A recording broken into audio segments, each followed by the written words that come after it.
Hi, welcome to another edition of Commercials I Hate.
Hey,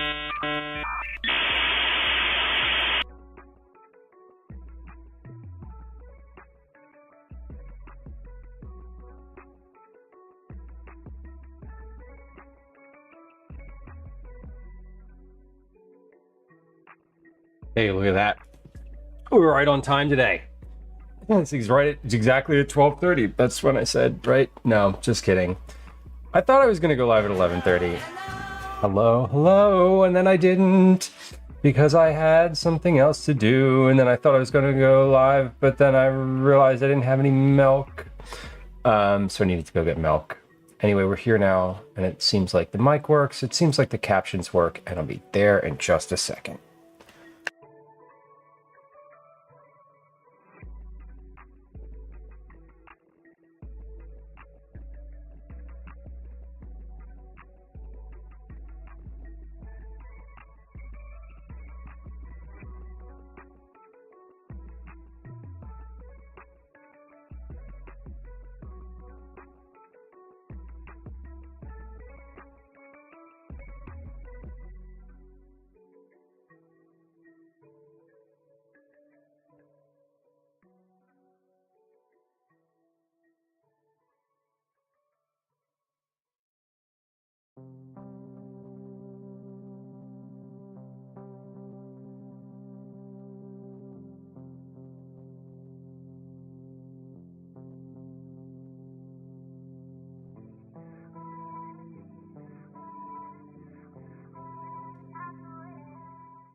All right, we did it.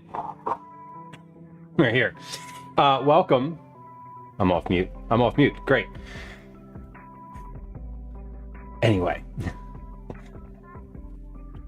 I would have been live a few minutes ago, like 15 or 20, but I was looking over and getting my ingredients out, and I realized I didn't have any milk. The recipe calls for almond milk. One, I'm allergic to that. Two, the recipe that I'm gonna make is sponsored by Almond Breeze, so I was like, I don't need almond milk. I'll just use regular milk. So I went to the corner store. I got me some regular milk. I got a big thing of iced tea and some coffee. Ground coffee. Maxwell House. Good to the last drop, and I don't really care. So good enough for me. Welcome in. Let's scroll up and say hi.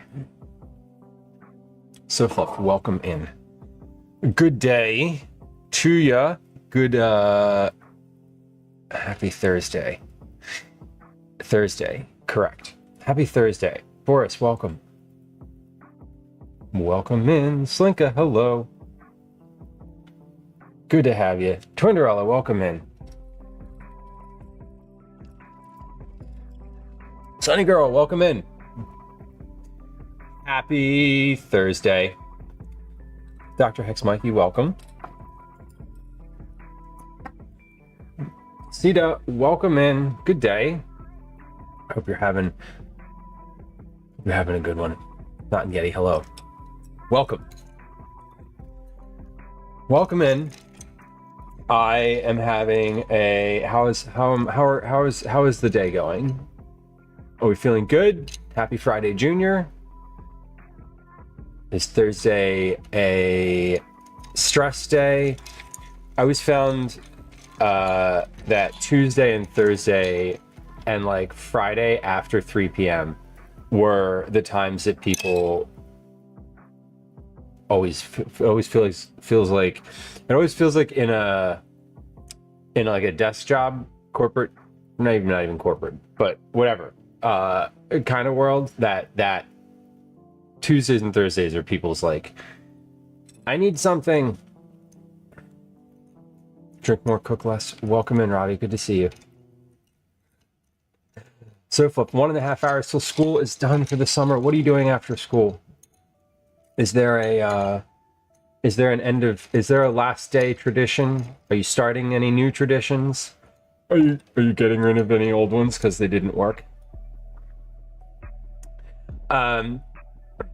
What is our last day of school tradition? I don't think we really have a last day of school tradition, although I suppose if I'm reflecting on the last days of school over the past few years, our last day of school tradition is to go to Rita's Water Ice and get a sweet treat. But that's not exclusive to the last day of school. That's like once a week. So I say it's a tradition, but it's just like a thing that happens regularly. No traditions yet. Yeah, wherever the energy is. Wherever the energy is. I get that. Sometimes the energy is go to the playground. Sometimes the energy is go home. Yay, school's out. Right? That's like, yay, now I don't have to do the things that I was doing anymore. I can appreciate that. Darlene on YouTube, welcome in. Good to see you. Happy Thursday. What are we doing today? I figured it out. I said we were gonna do like no cook stuff. I lied. Because I looked down last night, stream ended, I cleaned up in the kitchen, and I was like, what am I gonna do for stream tomorrow? What are we gonna do? And I had this big bowl of peaches, which now also has an egg getting up to room temperature, just staring at me on the counter. And I was like, Gwen doesn't really do peaches, and Calvin is not like enthusiastic about peaches, and so I am. So like it's on me to eat these, and I'm not going to eat all these before I could actually. I was going to say I'm not going to eat all these before they are no good anymore, but I could definitely stand here and just eat all of these. Like right now, I could stand here, I could eat these 7 peaches in conservatively 10 minutes. And wouldn't that be interesting? But I'm not. I'm going to make something with them. So that was the move today. Peaches. I decided on, I was going to make peach ice cream, but I was like, I'm not excited about that. What I am excited about are hand pies, generally speaking. I think every time I make hand pies on this stream, it gets easier to do. So I'm hoping that today, that's the case. Knock on wood. And in my quest for peach recipes general last night, I found a recipe for peach upside down cake. We will forgive the fact that this title of this is moist peach upside down cake, because upside down cake should be moist. You don't need to put it in the title. Who's searching for that? So I'm gonna make that too, because I really love pineapple upside down cake, and I thought peach would be good.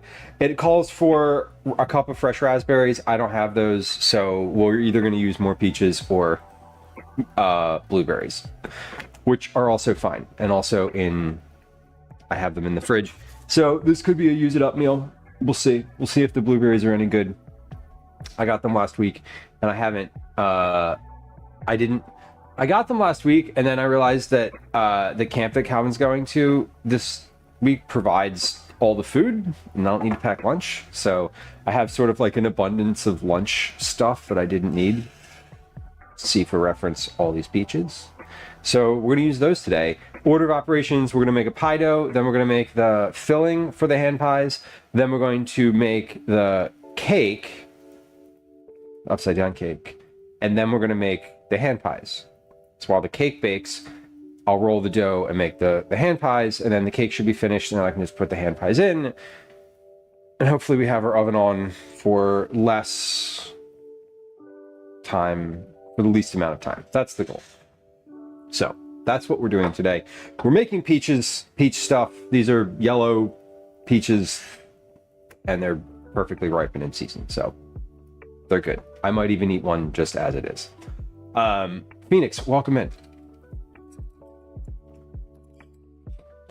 I was thinking about cobbler. I was thinking about crisp. I was also thinking if I didn't have berries to add to the middle of these, that I could add some of those spiced pecans from yesterday, or I could add some like oatmeal crisp. But I'm hoping for the blueberries. Grilled peaches are my favorite. You know what I love? Deep fried peach halves, like battered and fried peach halves, deep fried with ice cream. If you're making any cake that isn't moist, you should reevaluate it. I concur. I feel like moist in this situation is really just a bid for SEO, I'm guessing. So what's the McDonald's order? My McDonald's order is 2 cheeseburgers, not the double cheeseburger meal, the 2 cheeseburger meal, the one with 2 of them, extra pickles, and I don't know. It depends on what beverage. McDonald's is a Coke company, right? If I'm going to McDonald's, I'm probably going to get a Dr. Pepper or like a fountain soda, because I so rarely drink soda. Never had a deep fried fruit. They're really good. I made them before years ago. I haven't made them in a long time. I thought about making them today, and I was like, I'm not gonna like destroy the air quality in my house with deep frying. Like, 'cause I don't want to open. Basically, I don't want to open the windows for like the smoke, because then all the air that's in my house that's like cooler gets out, and we want to keep that in. Shayna, welcome. Hello. Phoenix, yeah. I mean, I don't remember where I got the recipe. I think I have the recipe. I know I have it written down somewhere, because I print out things, because I've been printing out shit since I don't even know, 2010. So I definitely have it printed somewhere. I also really love grilled peaches, just like right on the grill. Couple minutes. Ice cream. Nugget kids meal. Yes. I love the like side of nuggets. Like, you get the meal and then you're like, can I get a side of nuggets? When I eat fast food, I go in. I don't eat fast food, but once every couple, I don't know, maybe every couple months I'll eat fast food. It's always when we're camping. Always when we're camping. Luke Skywalker, thank you for the tip. I appreciate you. It's good to see you. Thank you. How do the kids do that? There we go. I just watched Return of the Jedi last night. Speaking of, it was not the first time I'd seen it. It was the first time I've seen it in probably 20 years. So there we go. and here you are. But Gwen a while ago said, "Oh, I want to watch all the Star Wars movies in order." And I was like, "Okay, that sounds fun." Calvin didn't want to do it. And then so we watched the first couple, and then we watched the one that was like the first old one. I don't know, whichever one that was. The first of the old trilogy. And she was like, "I don't like this isn't as good." And so I was like, "Okay, I want to watch this. Can I just watch this without you?" And she was like, "Yes." So I just finished them. Or I finished them. And then I think there's more after that. But I'd never seen the newer ones. I'd only seen the old ones. I'd only seen the 3 old ones, and I'd only seen the third one more than once. So it was fun. Anyway, thank you for the tip. I appreciate it. It is a great experience, though. Fast casual, Phoenix. Yeah, if I'm going, I'll go to like a Panera or something if I'm like with a friend and I need to get like lunch out somewhere. I'm talking, when I say fast food for me is usually when we're going to or from a camping trip and we're at like a rest area. And so it's either like Burger King, Cinnabon, or the gas station, the gas station like selection, whatever that boils down to, like hard-boiled eggs, cheese, and a weird apple, or like just chips, Bugles specifically. A&W. Root beer is so good. I love. I was just told Calvin what a root beer float was the other day, and he was like, "What is that? What do you mean? That's wild. Can we have that sometime?" You met someone who's named Princess Leia, true caretaker? Interesting. First name Princess, last name Leia, or like Princess Leia hyphenated? That's where do they fit together? That's really funny. Cool. Episode 1. I guess the first of the old one was like, there was Return of the Jedi, but before that was Empire Strikes Back. But before Empire Strikes Back, there was like, yeah, a New Hope, right? That's the first. I take your word for it.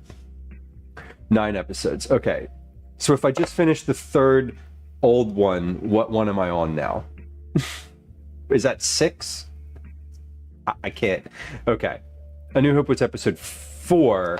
4, 5, 6. Okay, so there's 3 more? Hell yeah. This is great news. One of them has the guy from Girls in it, right? I know that. I didn't see it, but I saw him like yelling or something. Adam Driver. Pop culture hero.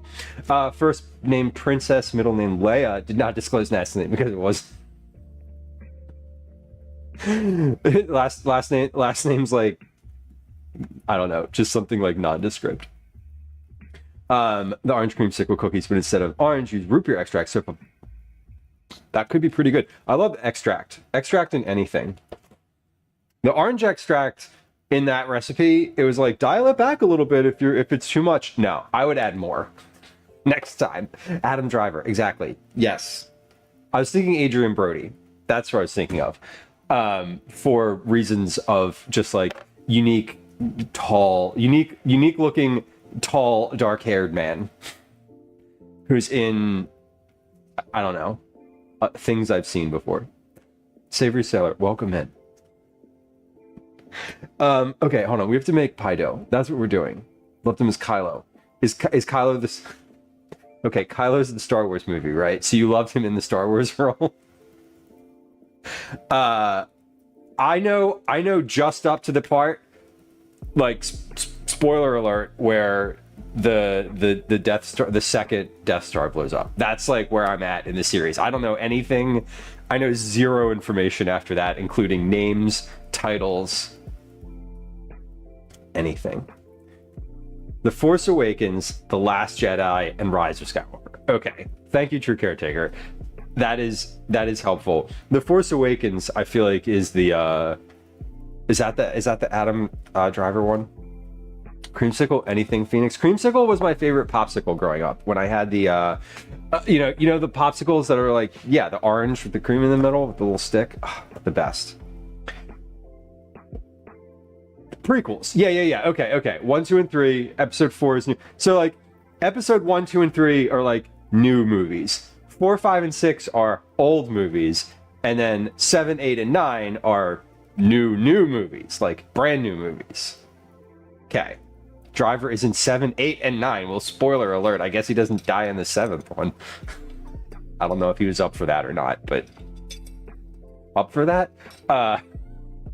He might have been up for dying. You never know. But like, do they really die? Like at the end of it, like all of the other Jedi were just like chilling at the party in Endor. They were like having fun. They were like, "What's up? I'm a ghost." I like how Ben just pops in when he feels like it. That was kind of my favorite thing. He's on the posters. Fair. But I guess because I didn't watch them in real time, like, you know, if movie 8 isn't out yet and you're watching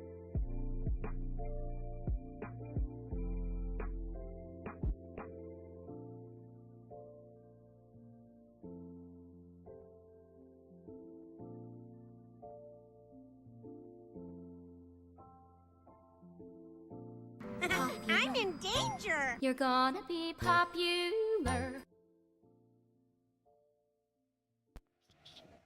So I hadn't gotten around to saying it yet, but what I meant to say towards the beginning of stream was at some point soon my mic is going to die. This is using the same one from yesterday that I didn't charge overnight. I was like, let's just kill it. We're gonna kill it, and then we'll start again, and we'll charge it. We'll charge it from 0. That's every once in a while you gotta let them die completely.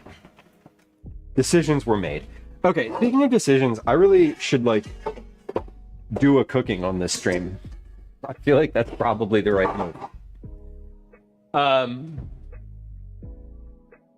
Combine the flour, salt, and sugar in a food processor. Pulse once or twice, add the butter. Processed until the flour blended looks like cornmeal, about 10 seconds. Remember yesterday when I was like, I don't have a recipe for pie dough in the top of my head. I use the same one all the time. Shockingly enough, here we go. It's the pie dough recipe. Pour the mixture in a bowl, add the ice water, mix with your hands. Form into a ball, wrap in plastic, and freeze for 10 minutes or refrigerate for 30. Great. Adorable says, spoiler!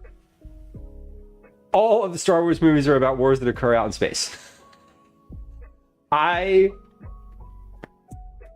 do understand that. I understand that now. I had the thought, I was watching it yesterday, they pulled the shuttle into the Death Star. They're like in space, right? They pull the shuttle in this massive bay in the Death Star, and then they get out of the shuttle. And I'm like, y'all are still in space. What's going on? You can see the giant space hole back there. Why are you not dead? How are you breathing? The fuck is going on? Anyway, plot hole. But then I was like, nah, they probably have like some space shield or like invisible shield. If they can like shoot a thing from the planet that keeps lasers from hitting the thing, they can just like, they can stop I don't know, whatever. I've never seen Star Wars before, and I've been I've made the mistake of mixing up Star Wars and Star Trek on stream multiple times. So it's not, I'm learning, I'm getting there. And this is all because Gwen was like, I want to watch the Star Wars movies in order, and now I'm just the one watching them. Because she didn't want to watch the old ones, because she said they weren't good. Well, what she said was they're not as good, or they're not as interesting as the other ones, which, like, fair if you're watching from a, like, technical perspective, right? I mean, maybe not. Like, if you're watching from a technical perspective, you're like, how the hell did they do that in 1980, whatever. Now it's just like, oh, obviously I know how they did that. It's computers. 190 grams of flour and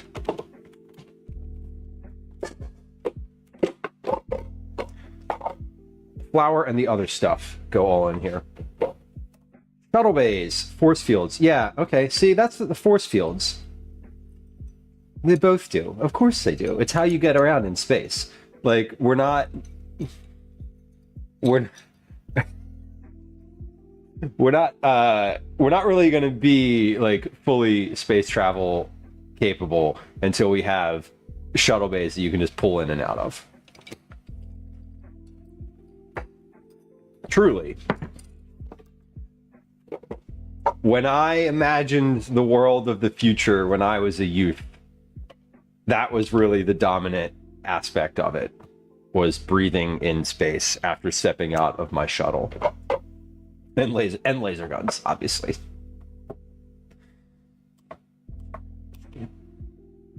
And instead, we got AI art. Cool. Art. Huh.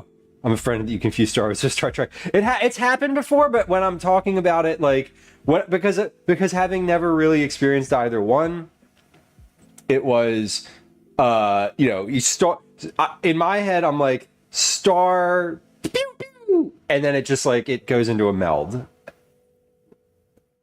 So, I'm sorry. I will not change. I may get better, but I will not change. A replicator? Is that the thing they got food from in the ship? How do they eat? I don't understand. I remember there was one of the it was definitely Star Trek then. There was a Star Trek where I remember watching, and they're getting food out of like a thing, and it just like appears peers. And I was like, can I have that? Like, I think it was in college, and I was like, I need that. I need that. I need that to live. 190 grams of flour. 100, 130, 60, 70. I get it here, y'all. Oh, 93. Too much. Back up. 90. A half a teaspoon of salt. Now, this, I'm going to go ahead and use the iodized salt for, because this is a dough. And a teaspoon of sugar.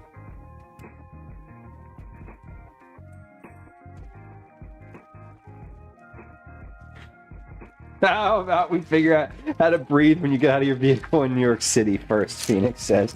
That, you know, fair. It's like too hot to breathe outside this week. Hitchhiking Guide to the Hitchhiker's Guide to the Galaxy. I'm afraid to admit, Fudge Darling, that I have not read that. I feel like I shouldn't read that. I shouldn't admit that, but I haven't. Judge, you welcome. Andor. Oh, Andor is the one that's like the show that everyone's talking about, and that's just like all the other side stuff. I did watch the one with the bounty hunter. I don't remember what it was called. It was like the Boba Fett show. It's the Boba Fett show. Mandalorian, thank you. That's the one. Live long and prosper. Yes, that's this, right? That's the thing with the thing. Live long and prosper.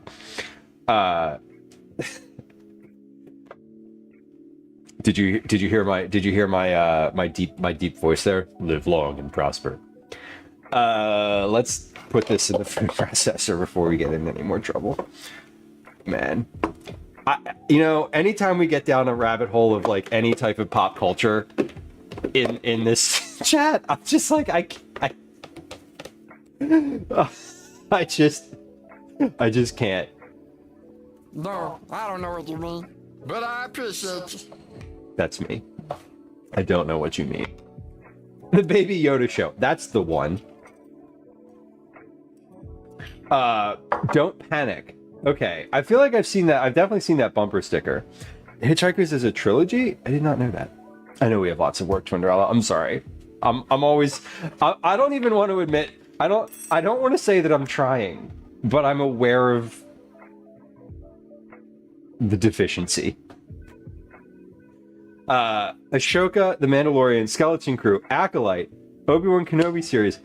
So, I think when I committed to catching up on Star Wars, I was really talking about the main canon of movies. I don't know if I can do... I don't know.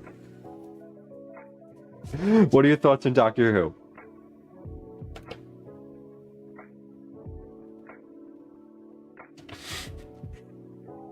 In a surprise twist to no one, I have never seen Doctor Who.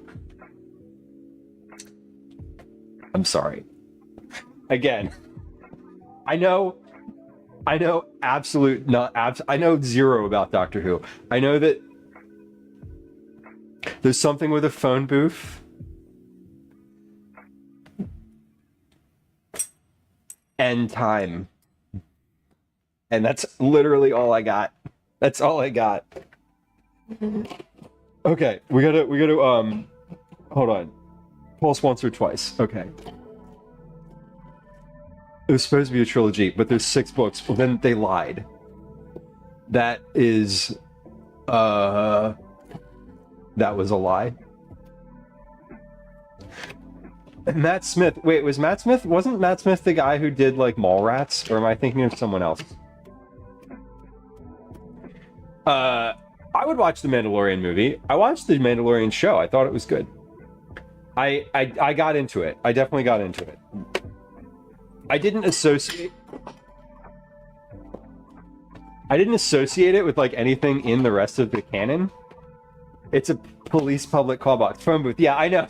See, I'm really excited for Big Brother to come back on this summer. What have I been watching? I haven't been watching anything recently.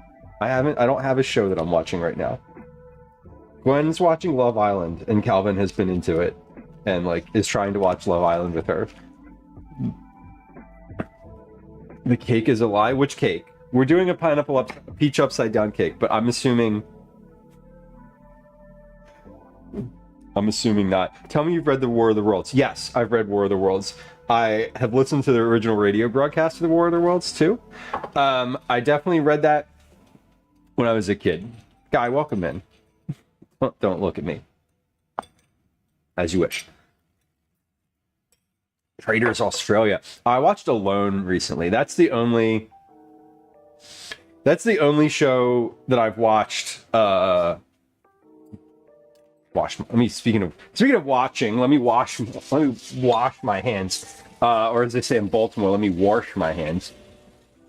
Have I listened to Welcome to Night Vale? I am unfamiliar with those words as you have. I know each of those words except Night Vale. But I'm unfamiliar with the meaning of them put together in that order. And that's a really roundabout way of saying I don't know what Welcome to Night Vale is. Jeff Wayne's musical War of the Worlds. That is not. I have not experienced that.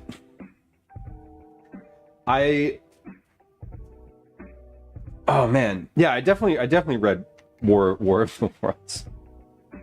Oh god, adorable. Thank you. See that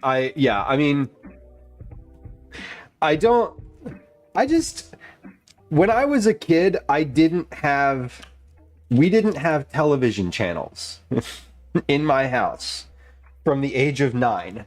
And I don't mean that lightly. I mean that we didn't have TV. So I didn't watch things when I was a kid. We had a television, we had a VCR, and we went to Blockbuster. So I've seen some movies. But my only cultural exposure to television between the years of, 1992 and 2002 is basically 0. So if it came out in that time, before that time, I didn't know about it. I was after 2002, I probably still didn't know about it. Because that was what I went to college in that fall, and then I had like a TV in my dorm room and just watched like the same fucking 2 movies all the time.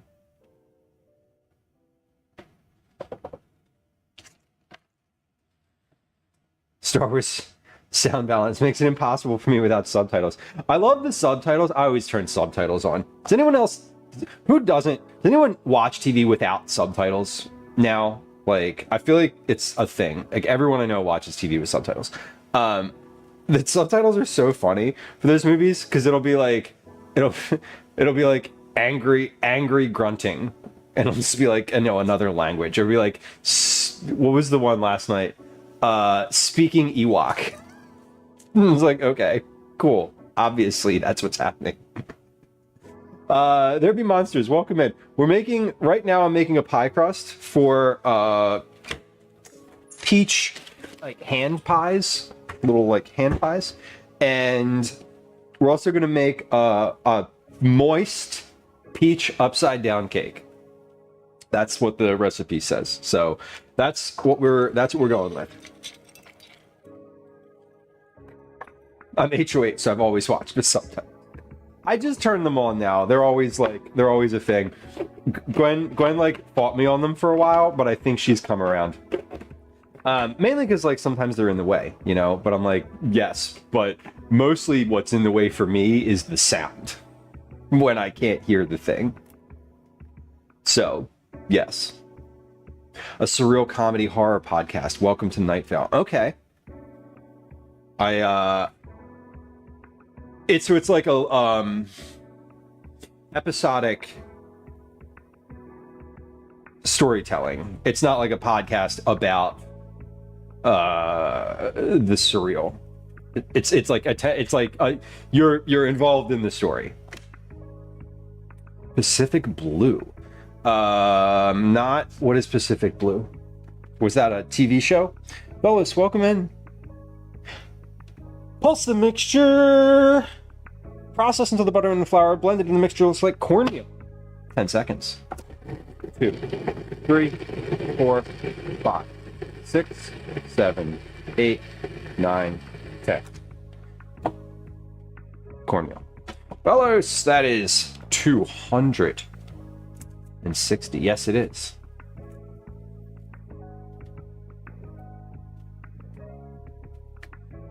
$260. I got you. I don't need this pen up here today. Now this goes into a bowl. Let's move this over here. I need some ice water.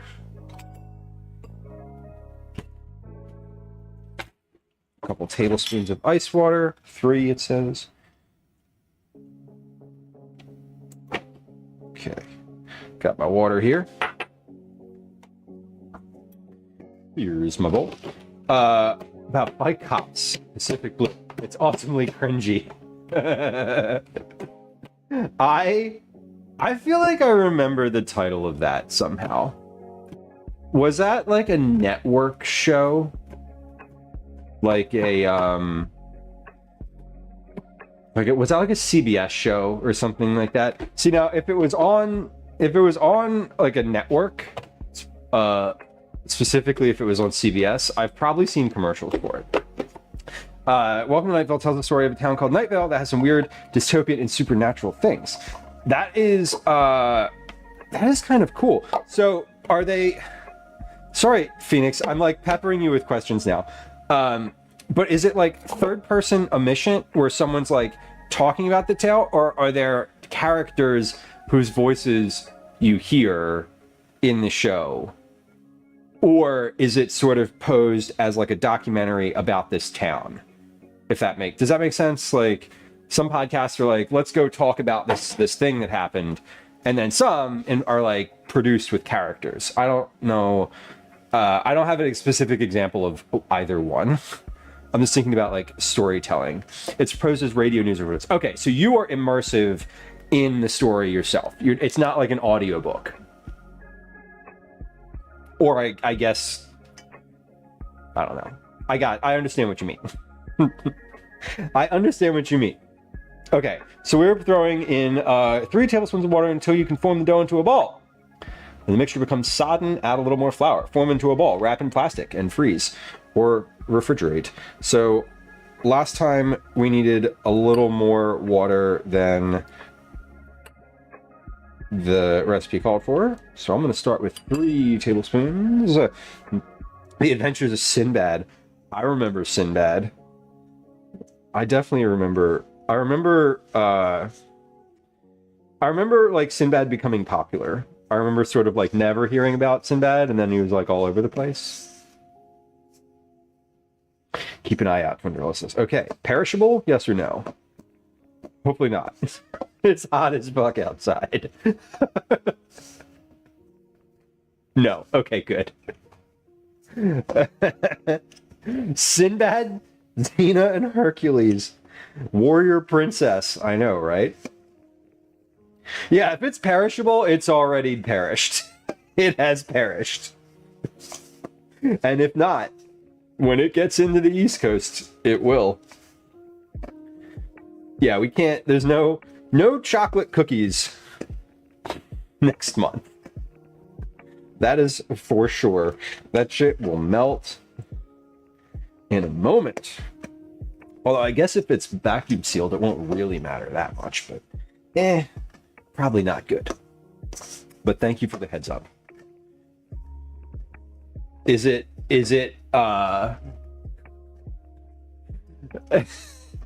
box set of DVD? Is it a box set of all of the DVDs, the shows that we've talked about in the past like 3 years that I haven't watched?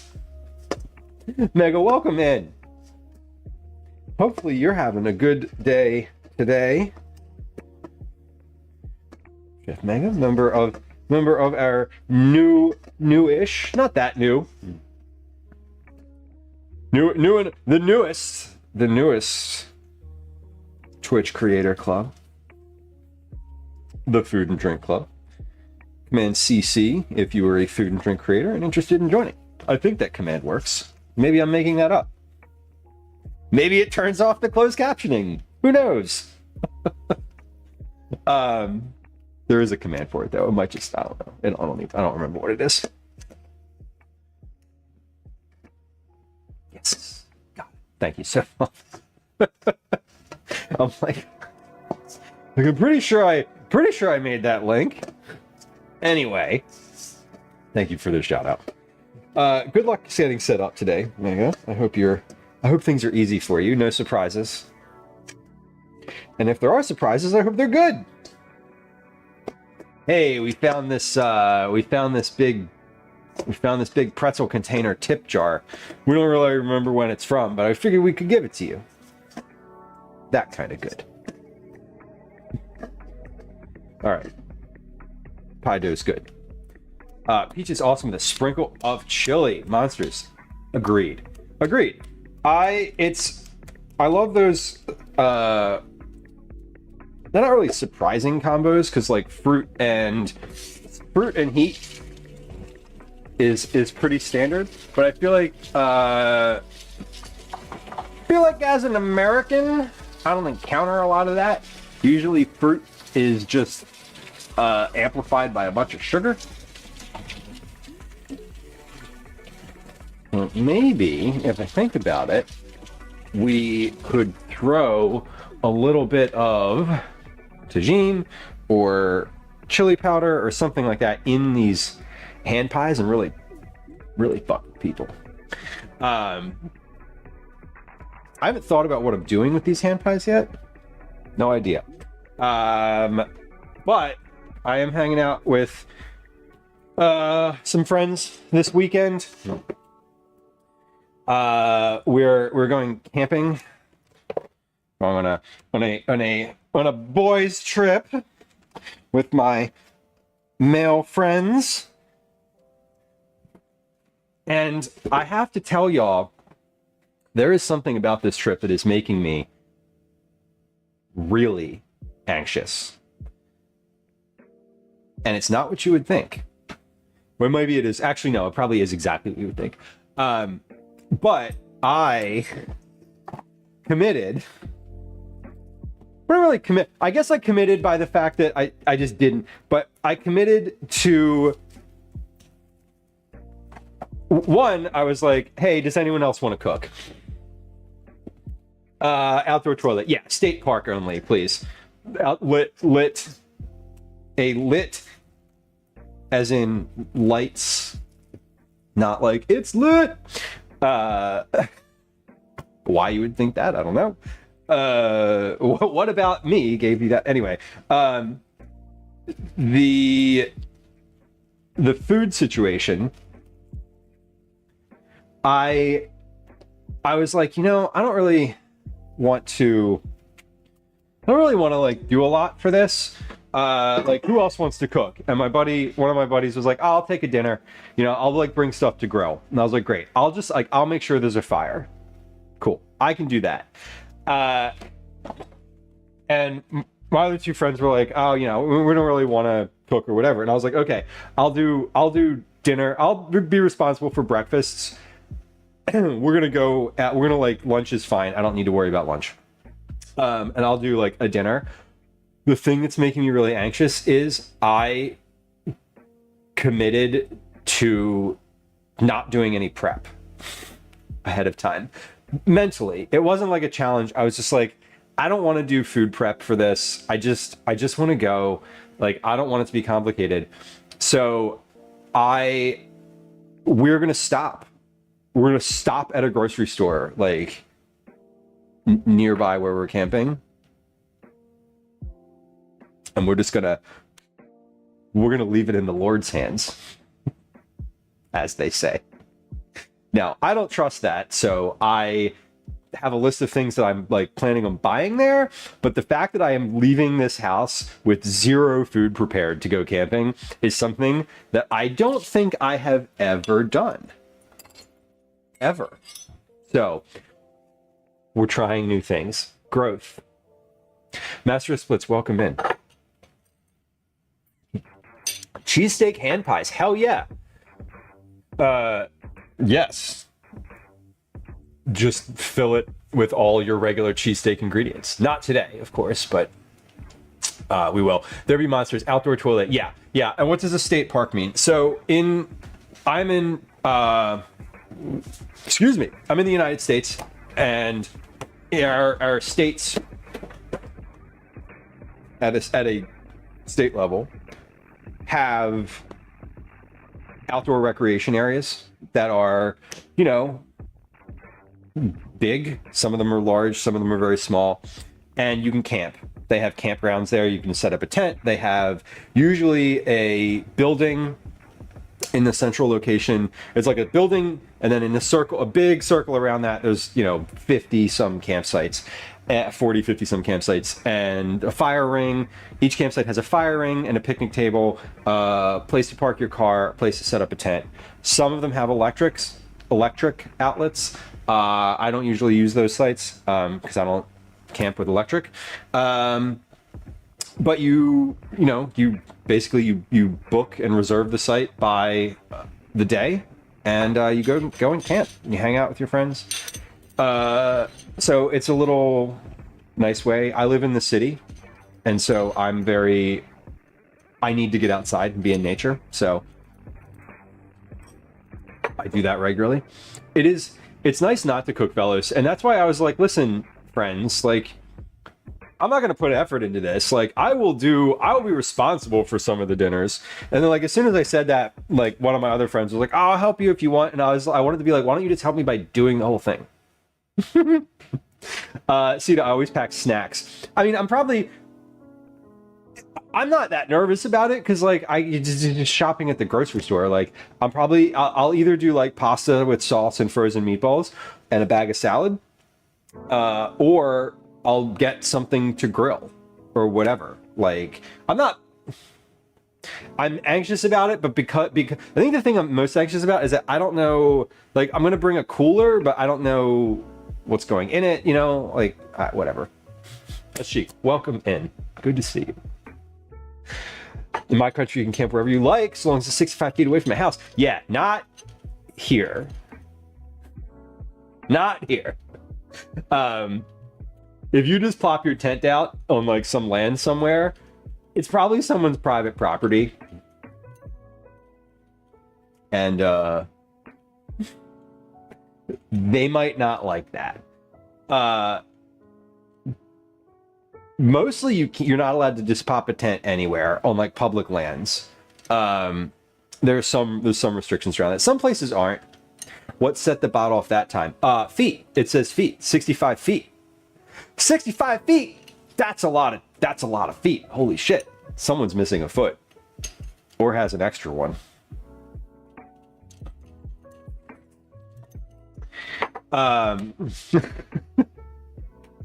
What are we doing next? Hand pie filling. Let's make the filling. We actually got a law that says you can go wherever you want as long as you don't go near houses. I mean, I kind of love that. I could see how that could be abused. But I think culturally, if folks sort of agree to follow a set of norms around it, that sounds great. Our city passed a law you can't sleep in a public park for over 2 hours. Fucking challenge accepted. That is. Anyway, this is why we hate the system. That's insane. I would take that as a personal challenge. People are very protective of their land, right? Their land. Private property is inherently theft. Fish wherever and also in a boat. That's kind of cool. That is kind of cool. I have never been somewhere where you could just like throw a tent down. That wasn't, I mean, I was gonna say that wasn't like a festival or something, but I've like never been to a festival, so like not relevant experience there. Foggeist, welcome in. Foggeist, is that a boo to private property, or is that a like boo? Hello. Or maybe just a hi. Anyway, welcome regardless. The right to roam. I like that. Okay. 65 feet from my house. How many meters is that?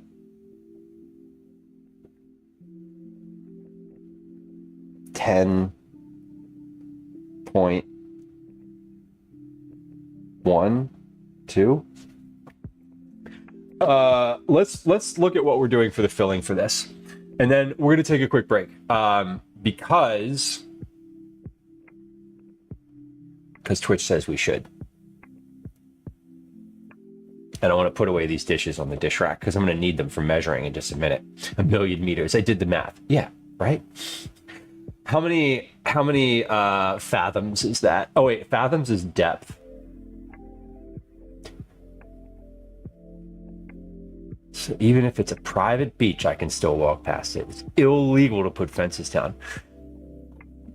Meanwhile, we have the famous poet Robert Frost, who said, "Good fences make good neighbors." That is the American way.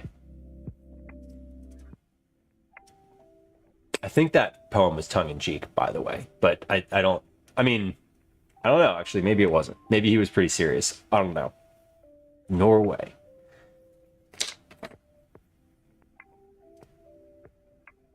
Neat. I kind of love that. Instructions: make the pie dough. Peel the peaches. I'm not going to peel the peaches. Small dice. Combine the peaches, lemon juice, sugar, ginger, and salt in a bowl and stir to combine. Let macerate for 15 to 20 minutes while you prepare the pie crusts. Bring out a disc of pie dough. Let sit on the flour dusted counter, blah, blah, blah. Roll it, cut it, roll it. Cool it again. Jesus. Like, they're really trying to go in on this one. Anyway, the filling seems really easy, so we'll make the filling for this when we come back. We'll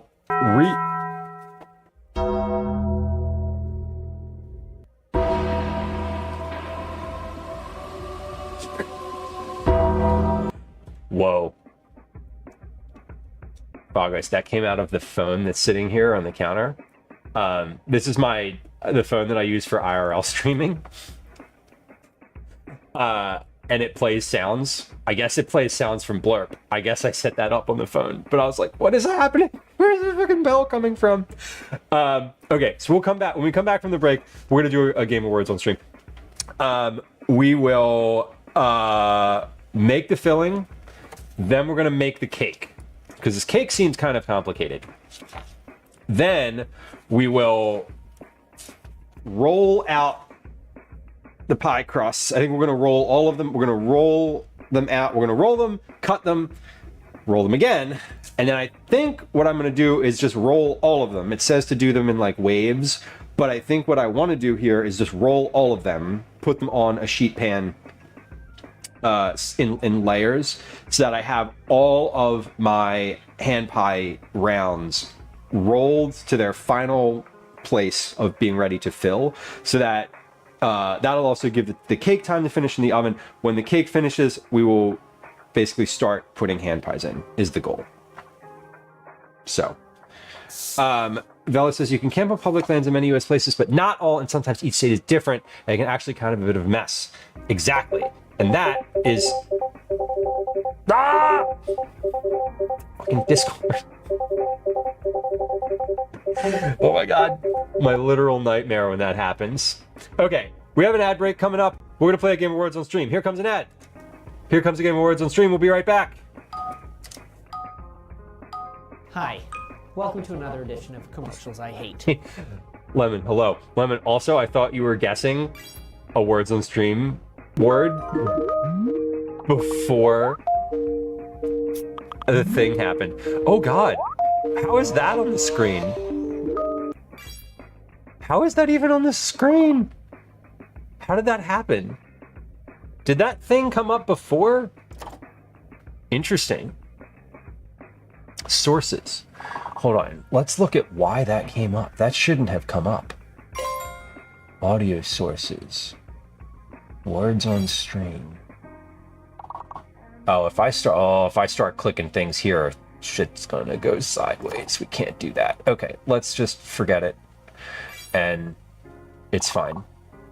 That giant blurb thing that was like on the screen just a few moments ago, I have hidden in the regular scenes.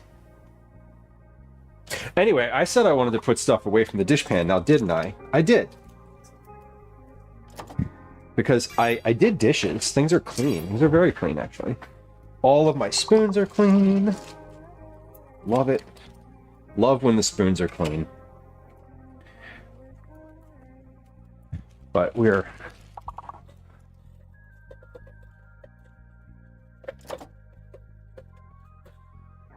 good.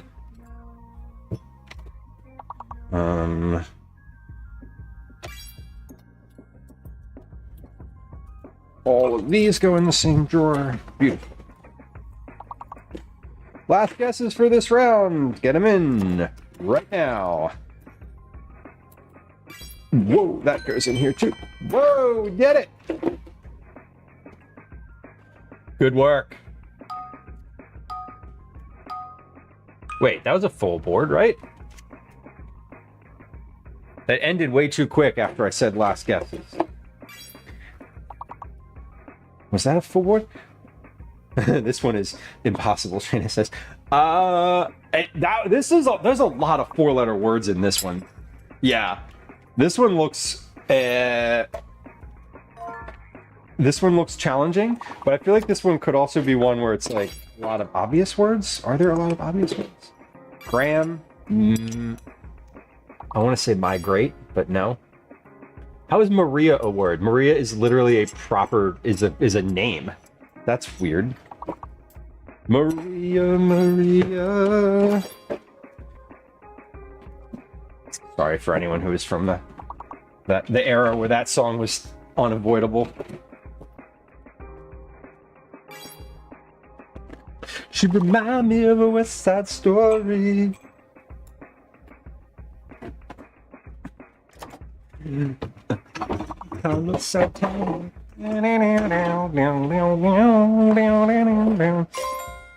Okay, welcome back. If you were on Twitch, thank you for your patience. I appreciate you.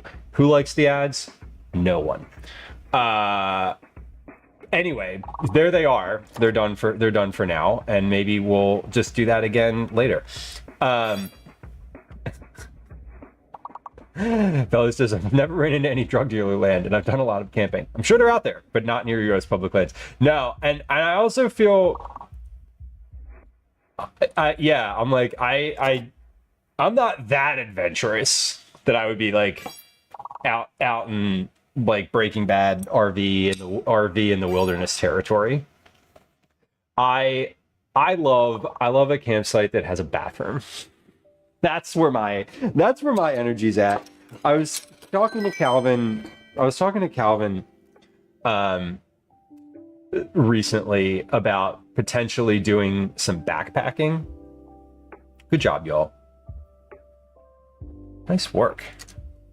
I was talking to Calvin about potentially doing some backpacking, and I realized, I was like, wait, if we do that, I'm gonna have to like, I don't have all my stuff with me. I don't have my things. Oh no.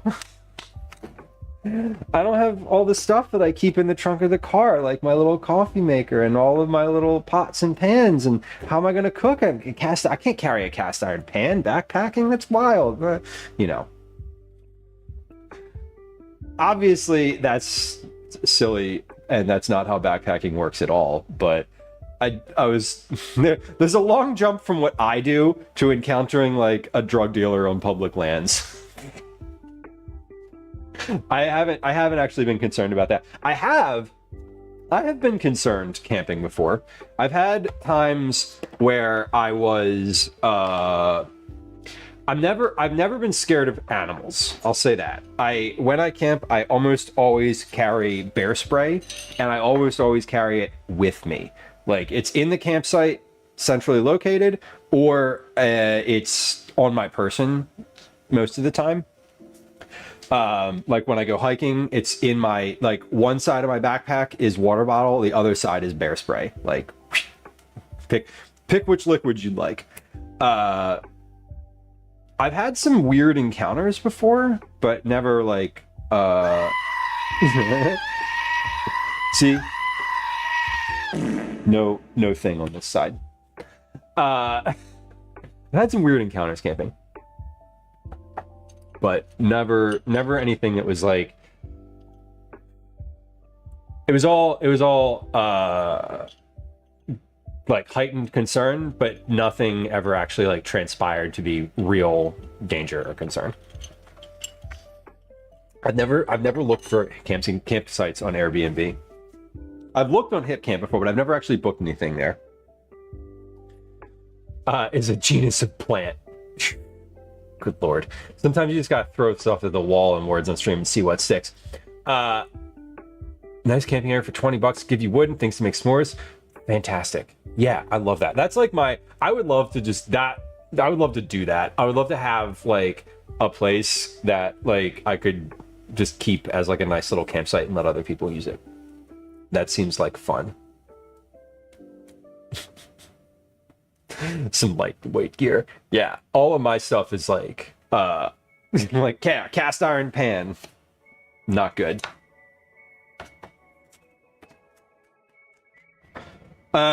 Let's make the filling. So we're gonna make the filling for this and let it macerate for 15 to 20 minutes, it says. It's gonna macerate for longer than that. I think that's probably fine, and whatever. It has you drain it at the end anyway, so while the circles are chilling, strain the peaches. Set a mesh strainer over a bowl. Pour the peaches into it, allowing the excess juice to drain away. Save the leftover juice for mixing with sparkling water or cocktails. Fancy. Return the peaches to their original bowl and add the flour. Toss them to coat.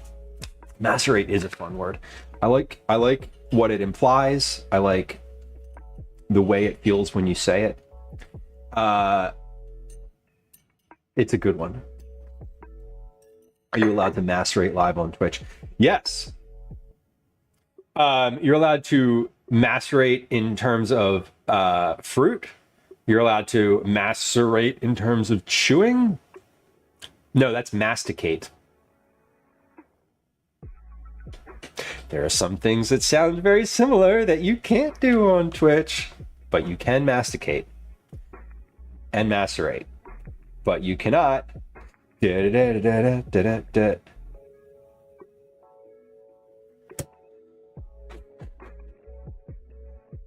Let's make the filling. Enough of that. Back to serious cooking.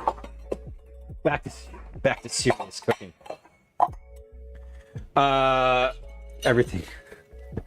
Have the idea that everything below a Michelin 3 star is a sacrilege. I know, right? Every day is just an embarrassment, really. I'm gonna do this in a big glass bowl because I like the way it looks better. 5 to 6 medium peaches, 1.5 pounds.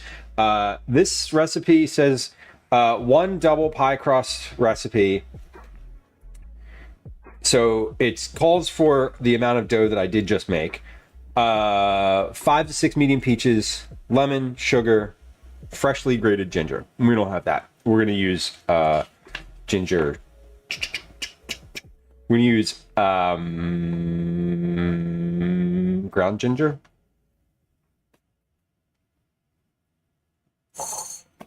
We need a macerate counter. That would be a really unique one. What other streamer you know has got themselves a maceration counter? Don't answer that. Okay.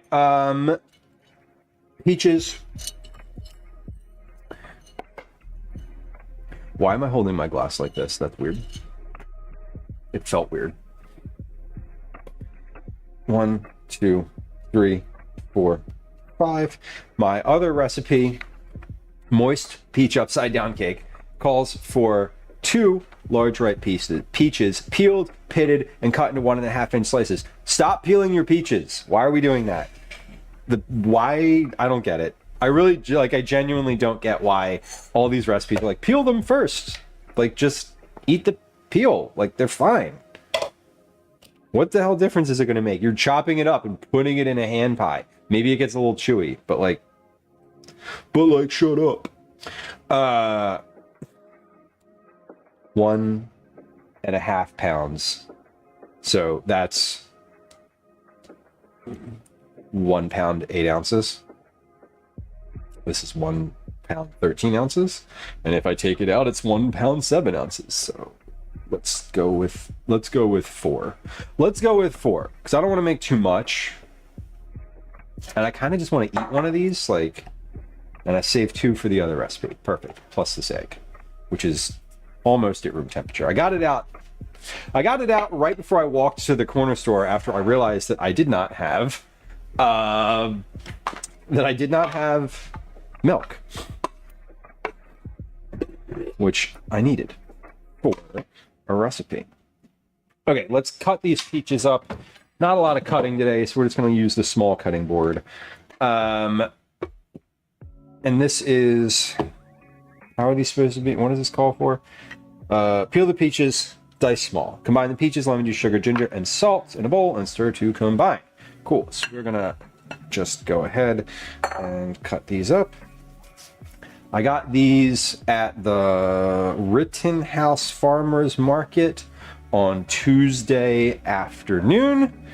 It was hot outside. It was like extremely hot, and it was funny because all of the fruit was just warm, like really warm, and you could smell the peaches from like the end of the block. And I literally smelled them and I was like, there's peaches over there, I'm gonna go buy some. So if you can't handle the fuzz, hey, that is totally reasonable. It feels weird. I'm wiping these off right now, so they're just like sort of any little bits that got caught in the fuzz. I washed them earlier, but you never know. Millions of peaches for me. I believe command peaches is a sound command. I don't know that I want to say that out loud, because here it comes. But that actually, someone requested that. That was a sound redeem. I don't remember who requested that, but it was a while ago. I do remember it though. So Fluff, I had that on tape. I definitely had the Presidents of the United States of America cassette tape. If we're going back a bit, the pit did not want to come out of that. That was stuck. These, I think, are clingstone peaches. It probably was Trinderella Shana, yeah. Photograph cylinder, right. We etched it into wax live in the studio as they performed.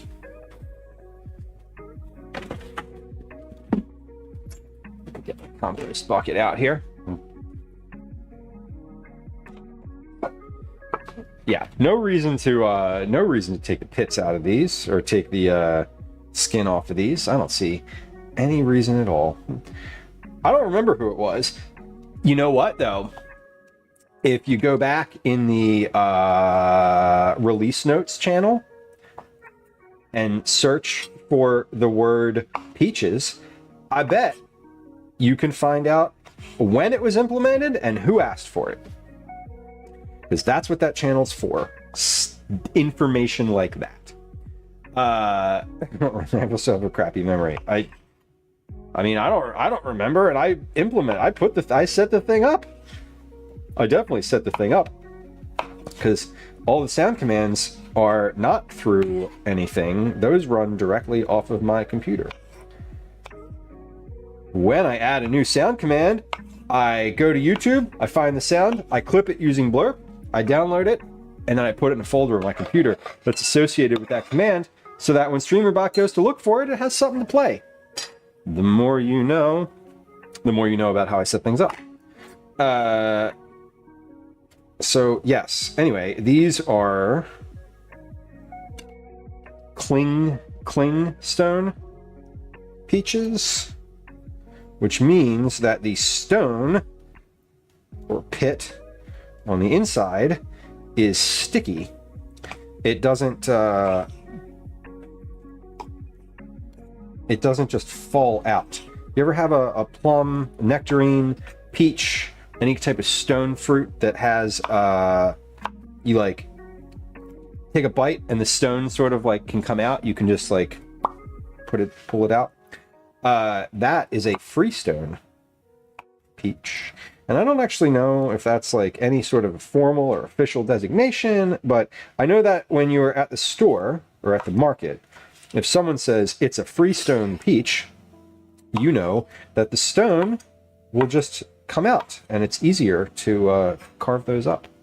It was Mix a year ago. There we go. See? Love it. I had a thought it might have been, because Mix also requested the corn command. Cling free peaches. Probably. Or they're just peaches like looking for a casual time and not really a real thing right now, you know?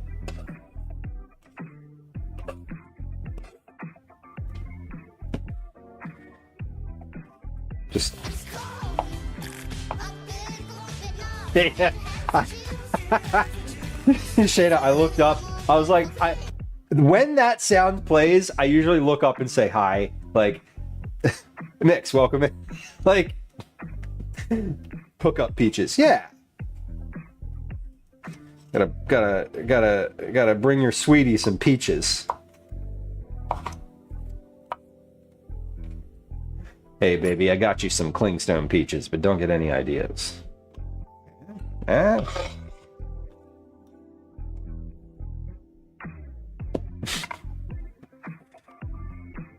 That'd be a terrible opening line. Don't use that.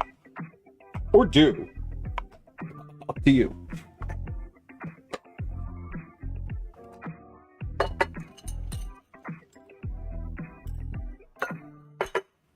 Halfway down. Whoa, just cut right through the center of that one. Can I get the pit out of here is there an easier way? This is the part where I stab myself in the palm. Let's not do that. Don't do that. That's a terrible idea. Okay. No. The answer to my question is no. There is not. We'll just pick the stuff off the sides here. There we go. Board go. It's in the script. Oh man. I haven't caught a stream of theirs in a while. That probably means I've had a more healthy sleep habit. So, I guess that's good. I prefer freestone because they're less work. Same. Yeah. Yeah, totally. I wouldn't even have bought these if I knew that they were clingstone peaches. I mean, who does that?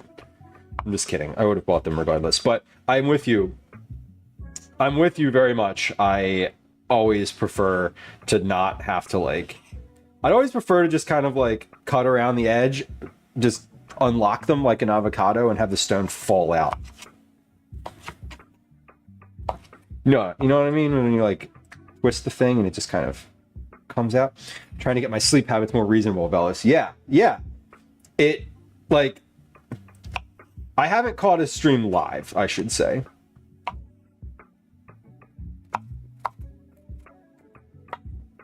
It's Thursday.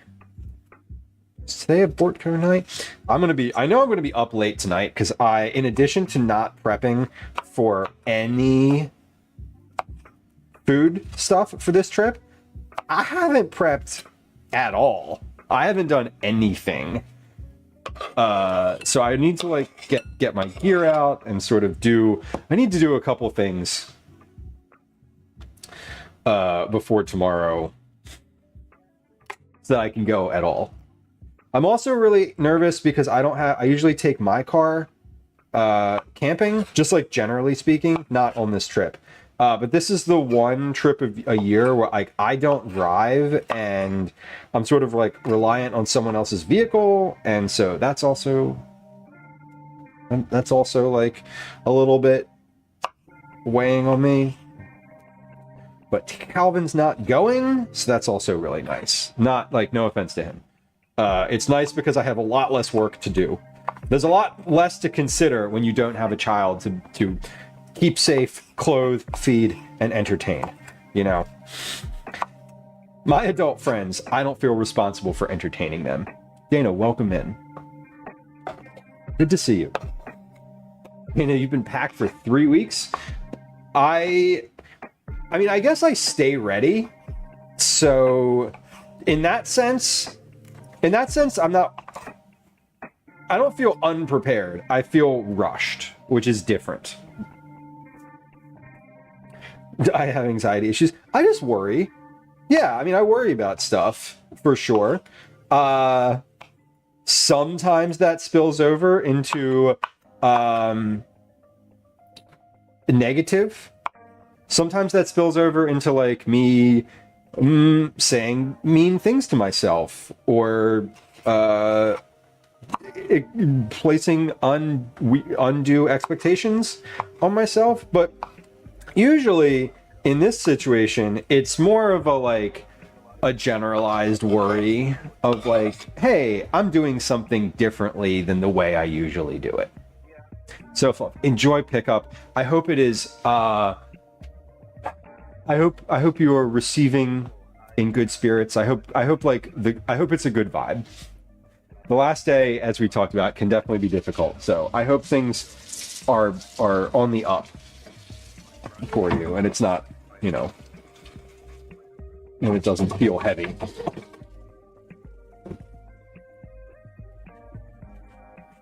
Okay. So that's good. If you stay ready, you ain't gotta get ready. Progress says, no, that is true. That is true. I keep all my camping stuff in one spot. Actually, I keep all my camping stuff in 2 spots. Either right near the car, ready to go, or in a closet upstairs. So they're like, when I say I need to get ready, what I really mean is I need to go up in the camping closet. I need to open the door. I need to pull out all the things that I'm taking on this particular trip. So like, it's going to be hot, so I'm not taking a sleeping bag. I need ground pads. I need 2 ground pads, gray blanket, big blanket, and that's it. Tent, that kind of thing. Stove has to come down. So I usually have stuff out like in the hallway ready to go earlier. So, can I ask a stream-related question? Yes.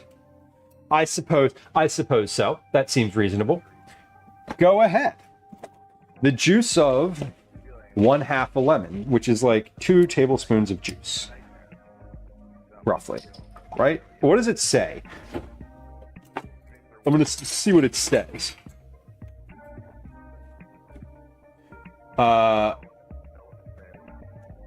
3 tablespoons of juice equals the juice of about 1 medium... Excuse me. 1 medium lemon. So let's do a tablespoon and a half. Tablespoon and a half. Fog Ice, regarding stream-related questions, says, have you considered letting chat redeem channel points for dog treats? I have considered it. I also considered that I don't want her to eat treats all that often. So mainly it's because Daisy begs for treats constantly, and I don't want to encourage the behavior. because she gets plenty that aren't on stream. So that is my main like reason for not. I don't want to create like a response in her because she already has that response with like when I'm making anything with carrots in it, when I'm making anything pizza related.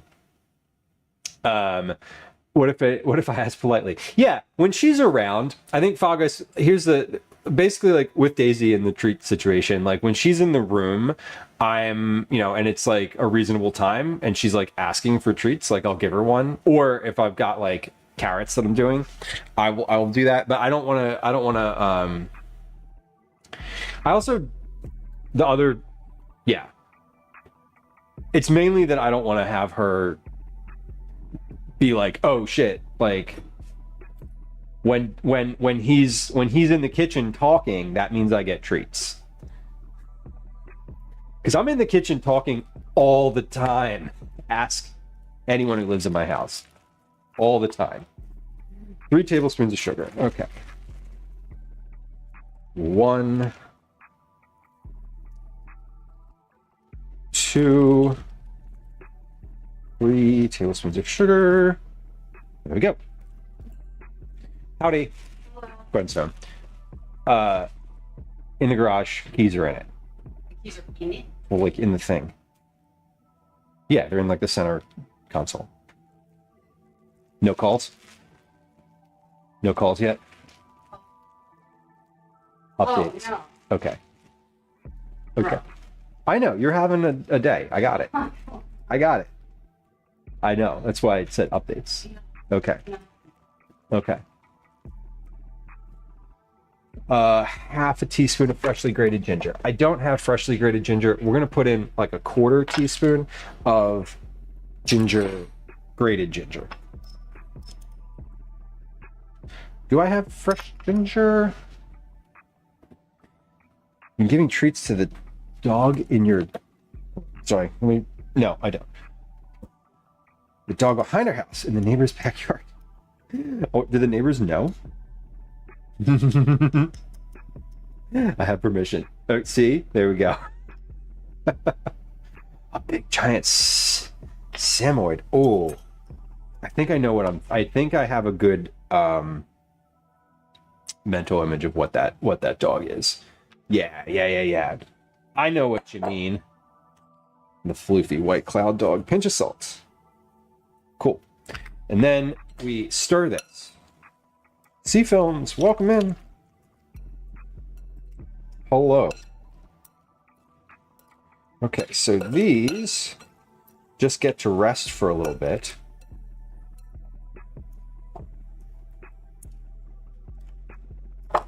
It doesn't say to put them in the fridge, so I'm not gonna. We're just gonna leave it out on the counter to macerate. Sea Film, summer is going really well. I feel this year, I feel that I entered summer with a better perspective, and I feel like I've done a better job sort of managing the change in energy and schedule from school, lunches, end of school stuff every day to like camp, drop off, pick up, like summer plans. So I feel like in the years past, that has been a challenge to like get through that period of time. And this year I feel great about it. So summer is going well so far for me as an individual human. How's summer going? How's summer going for you? Is it challenging? Is it exciting? Do you have big things that you're planning, little things that you're planning, or are you planning to have no things and an easy schedule, which is also very nice.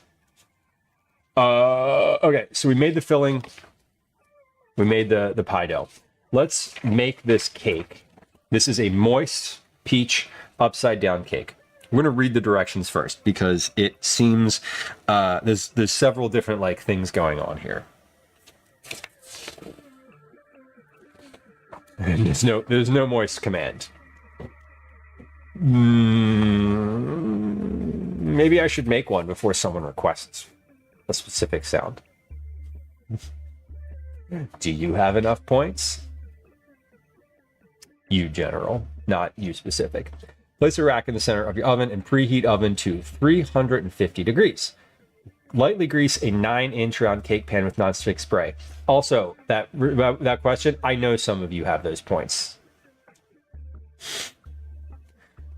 If you're gonna do it, make it good. That's all I'm saying. Every good streamer needs a fart command. You know, I have gone back and forth with that. I really just went back in, here's what I decided on Fall Guys. And I went like over the weekend, I was taking all the things that I want to do for stream and sort of like consolidating them down into a to-do list from like various places where I keep ideas, like my notebook, my text messages, various Discords, literal scraps of paper on my computer. Right. I don't know that I want a fart command just as a human having to like exist in this environment with like the sounds to be a thing all the time. I will also be laughing at farts constantly. I do think they're funny.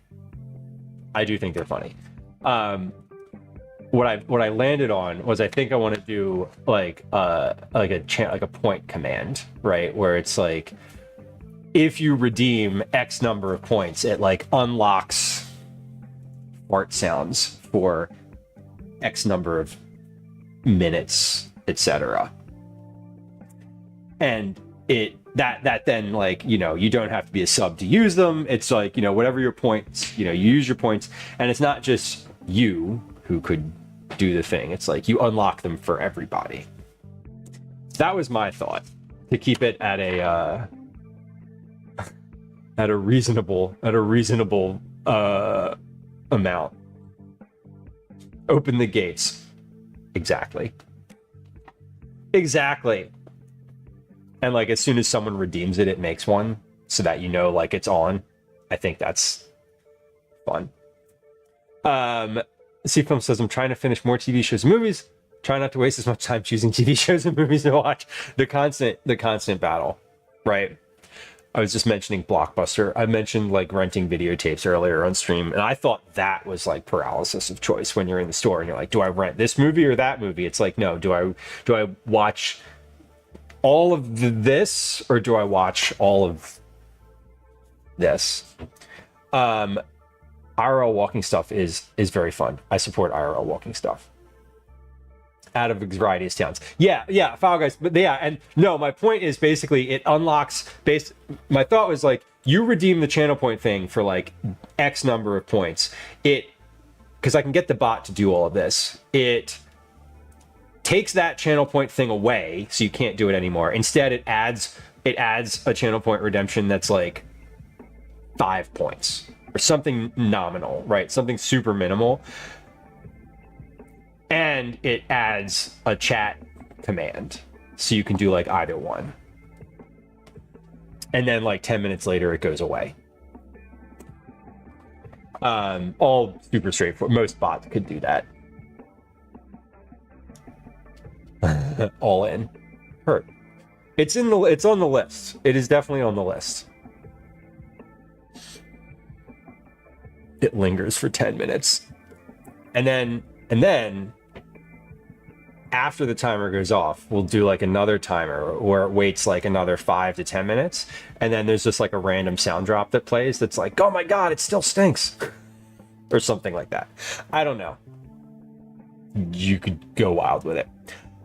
Preheat the oven. Make the topping. In a small saucepan, melt the butter. Add the coconut sugar and ginger and stir until smooth. Batter will be very thick, like melted caramel, removed from heat. If the butter separates from the sugar as it cools, simply stir it back together. A little separation is okay. Spread the mixture into the prepared pan. Spread it in a thin, even layer, stretching all the way to the edges of the pan. Arrange the peaches and raspberries in a single layer on top of the caramel, which is eventually going to be like underneath. To make the cake, in a large mixing bowl, beat the butter and sugar on medium speed until smooth and creamy. Beat in the honey, egg, salt, baking powder, baking soda, and vanilla until completely combined, stopping to scrape down the bowl as needed. With the mixture running on medium speed, gradually add the whole wheat pastry flour, then the milk, then the all-purpose flour, incorporating completely between additions and stopping to scrape down the bowl as needed. Once the last of the flour is added, mix very briefly just until smooth. Do not overbeat. The batter will be very thick. Hashtag thick. Spoon the batter on top of the fruit in the pan, spreading it to the pan's edges. The cake will seem thin, but will rise as it bakes. Bake for 25 to 30 minutes until deep golden brown and a toothpick inserted into the center comes out clean. The top of the cake will spring back, boing, when lightly touched. Spring back lightly when touched. Place the pan on a wire rack, let the cake cool in the pan for 10 minutes. Run a sharp knife along the cake's edge to loosen it from the pan, then invert the cake onto a serving plate. Let the pan rest upside down on the plate for 1 minute. Then gently lift the pan away. Let cool on the plate for 10 additional minutes. Enjoy warm or at room temperature. To make dairy-free, use a vegan butter alternative. Store leftovers in an airtight container in the refrigerator for up to 5 days. Freeze for up to 2 months. Let thaw overnight in the refrigerator. So this is an easy one. Basically, we need a 9-inch cake pan. We need a pot. We need to combine all the stuff together. I mean, this is a super basic cake. So let's get started with a 9-inch cake pan. I don't need this book anymore. This was our pie dough. We don't need that. That is enough. That's enough of that. Thank you again. How to Cook Everything book. All right. Mixer. We need butter, coconut sugar, and ginger. Let's just start getting stuff out. There's the butter. How much butter do I need? 4 tablespoons, right? Hold on, we got several things. Mrs. Handy's Kitchen, welcome in. Especially for a novice. Mrs. Handy's, I did not write this one. I would also say I'm not a novice at the recipe writing. The recipe that I'm following comes from all recipes. So it is...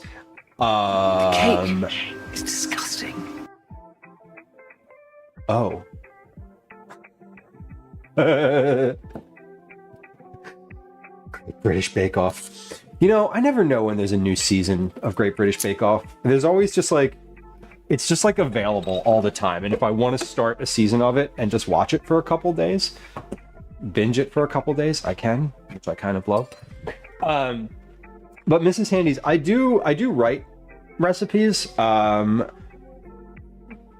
This one is a lot of ingredients. I usually don't write recipes with... I usually don't write like big ingredient recipes. Usually mine are very simple. When I cook without a recipe, that's when it gets complicated. But I do agree. This is a well written, like clear. I agree with you, and I love the fact that you like appreciated.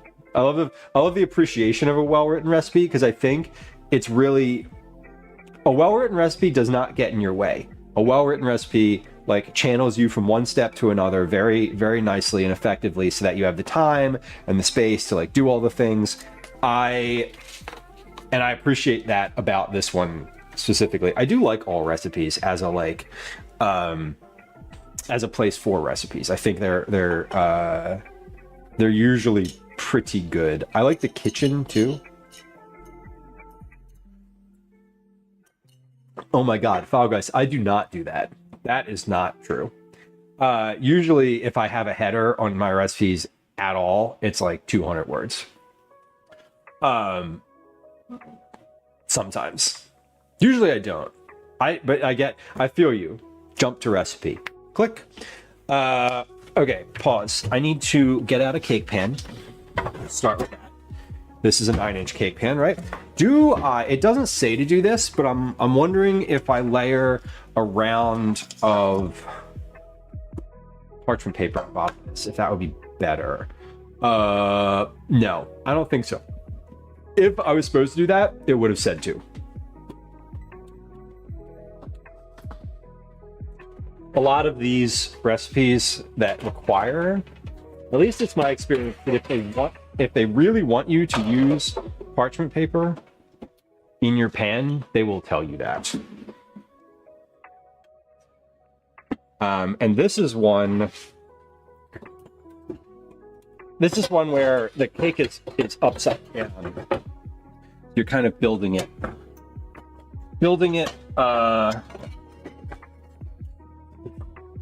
upside down anyway. So maybe that's why I was thinking the parchment might be nice, but I suppose it's fine. We're not going to do that. All right, what I am going to do though is get all of my ingredients out and combined as much as possible before I start heating anything here. Foil versus parchment paper. Well, I would not use foil for this. Parchment paper, the reason I would use parchment paper would be to keep it from sticking to the bottom. But I do, it's a caramel, and the instructions in this tell you to leave it, when you turn it upside down, they tell you to like leave it sit upside down for a little bit.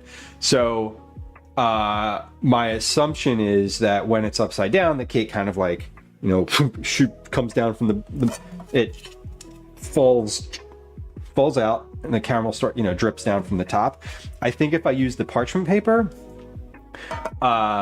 what might happen is it would get like under that, and then when I peeled the parchment off the top, it might pull like some of the fruit. I don't know. I would worry about it. I am worried. I am clearly thinking about it. So we're not going to use that, but I wouldn't use foil because I don't, as generally speaking, I don't like to use foil. Is that Beavis and Butthead? It is. Oh my god. That one is wild. You're out of pocket for that one. I don't like to use foil. I don't like foil touching my food, generally speaking. Like when I make a foil packet for camping with like, you know, fish and potatoes and stuff in it, like I'll wrap that in parchment paper first. It's just that's a me preference. Place the rack in the center of your oven. Preheat your oven to 350. Lightly grease a 9-inch round cake pan with non-stick spray. Great. We'll grease that in a second. We're adding the coconut sugar, which I have from last. This coconut sugar is from the food fight competition last summer when coconut was one of the secret ingredients. So we're using some of it up. Coconut sugar and ginger. Ginger is here with the butter. The batter will be thick, so then you put that in the pan. Then you spoon the mixture into the prepared pan. Then you add the butter and sugar on medium speed. All right, so we need a mixing bowl, right? Robbie, right? I don't remember what week it was, but I think week 1 of Food Fight was this time last year. I feel like it was. I feel like on my my time hop, I saw a picture of something with it was strawberries and garlic were the secret ingredients. Oh my god, that strawberry and like roasted garlic dessert that I made for that was weird. It tasted fine, but it was like I have not recreated it for reasons that are good and healthy and productive. Mrs. Handy's, I'm terrible. It says when I write a recipe for friends, I'm terrible at presuming people know my shorthand.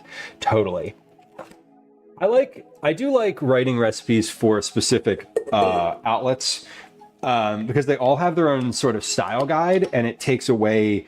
You have to like follow the style guide, but it takes away the mechanics of like, oh, do I spell out teaspoons or do I write TSP? You know, they'll tell you. They'll like the style guide that your editor gave you will tell you that, so follow it. 4 tablespoons of butter, half a cup of coconut sugar. Half a cup.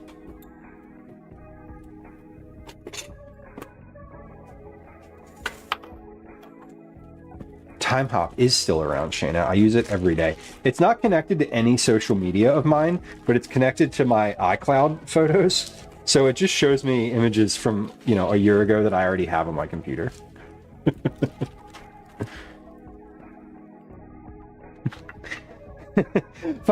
Fall Guys, it really is more around my it's less around just me being weird with the foil. It's more around I don't want if like you can burn foil, and you know, when you burn the foil, if it's touching your food, like burnt aluminum gets on your food, and that's less appetizing than like burnt paper to me.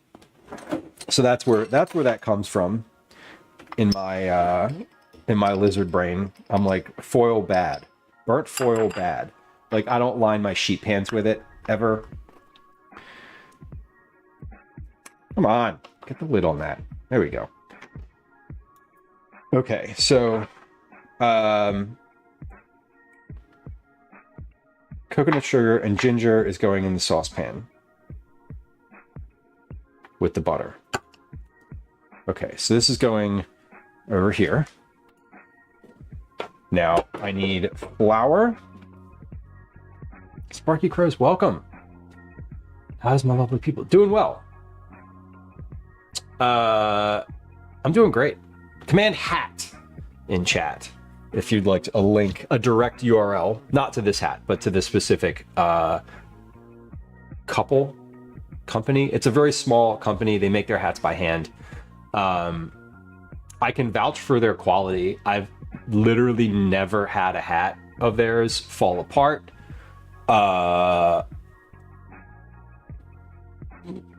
I've never had the straps break. Like their straps are really, the back strap is also really good. They are pricey for a hat. But I, as someone who like, you know, whose sense of style is really like only defined by short shorts and hats, I'm okay with it. I also don't buy that many of them.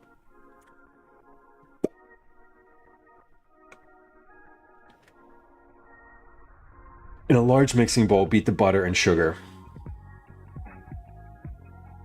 Hold on.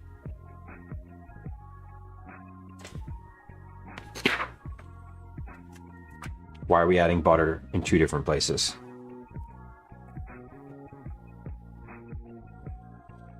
Okay. Oh, because there's 2 different sections here. We have a top, then we have the peaches and raspberries, and then we have the cake part. Got it. Okay. My hat's in my butt. I said my shorts. But you can infer. Also, I cook and bake stuff. No, that's true. I do. And I walk around a lot. We also walk around. 3 tablespoons of unsalted butter. So, sorry, I wasn't finished with that butter. Was I? No, I wasn't. Let's get 3 more tablespoons. 1, 2, 3. Okay, great. 3 tablespoons of unsalted butter. So this is, we were talking about this recipe being written well. That was confusing. So I could have separate, critique number 1. You could have your ingredients separated into like caramel and cake because you're making 2 different things. Okay. Unsalted butter goes in here and a 1/4 cup of granulated sugar. And I'm just using cup measures today. You might have noticed that is the case.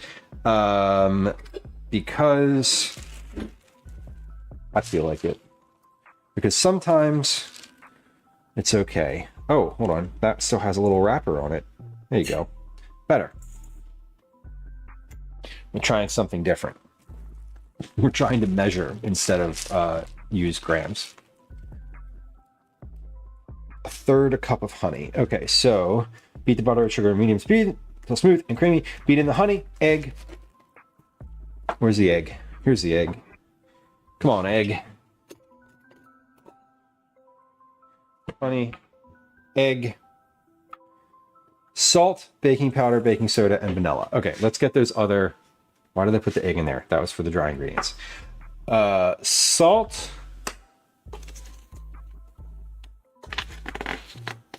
baking powder, oh, baking soda, baking powder.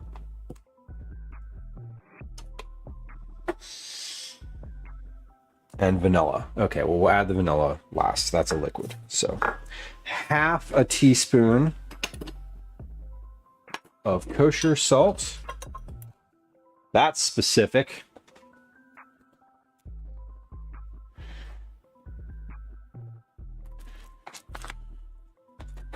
One and 3/4 teaspoons of baking powder. 1 and 3/4 teaspoons of baking powder. Where's that 1/4 teaspoon? There it is. So this is 1 teaspoon. This is baking powder, confirmed. 1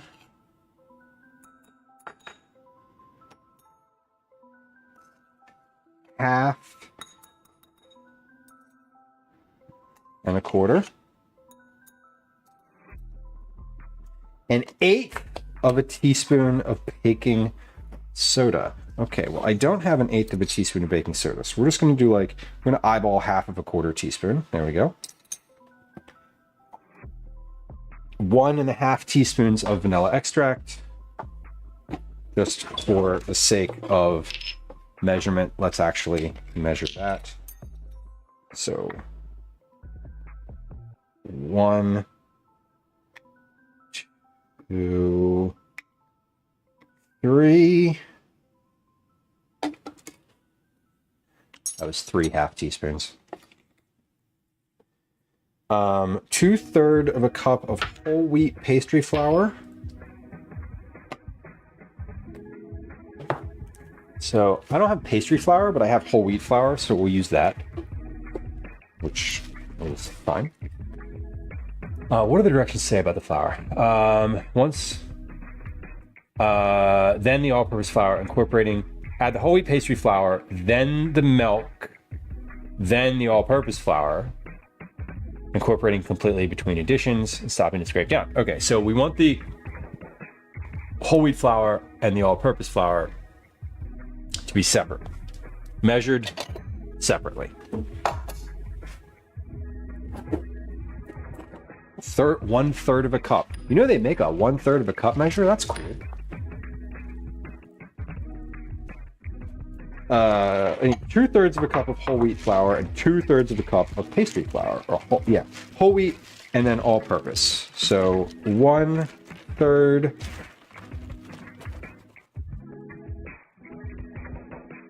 Two-thirds. Like I said, this isn't pastry flour, but it also says that you could use it says whole wheat pastry flour, or substitute white whole wheat flour or additional all-purpose flour. So I'm like, all right, I got whole wheat flour at all, good enough.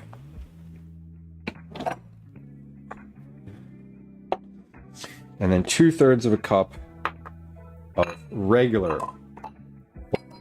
or sawdust. Right. Just, just pick the flouriest looking thing you can find. Can't find any flour? Go ahead and use cinnamon. It'll probably be fine. It would not be fine. All right, so we have the flours. I got all my other little ingredients here. Before we start mixing this, we are going to take a quick break. So just like heads up and an expectation. Also I need to cut the peaches up. Right. What else do I need here? Everything's measured out. Egg. Oh, I need 1/3 a cup of honey. Yeah, we'll just measure that in directly with this measuring cup when it's needed, because So I don't want to like transfer honey to 2 different bowls because that doesn't make any sense. Alrighty. Let's make sure we've got what we need here. Just one more walk through. Oh, almond breeze, unsweetened vanilla almond milk. You know what I'm going to use? I'm going to use regular whole milk for that. Because almonds make me die. And I don't want to do that today. I'm all set. So we're just going to use a 1/4 cup of regular milk, and I bet it'll be fine. I'd have used oat milk if I had it. And it says vanilla almond milk, so I don't know. Do we add like another drop of vanilla extract to this? Why not? It's supposed to be flavored more vanilla. So I think that maybe we could do that. Just another drop. What's the harm? The harm was that the cake was too liquidy and did not rise. Okay. Do I need anything else for my hand pies? I need flour, milk, and sugar. Okay, so I'm gonna leave. Oh, I just need like a little bit of flour. It says 2 tablespoons of flour. Okay, so let's get that out because I'm gonna put all this stuff away while we are taking a little break here before we start in on the actual hand pies themselves. So 2 tablespoons of flour, that's a 1/2 tablespoon. This is just to put on the peaches. So basically after you drain the hand pie peaches, then you put the flour on, which I appreciate. I appreciate the like specific cadence of those things because it lets you save all of the juice, which I explicitly call out as a thing to do with this recipe. Okay, we have all of our baking ingredients ready to go here. I am also going to get out some honey. So we got honey to use. Sugar is for later. That's for rolling out the hand pies. That's for the hand pies. That's for the hand pies. Okay, we're good to go. Wooma, welcome in. Happy Thursday. Hand pies. Yes. Oh, I wasn't sure if I was gonna be able to make them, because I was like worried about time. I don't know. It wasn't really a question, because I'm definitely making them. Okay, we're gonna take a break. Excuse me. We're gonna take a break for Words on Stream. If you're not familiar, maybe you're new to the channel, about every hour we do a 3-minute break. We play 2 games of Words on Stream and we run 3 minutes worth of ads on Twitch. If you're not on Twitch, congratulations, that means you're on YouTube. If you're not on YouTube, you're not already subscribed to the YouTube channel, there's a link in chat and you should go do that. It would be helpful for me. Broccoli, welcome in. Good to see you. Happy Thursday. Broccoli, your next check-in is going to be 40. Don't forget to remind me when it happens if I don't see it. All right. Here is a game of Words on Stream. 3, 2, 1. Here comes an ad on Twitch. And we'll be right back. I'm going to put some ingredients away. I'm going to file this stuff in the sink. Hi. Welcome to another edition of Commercials I Hate. Let's put stuff back in the cabinet here. I love putting stuff back in the cabinet. I love clearing out the counter. It makes things so much better. Okay. Sugar's back in. Sugar number 1 is back in. Brown sugar's back in. Even though we didn't use it today. It was sitting out. Oh, there's the flour. I have a small bag of flour and I was like looking for it all over this morning and I couldn't find it. I just looked up and it was right there. Always how it works though. When you need the thing, it's not available. All right, coconut flour can go in the back of the cabinet again. It's rarely used. Whole wheat flour goes up by the specialty flours. along with the arrowroot powder.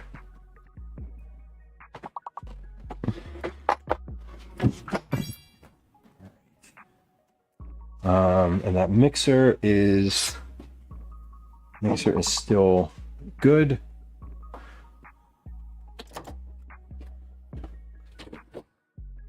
What can I put in here? Is there anything I can put in the dishwasher? Not really. Okay. Just put all this in the dish pan here.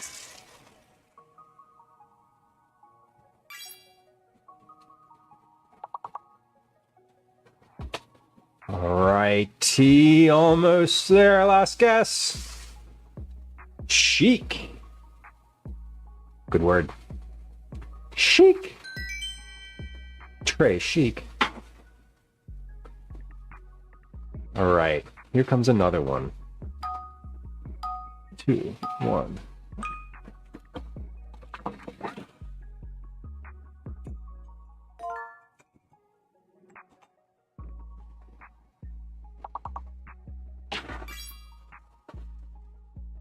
All right, well, everything's getting rinsed off in the sink here. I'm not creating that many dishes today, honestly. Sub point. I'm not creating that many dishes that I can't just put right in the dishwasher.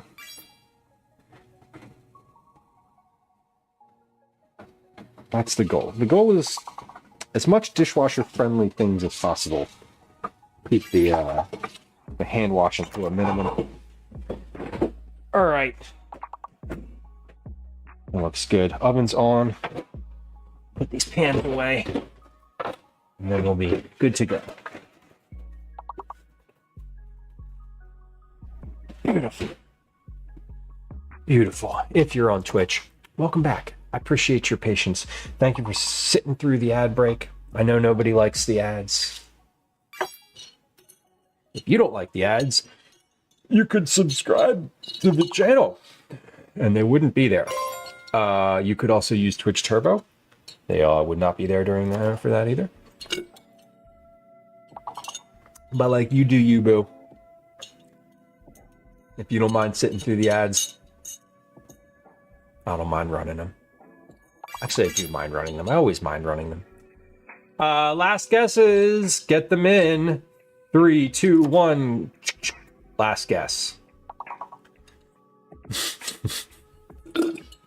Well, I always do that. I like look up and I'm like, oh man.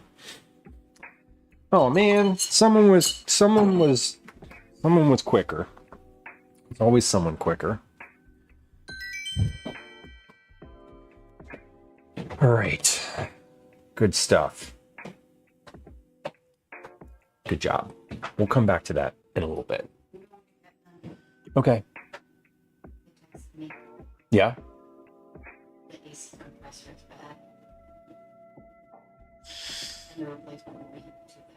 Are you fucking kidding me? That's an... Okay. Tell them they're... Tell them they're... I responded and said, I just spent like 5 hours. Bro, yeah, like... you should have figured it the fuck out then. Well, yeah. Sorry. Anyway. Bye. Yeah. Jesus Christ. Okay. Like I said, we had some errands this morning that were not anticipated. Fine. What am I doing? I'm making cake. Sorry, that just threw me off. That was information that I didn't... That was annoying information that I just received. Okay. 2 things. Let's grease the pan, make the caramel, mix the wets, mix the dries, mix the wets. Then we'll... Oh no, let me slice the peaches first. That's what I want to do first. I want to slice the peaches first because that's a thing that I don't want to have to do. I mean, obviously I don't have to do it. We're doing it. Obviously it's happening, but I don't when I have to pause and do this in the middle. So let's do this now.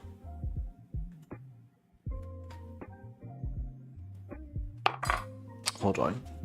I'm just keep getting texts right here. Who is why? Oh.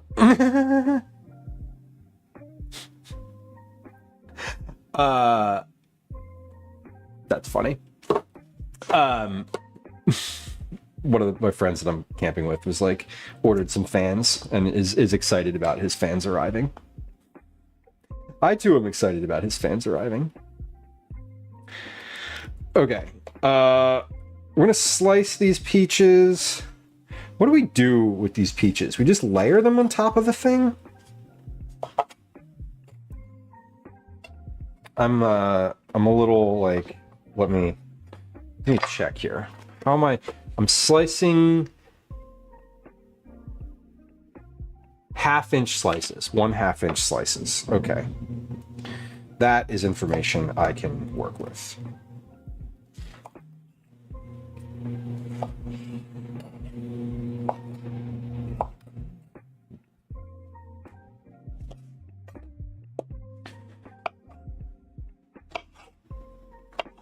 So a little bit thicker. One of my favorite cakes is a pineapple upside down cake. And I haven't made one of those in a really long time. I think the last time I made one was for my dad's birthday. A couple years ago. Not the most recent birthday. I think I made it on stream too. I'm pretty sure. So it was within the past 3 years, maybe within the past 4 years. I don't know. But we're making a peach upside down cake today, which I've never made. But functionally, all the ingredients and the process are like exactly the same as a pineapple upside down cake. So I'm making an assumption that it tastes about the same.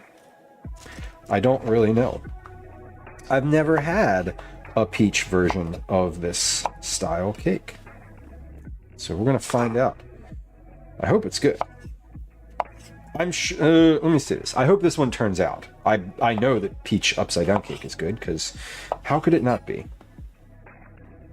All right. Peach slices. Almost there.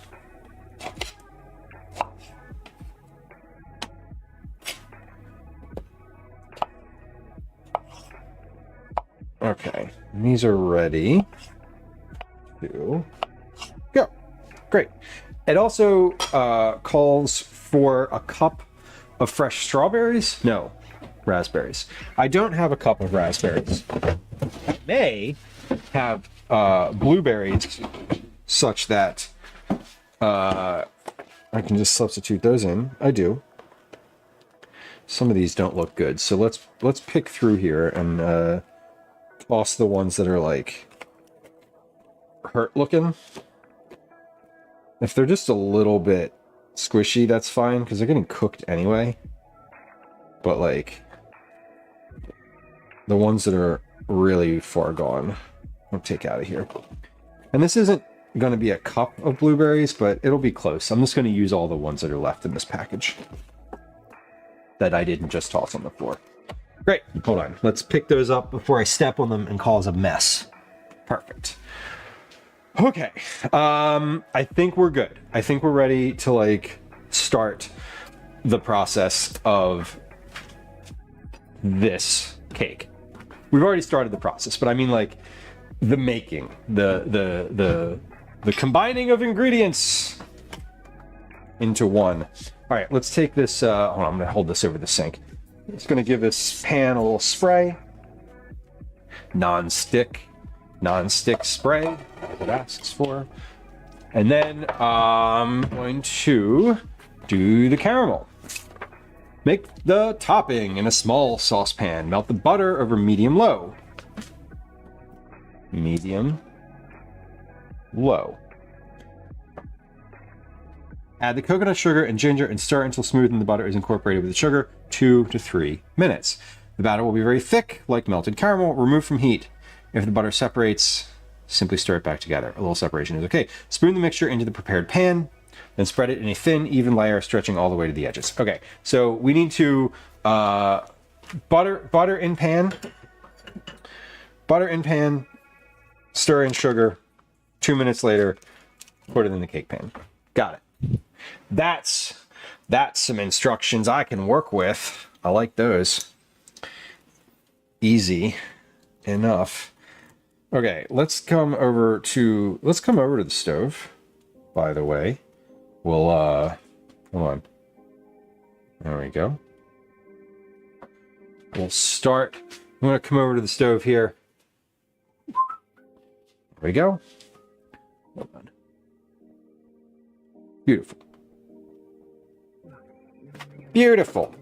Okay, I'm going to use a little whisk. A little whisk for this one. So I can get in and stir these butters in.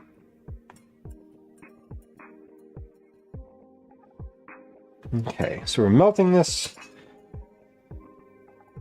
on medium-low. And we're adding the coconut sugar and ginger. So we're continuing to cook this on medium-low.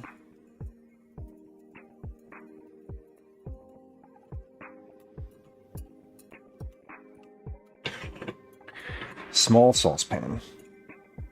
Salted butter.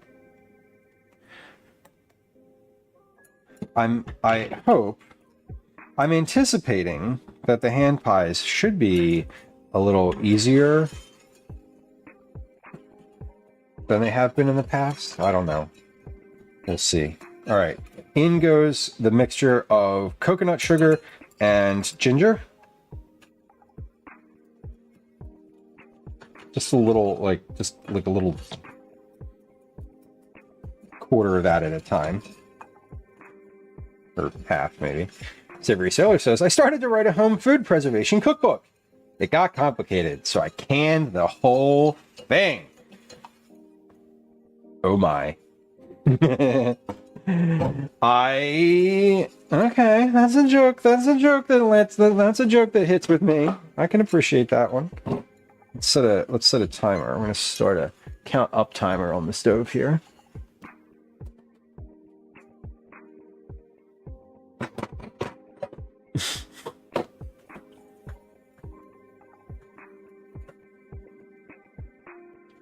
It says that the batter will be very thick, like melted caramel, because that's kind of what you're making. But we want to stir until this is incorporated. So see how the butter is like, you can still see butter very distinctly in here. The goal, ow, fuck, splashed. The goal is to, so that it doesn't look like there's oil in here. That's a good one. Hopefully there's a, hopefully that was well received. Hopefully you don't get canned for that one. Wait, can we use the same joke twice? All right, so this is, we're at 1:20, and this is definitely looking like a caramel. We're incorporated now. Yes, you can. Oh my gosh. No. Stop it. All right, this is 1 minute and 40 seconds. We'll give it the full 2, but I'm pretty sure we're there. This is definitely very fully incorporated. Spoon the mixture into the prepared pan and spread it in a thin, even layer, stretching all the way to the edge of the pan. Arrange the peaches and raspberries in a single layer on top of the caramel. Great. Okay, so this is 2 minutes. 2 minutes flat. Time is, as we know, a flat disc. I'm going to put this in the pan. We're going to spread it into a thin layer. So let's see if we can spread it out as much as possible before needing to spread it manually. There we go. Okay. Now, when we spread this like this,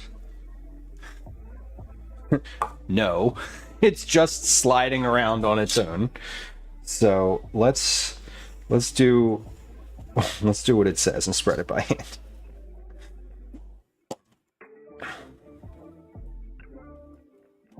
I'm using a plastic spoon to do this so that it doesn't stick as much.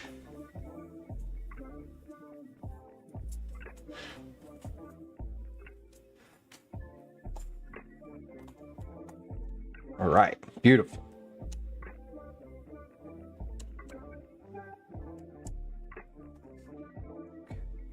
There we go. Caramel is in and spread evenly as I can get it in this moment on the bottom of the pan. Looks good. Looks good. Tastes good. All right, now we're going to arrange the peach slices on here. Let me wash my hands before I do that.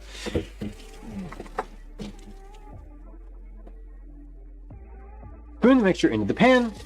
Spread it into an even layer. Arrange peaches and berries in a single layer on top of the caramel.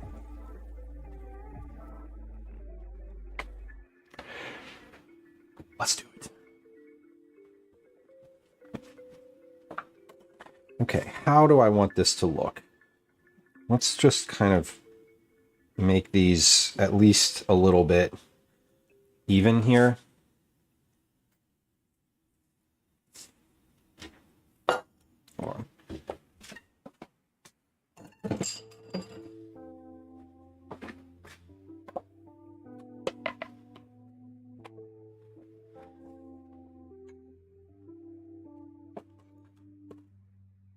There we go. Okay, close enough.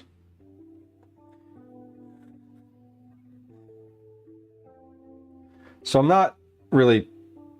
This is already kind of cooled down. Because I have the pan... I have the pan sitting on the counter directly, which is a heat sink for the bottom because it's stone. So this caramel is already like kind of solid in the bottom of the pan here, which is funny. It solidified like right away.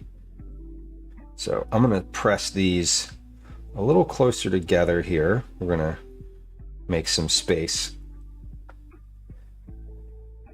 between so we can get some of these other pieces in. I want to kind of should have put these closer together to start, but that's okay. It's the caramel on the bottom is solid enough that I can just move these peach pieces around without them sticking in any one spot, which is kind of amazing. All right, there we go. Look at that. Look at that. Oh my God, it looks so pretty. It's so pretty. It looks so beautiful.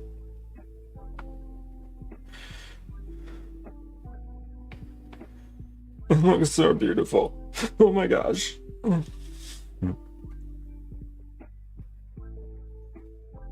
Oh shit, I'm supposed to be putting berries in here too.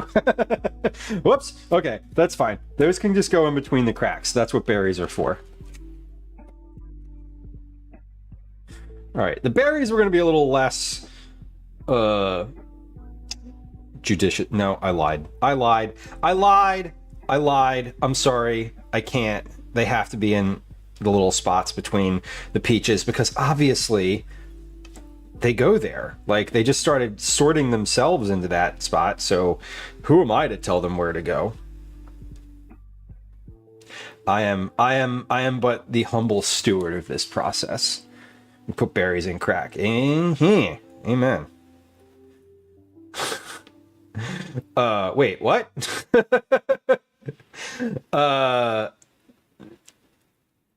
Yes. All right, here we go.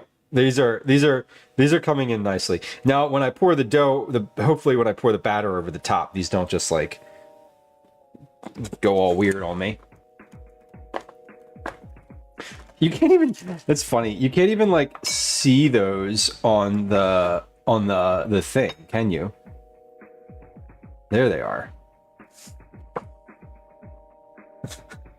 Like, I realize that the berries are so dark that it's just like they're not showing up on the screen.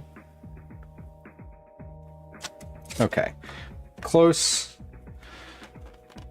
and whatever. There we go. We got real precise at the end there. Sheesh. We did not. All right, that looks good. Hopefully those are all. Hopefully those all do. Hopefully those all do well. Move this over here. Rinse my hand.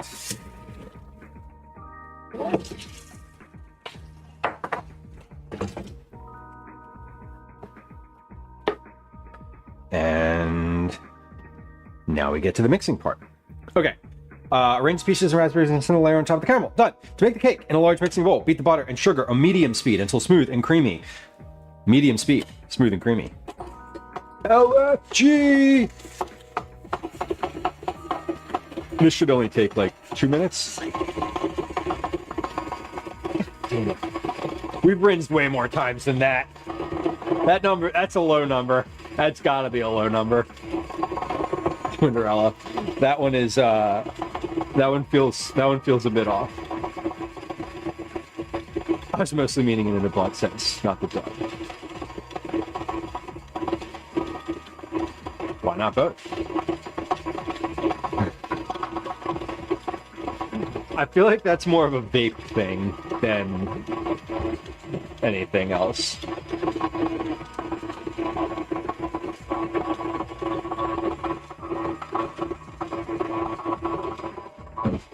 Making your vape taste like berries. Okay.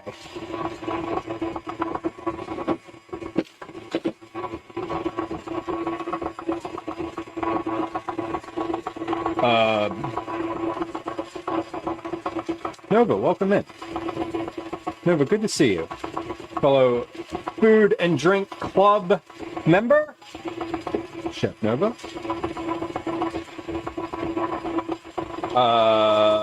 Butter, sugar, ginger. Yeah. 4 tablespoons of unsalted butter. That was it. It doesn't feel like a lot.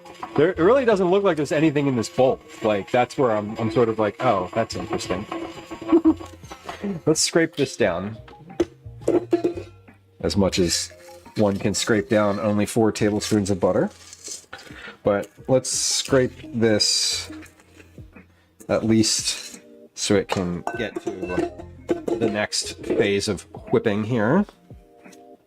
There we go. We're getting there. So once I get this cake in, I'll start in on the hand pies. And I have my pie dough in the oven. My peach filling has been sitting on the counter, macerating, which is a thing you can do on Twitch. So everything's ready for those. I need to roll. What I need to do for the hand pies is roll the dough out, cut it into circles, and then roll those circles a little bit more and cool them down. So while I'm letting that mix, let me get out my sheet pans for that process, because I am imagining making all of my rounds and then I'm imagining like processing all the rounds at once and then doing all of the filling of them. So with that amount of butter, to start to question whether the KitchenAid is the tool for the job. Yeah, I definitely agree. There's not a lot of butter in here. It says with the mixer on medium speed, so it wants you to use a mixer of some capacity. I do imagine you could use a hand mixer just fine for this. Of course you could. Okay, beating the butter and sugar on medium speed until smooth and creamy. Now we're beating in the honey, the egg, the salt, baking powder, baking soda, and vanilla. Stopping to scrape down the bowl as needed. So let's add the honey to this first. honey first. Cooking spray. There it is. We're gonna put little spritz of cooking spray in this cup before we put the honey in it, because that will help honey come out of here. Baker, welcome. That will help the honey slide out of this cup a little easier.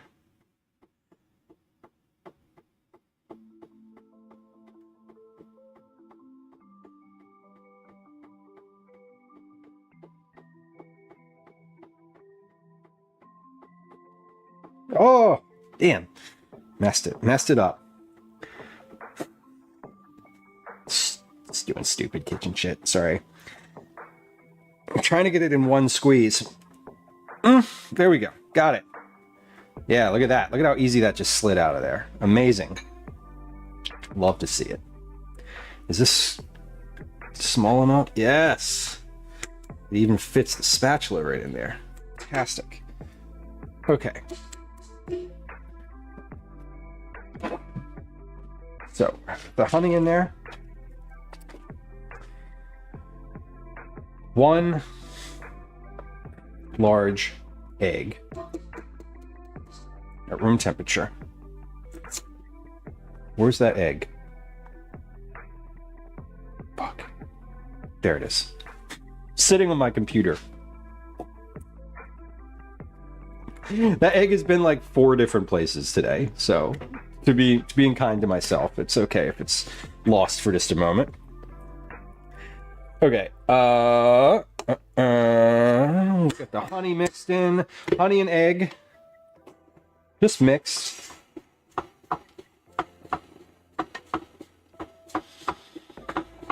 Then we're gonna add the dries.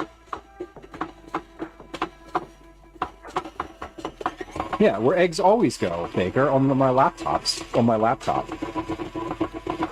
Where else would I have been looking for it, really? Okay, so that's good. What is this? This is my baking powder, baking soda, salt, right? Here's hoping.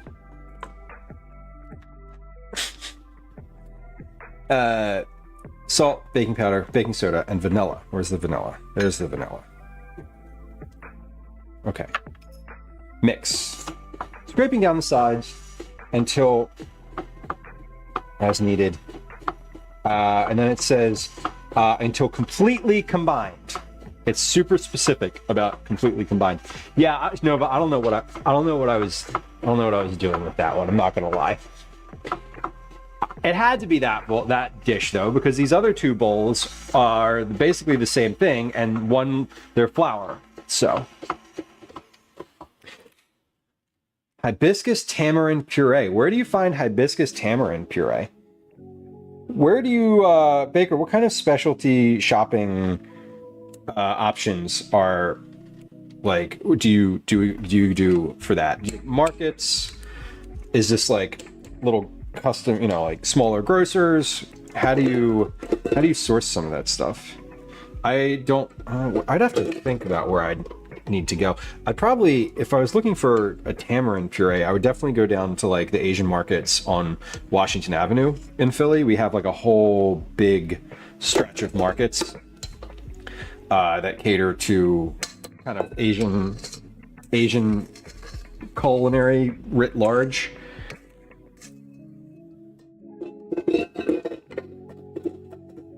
Come on, get in there. Get in there. There we go.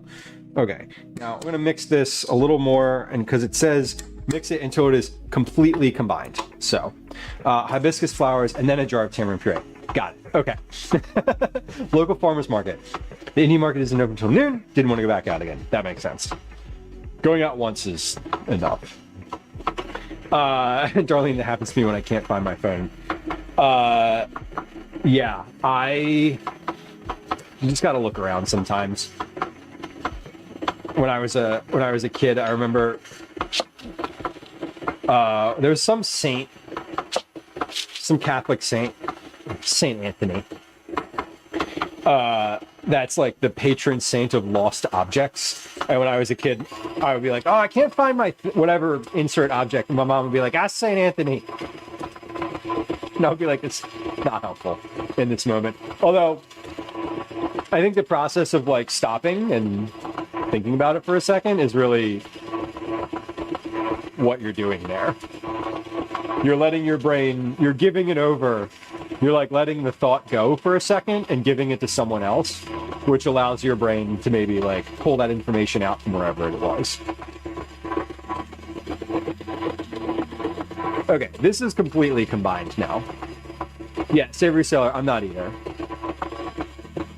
I think it's just my sense is it's the idea of asking for help when no help is available, and the sense of relief that happens when you ask for help in any situation that you needed help in. So like I think just the asking maybe is the like the valuable part of that. Lemon, welcome in. Lemon, I saw you earlier. We were earlier. I saw yesterday you were doing like home reno stuff. Huge. I am impressed. Stopping to scrape down the bowl. Done. With the mixer running at medium speed, gradually add the whole wheat pastry flour, then the milk, then the all-purpose flour, incorporating completely between additions. Great. Whole wheat pastry flour. We don't have whole wheat pastry flour. We have regular whole wheat flour. And it says with the mixer running, but that always like, I don't know. For some reason, it always like fluffs up at me when that happens. Maybe we'll take it a little slow. If you aren't comfortable asking for help when no help is available, maybe sailing isn't for you. I know that. I know that to be true. And I've watched Savory Sailor. Recently, one of the things that's been like on my YouTube recommendations are like people doing like solo navigations places. And it's like, it definitely feels kind of terrifying. Then the milk, then the flour. Incorporating completely between additions and stopping to scrape down the bowl. Okay, let's stop to scrape down the bowl. Home improvement streams now every Wednesday. I love it though. I think that's great. Were you nervous about doing that? Like, I would be, I don't know. Not like from a safety or whatever perspective like that, but from a just like, oh, I'm doing something that's like weird and different. I would always, I don't know. I guess you're always nervous until you do. I think it's fun though. You're planning on a solo navigation? Rewiring the engine of a boat and then going out in the middle of the ocean in said boat is just objectively terrifying, Savory Sailor. We were in Baltimore recently for a stream, and I saw one of like the big ships with the mast, and I was like, imagine crossing the ocean in that. This thing's made of wood, and you are beholden to the wind. Like, that's insane. It's amazing that humans did all the things that we've done. Always meant to do it. Okay. I love it. I appreciate it. I've as someone who doesn't do a lot of home improvement stuff myself, I mean by a lot, I mean any, I'm always fascinated by that kind of thing. I am not super handy. I choose not to be. It makes my work even better, you know? If it works for you.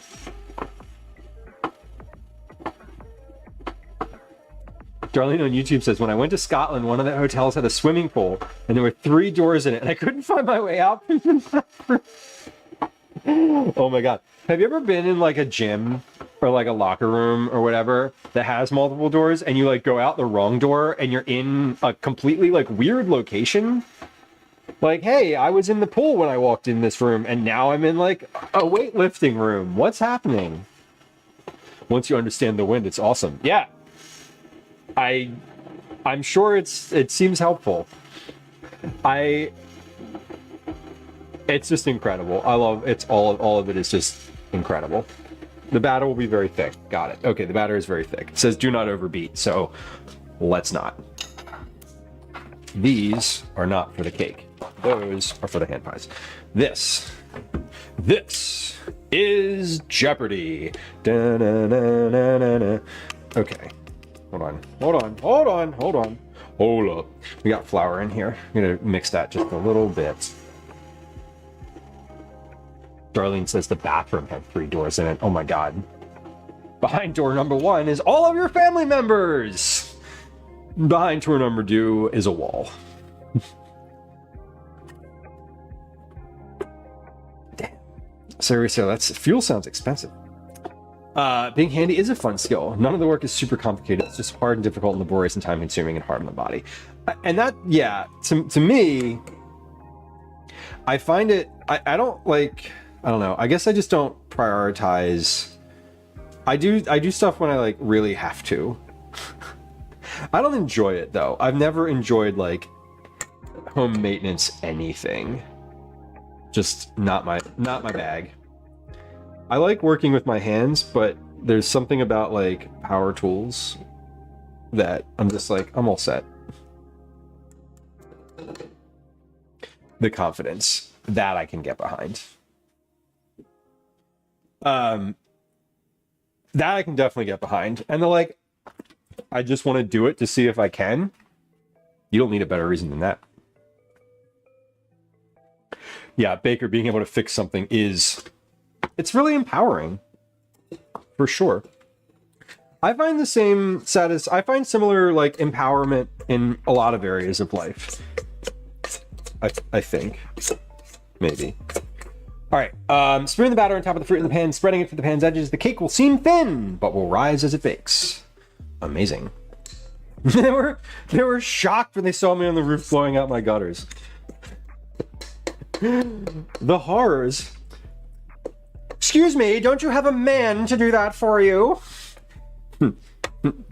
Quote, some ignorant asshole. Yeah. A lady doing work? Imagine. Chauncey, get out here. Look at the young lass doing work. They said that's how I knew I was Canadian. Amazing. It's why my most nervousness. It's why my most recent grill renovation made me so proud.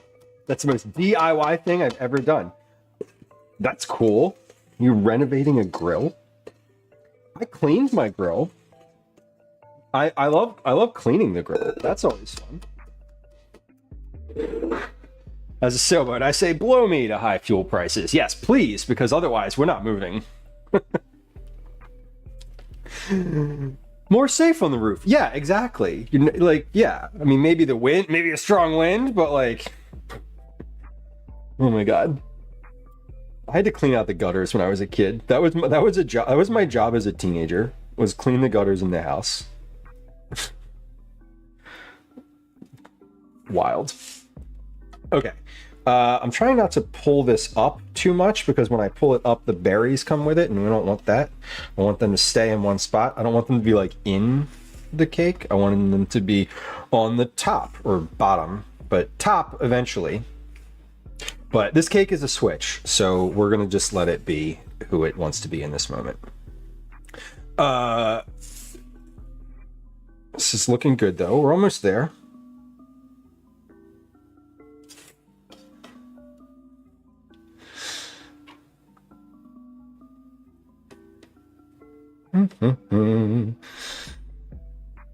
Almost.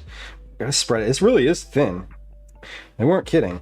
They managed my expectations really well though by saying this will be really thin, but don't worry, it will rise. Because I'm worried. I can't help being worried, but they did tell me that what to expect, so it's good. It's good. Okay, let's pop this John in the oven. For how long? Bake for 25 to 30 minutes, it says, until deep golden brown, and then a toothpick inserted into the center comes out clean. The top of the cake will spring back lightly when touched. But this is what it looks like currently. Some of the blueberries came up, but that's okay. Oh my god, a dog on the roof, terrifying. Testing automod today. Are we testing automod? What happened? What did I say? Is someone typing mean thing or is someone typing bawdy things in chat? We can't have it. Okay, 25 to 30 minutes. Oven's on. Close it. Jesus, it's hot. Okay. We don't need this anymore. Don't need the mixer anymore. I don't need this anymore. Need the honey anymore. Okay. We're clearing. We're clearing. We're consolidating. Fantastic.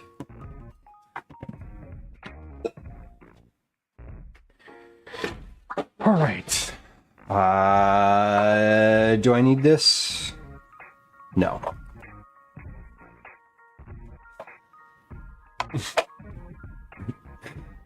Whoa, wait, I didn't see them. Damn.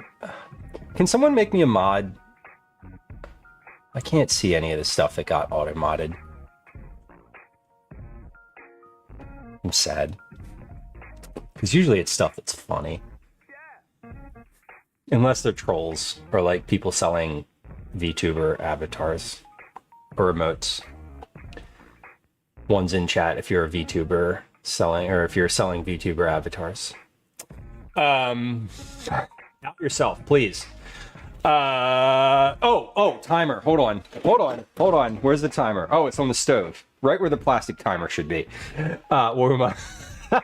Okay, well, I do know that you are actually an artist, though. So, like, that's fair.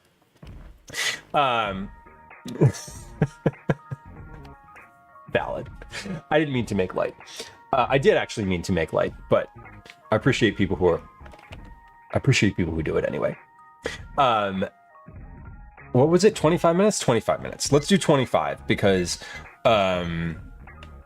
we need the low end.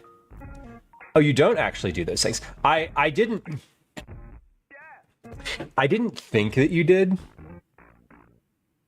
but I also didn't want to be rude in case you did. I do know that you create art generally. And I also do not need a VTuber avatar, just for anyone who was like thinking that would be fun. Not for me. Not today. You know who was in chat recently, who's been in the food and drink category for a little while, who has a funny VTuber avatar? Barley the Burr has been streaming in the food and drink category and has been like making food. Anyway, his stream's really funny. He's super cool and cute. And I was like scrolling back in his videos the other day, and he had like this really funny, like big burly bear avatar. And I was like, that's cute. Yeah, Baker, I feel like he started doing food and drink like a couple months ago, and like not using the VTube thing. And that was my take. I don't like, we don't know each other. I don't like, we've never actually chatted, except for in chat. So I'm not going to pretend that I know anything or can speak to anything about it. The LouTuber, oh God. Baker, it throws me off when I see someone with 600 plus viewers in food and drink too. I'm like, what? Where did you come from? Often it's someone who's like cooking for the first time, who's already like a large streamer and some other, other channels. There are some food and drink streamers who consistently have, a couple hundred folks watching the channel. There's like a few folks that are in like the 100 plus, and then there's a few that are in like the 200-300. Generally speaking, I think who comes to mind? Cake Jumper comes to mind as like daytime streamer who has a large, usually has like a lot of folks in chat who is pretty exclusively food and drink. Okay, hand pies. We made the pie crust already. We macerated the peaches. So now I'm gonna drain the peaches. No, we're gonna do the pie dough first. Using a rolling pin, roll out the dough. Slightly thicker than a normal pie crust. Okay. 3-inch biscuit cutter or a wide mouth drinking glass. Gather the scraps, re-roll, and cut additional circles. If your kitchen is warm and the dough is beginning to soften, chill the circles for 10 minutes before proceeding. Okay. Cool. Okay, so basically we need to make a bunch of pie rounds. While the dough, roll each circle of dough out to 1/8 of an inch thick and about 5 inches wide. So we need as many 5-inch circles as we can get out of the dough that we made. That's just the goal. So next goal, create 5-inch circles, put them on these sheet pans, put them back in the fridge. First, we move this mixer, because I'm not gonna use it again.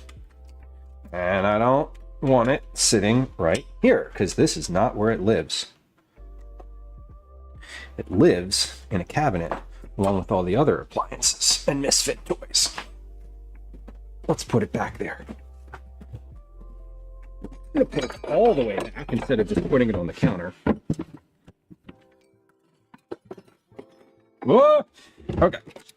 Sorry, all the other attachments are also like right nearby it, so lots of bang. All right. Well, we have a cake in the oven. What word did I just say? That was not a word. I think I meant to say oven. Instead, I said other or other. Unclear. Okay. Pastry mat. Wrong way.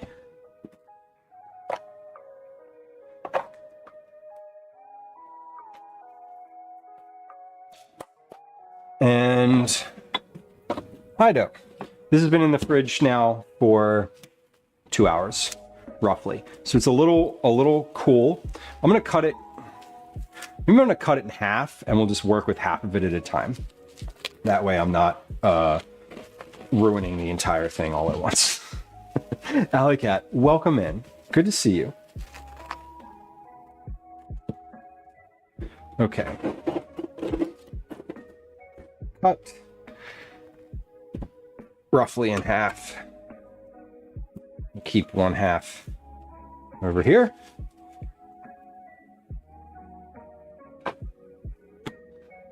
And the other half here. All right, where's my flour? There's my flour. Okay, we're gonna open a little thing of flour. So the directions here are to roll this, cut it, and then roll it a little more. 3-inch biscuit cutter is,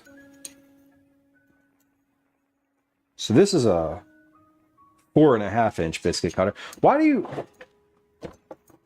this is weird to me. I get conceptually why you would like roll the individual things out, but like, why wouldn't you just roll the whole thing and cut it in 5, cut it in, whatever. Why would you like roll it, cut it, roll it again? Why would you need to do that? All right, this is the 3-inch cutter. Got it. Precise architectural ruler tells me so. All right, let me wash my hands real quick here. So we're about to be working with them. And I'm gonna roll some dough. It is 15:14 where I am. That is 3:15 p.m. I hope y'all are having a good Thursday. The best Thursday you can. If I was Patrick Richards, I would tell you to have the Thursday you deserve. Which, depending on how you say it, could be very passive aggressive or not. So, I mean it genuinely. Have the Thursday that you think you deserve. See, maybe that sounds a little better. All right, let's roll this dough out. We're gonna roll one. Roll. Ah! Damn it. Sorry. Got rolling pins coming at me. There we go. Okay, let's roll this out. I'm gonna flour a little bit. Flour the board, flour our dough.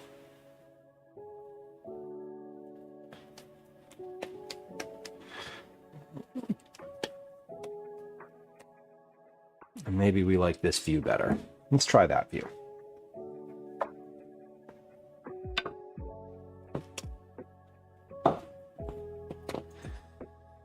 And we're not using the scale.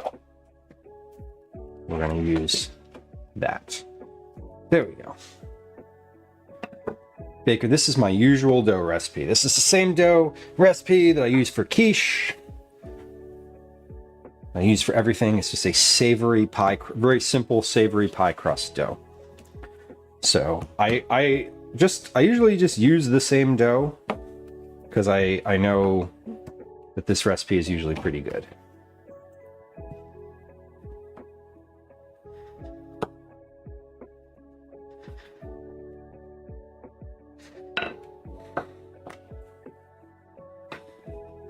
Roll out the dough until it's between 1/4 and 1/2 inch thick, it says. So slightly thicker than a regular pie crust. Okay, we can do that.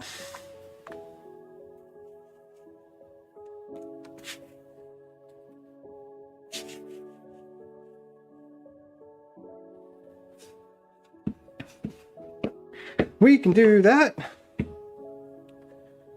This recipe that I'm using says for a double pie crust. Basically, like you make a double crust recipe, which is a typical pie crust recipe. I feel like most pie dough recipes make a double crust. I don't know. 1/4, hold on. Roll out the dough until it's between 1/4 and 1/2 inch thick. 1/2 inch thick? Did I really read that correctly? This isn't even... Oh yeah, okay. That's maybe about 1/4 inch. Sorry. I'm overreacting. I'm overreacting. My bad.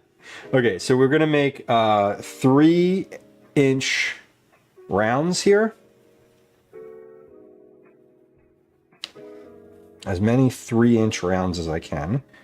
And then we're gonna turn those 3-inch rounds into 5-inch rounds. And then we're going to re-roll this dough.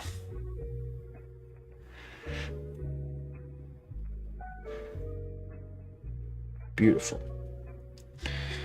Do I have enough? Oh, I fucked it up. No. Oh, perfect. Perfect. Yeah, Baker. Basically, I don't want to like this pie crust just works really well for me. Like, it's very simple. So not a lot of like additional nonsense here. So I feel like I don't have any reason to like do something different, you know? That was super satisfying. I got that last one like right in the middle. Just enough room right in the middle. Beautiful. We gotta this is starting to get warm. So maybe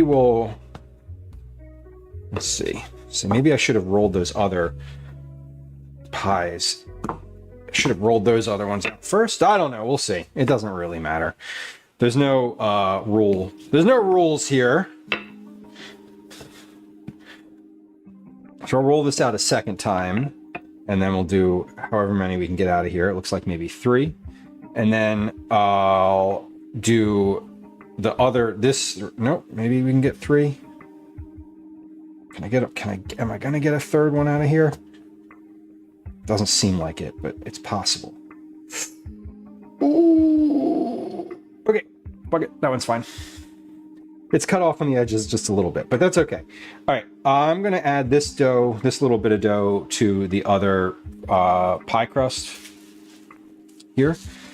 I'm just gonna toss that in the fridge for a second because that piece of dough is like, whoop.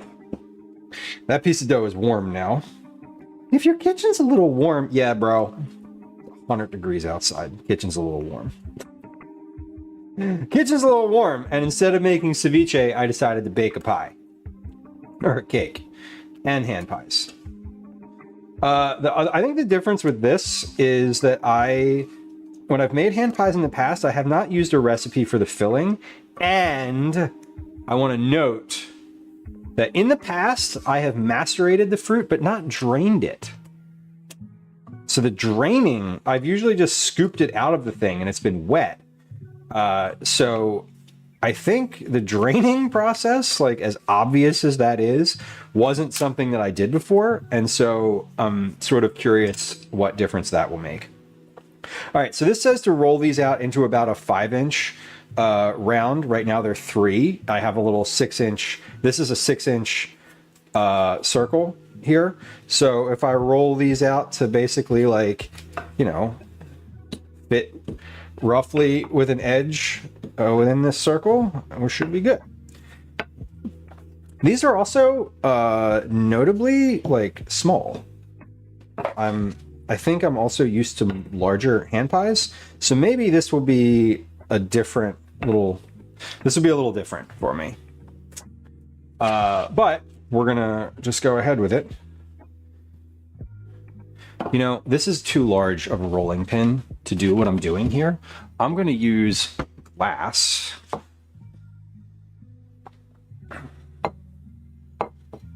What I really need is one of those small, like, tortilla pins. That would be ideal. But I do not have one.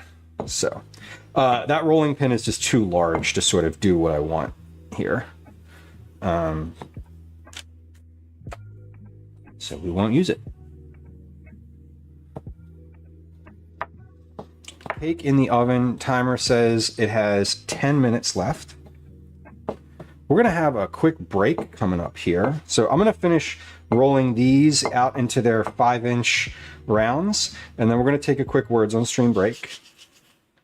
If you're new to channel, perhaps you're lurking though, we do a break roughly every hour for a game, 2 games of words on stream, and a 3-minute advertisement break on Twitch.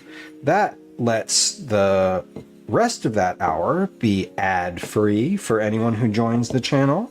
So no pre-rolls. And during that time, I will probably... What am I going to do during that time? I'm going to triage the sink because it needs some attention. I emptied it earlier and now it's like... Now it's not doing so great.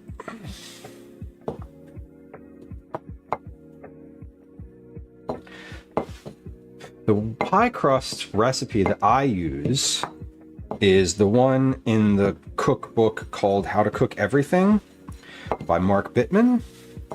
It is pretty much the same as every other pie crust recipe I've come across. So nothing super surprising about it. It's pretty straightforward. Butter, flour, food processor. You could do it not in a food processor too, and I have. It just takes a little longer. You gotta mix the stuff with a fork. I do like the food processor for pie dough. I've kind of come around to that. I didn't used to use it for pie dough. I used to sort of scoff at it, and it was sort of a like, oh, I don't really need that. Well, I have one and I can use it, so why not? It really does make it easier.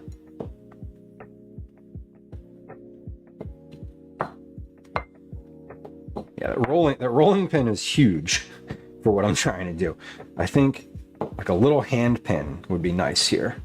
The same rolling pin, just like the size of like a little larger, like a drumstick maybe, like for drumming, like not chicken, like that kind of drumming.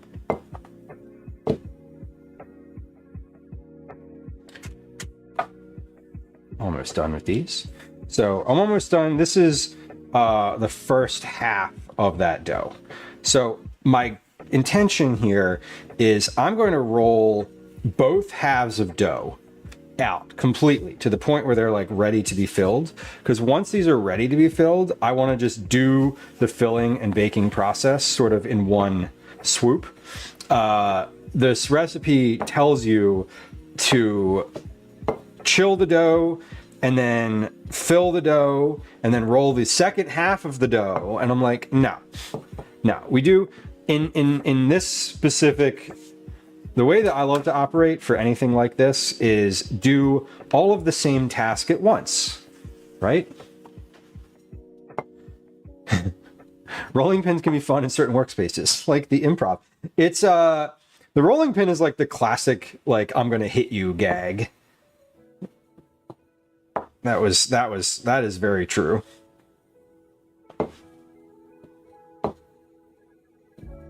This glass has just enough of a lip around the edge here that you can sort of it like you let the glass do the work and it won't roll it too thick. It's like just a little bit of leeway on the inside of it, which I like, or rather which I appreciate because it's helpful. Okay, so we're gonna do this, finish this last one. We're gonna take a little break, play some words on stream, and when we come back, we're gonna finish rolling out all of the second half of the dough, and then we'll get to the filling. Calvin might be home, not might be, Calvin will be home at some point this afternoon. I wonder if he would like to help me fill these. I doubt it. I doubt it. Because he's gonna be coming home from camp and probably not in the mood to do more cooking. Okay, we're gonna take a quick break. I have 5 minutes left on my timer for the cake in the oven. That was the minimum amount of time. That was 25 minutes. So the cake might be a little longer than that. When we come back, we're going to check that. We're going to roll the rest of the pie dough, the second half of the pie dough. Then we're going to start on the, I was going to call them empanadas. They're not empanadas. They're hand pies. They're basically empanadas, but like not really. That's kind of a, that's not accurate. But they are a dough filled with things, which is like culturally relevant to everywhere. So I still think the camp thing is neat. Sounds like such a great way to teach him young how to enjoy cooking. Teach him how to enjoy cooking early. It does. It does. And it seems like he's getting a lot out of it. He seems to be enjoying it. I can't tell if he's enjoying it as much as some of the other stuff that he's done. I don't think that he is. I don't think that he's enjoying it as much as he enjoyed rock climbing camp. But he's also a very like sporty kid and active. So this might be a little bit too inactive for him. Even though it's a super engaging, like active process, cooking, right? You got to manage a lot. It's not running around. So we'll see. All right, here comes a game of words on stream. While Uma says, does he bring food home? He does bring food home. When he gets home today, he should be home. He should be home within the next 20 minutes. No, maybe not. They went to get ice cream today. Gwen's driving. Another friend of his is going to camp there this week too. It's that friend's birthday today. They're stopping after camp to get ice cream. I just remembered that. So they're probably getting ice cream right now. Anyway, they're going to be back at some point, and he will have food that he has made at camp today to like share and talk about. Who's handled this and who's washed their hands? Right, Baker. These are the important questions as the like adult in the room who like really does want to try the food that they made, but also like I don't want to get, like dysentery from it. Creme Delish, welcome in. We are going to play a game of words on stream. Here that comes. Here comes an advertisement on Twitch. It's 3 minutes long. If you don't like ads, guess what? Go to YouTube and you can hear whatever words I say next. Hi, welcome to another edition of Commercials I Hate. Which most assuredly will not be that exciting. Let's put things in the dishwasher. Here we go, dishwash, here we go. Yeah. We'll fill this dishwasher right up because I've got a lot of glass stuff in here. I try to keep all of my measuring into things that can go in the dishwasher. So I use a lot of individual measuring bowls.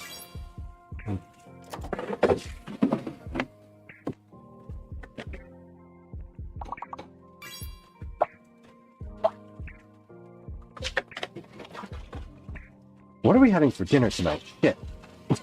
I just thought about that. What are we having? What are we going to have for dinner?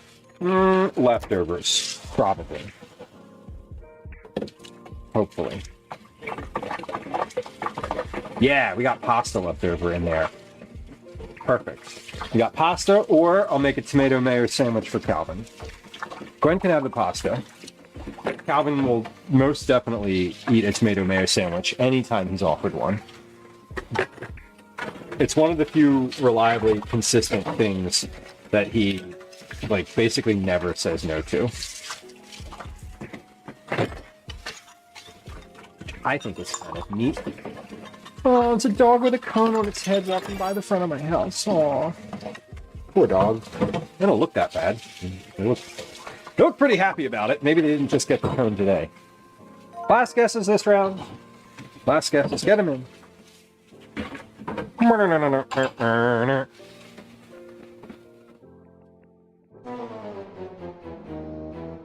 Yeah, see. I don't want to play Funocracy. Maybe I do. Do we want to play Funocracy? I've never heard of it.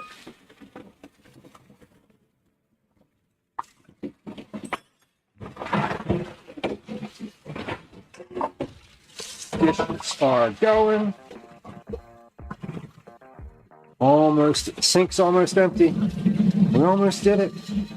We almost did it.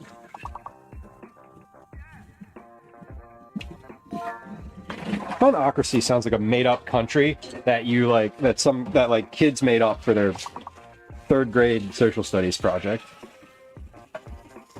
Now tell us about your country. We have a country called Funocracy. Everybody gets macaroni and cheese for dinner, and you get to stay up late and watch YouTube as you want. Cool.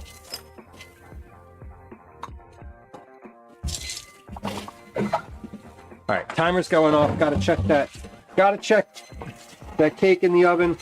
We'll wait until we're finished, and then we'll check it together. Okay. Quit chirping at me. I got it. 5 minutes. Okay. Hey, welcome back. If you were on Twitch, you're finished with that ad break now, and I appreciate you sitting through it and the patience that you've just exhibited. You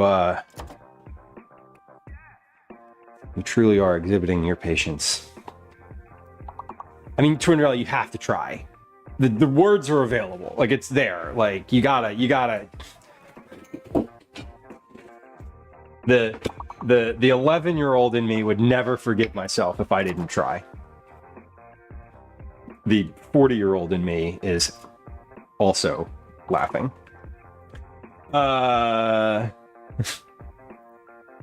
Okay. How do I do this? Hold on. There it goes. Okay. Yeah, titmouse. The tufted titmouse, of course, native to the eastern seaboard. And I'm sure that's what you meant. Very nice. All right, we're back. Let's look at that cake in the oven. It should be pretty good, hopefully. I don't know. We're gonna take a look. What is it supposed to look like? What does it say?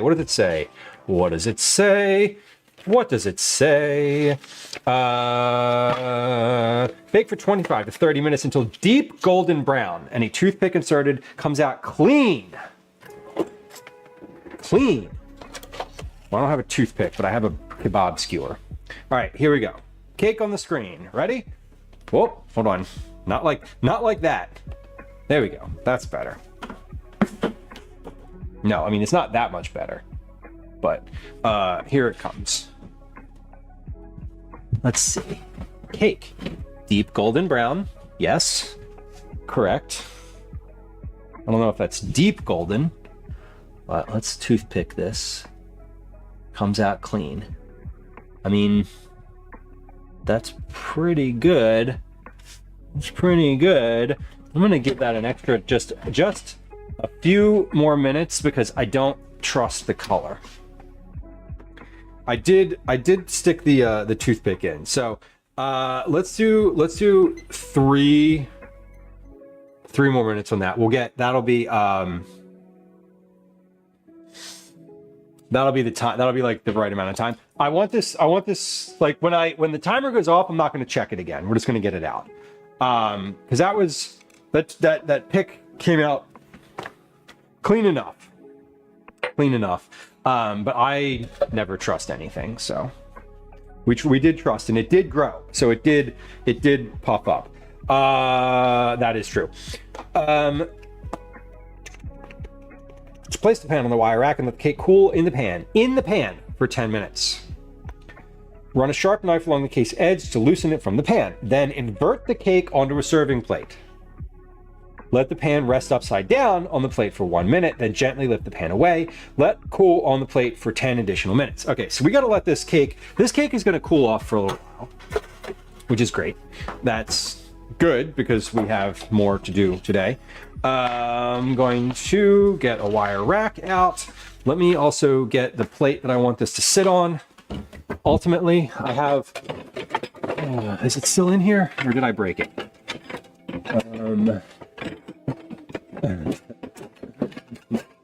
There, hold on. I want a relatively flat plate for this because otherwise it sags in the center. I don't have a flat cake thing. I would like one, but I don't. Okay, so that's ready to come out of the oven and just sit on the counter there. I don't need this anymore.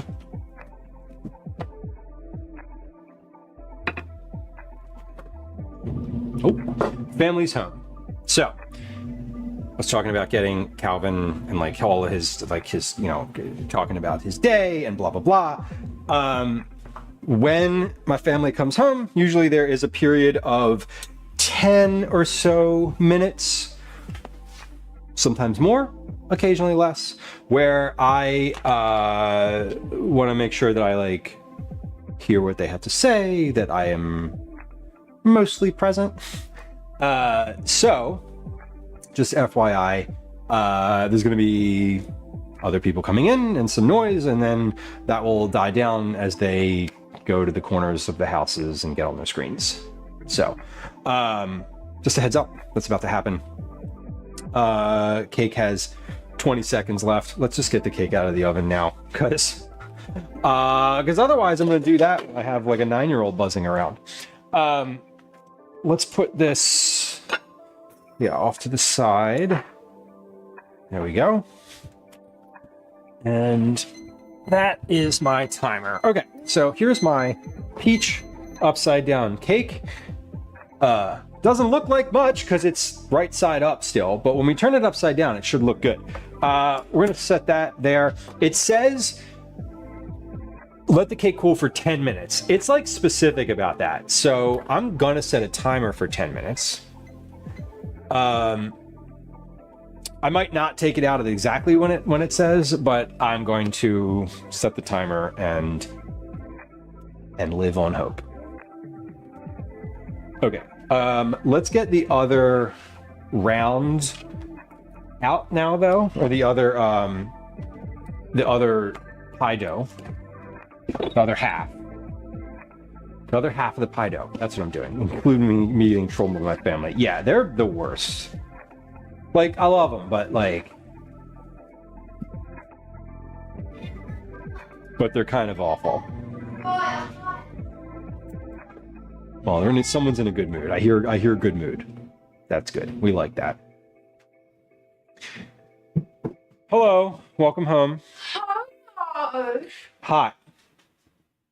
Okay. Just came out of the oven hot. Okay?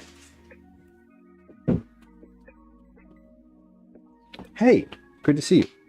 Hello, stream. You smell like a kitchen. I probably do. Are you still swimming? Yeah. Hot. Like that just came out of the oven. So don't touch. Okay. Dinner tonight, leftover pasta. Okay with you? Pointing at your mother. Yeah. Okay. Pasta. Tomato. It's orzo. Orzo's pasta. I'll die on this hill. Do you want tomato mayo, Callie, for dinner? Yeah, sure. Okay. Great. This is pickled stuff. I really You don't have to try that. Thank you so much. Yeah. You smell like a kitchen. Yeah, I mean, I am one to talk. I do probably smell like a mix of several things. Salad. This is potato salad. Mm-hmm. Orzo is pasta. I know it's pasta. It says so in the box. And this Hush puppies. is puppies. Ooh, those hush puppies look great. Oh, I forgot something. What'd you forget? Teamwork book. Oh, okay. Super. Oh, what did you say? I didn't. I said, would you like a tomato mayo for dinner? Yeah, I heard that. Okay. I thought you said something after. I was reading chat where it's where the chat was orzo is pasta. Because No. I mean, it's sold in the pasta shelves. It's made from the same thing, and you make it with an extruder, just the same as you make rigatoni. I don't see that. No. It's pasta that pretends to be rice. I mean, it does. It's weird. It's got a strange rice that pretends to be pasta. Fair, not fair. It is pasta, but well, we can allow it. I don't care. Whatever. I know you don't actually. Yeah, care. I'll eat it. Okay. What do you know? I'm gonna eat chips. Eat what you want. Nobody's policing your edible situation here. Who's Rigatoni? It's the guy. It's the guy on the corner. You know, my uncle Rigatoni. What? Can you get me those Lays? The Lays? These? Or what's that? Doritos? Yeah, there's more up there. There's kettle chips up there. Nah, I want these Lays. The big bag of Lays. Ruffles. I love Ruffles. Maybe. Here, this is the size of a small child. Perfect for me. This is the Costco bag of Lays. The biggest bag of Lays I've ever seen. Go to my hole right now. Okay, enjoy. Enjoy. We're gonna roll out the second round of pasta rounds here. Who wouldn't want a rice-shaped pasta? Orzo is one of my favorite pastas. I kind of love that it's... What do I love about orzo? I love that it's pasta and it has like the pasta texture, but that it is a different experience. It's almost like eating like it's almost like eating a polenta dish or something. Like it all just kind of sticks together, which I love. Getting laid. Savory Sailor, you are funny. This is like the time that Bob said pasta wasn't noodles, right? Like, what? Like, excuse me. Like, I have a small point of contention with your statement, friend. One, you're wrong. Two, what the fuck?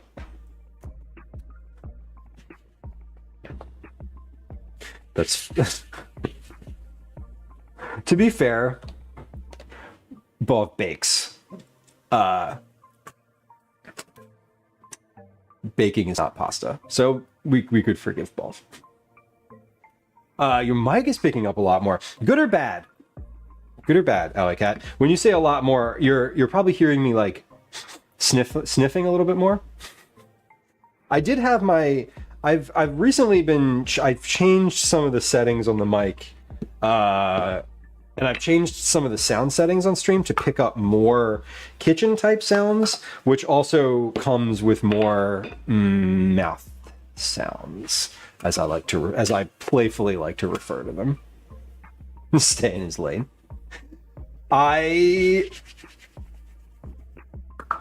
mean, I guess in what world?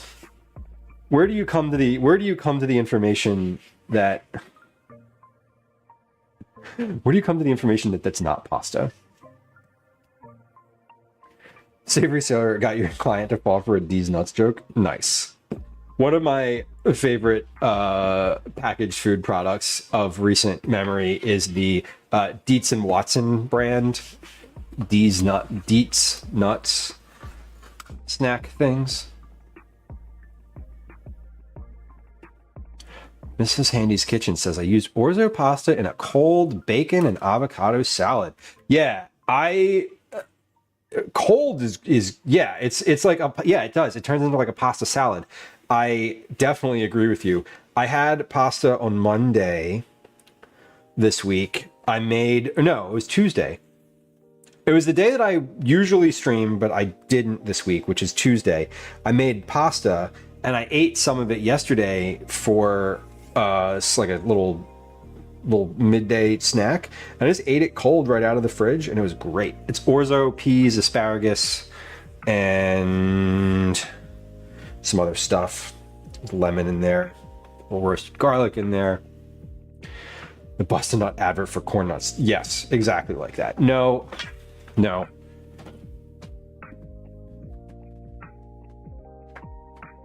A cat attempting to get on the counter. Absolutely not. Not while I'm cooking. No cats on the counter during food processing. That is a hard no. A bouquet of flowers. Nice. I like a bouquet. What's your favorite kind of flower? Mine is all-purpose. But yours may vary.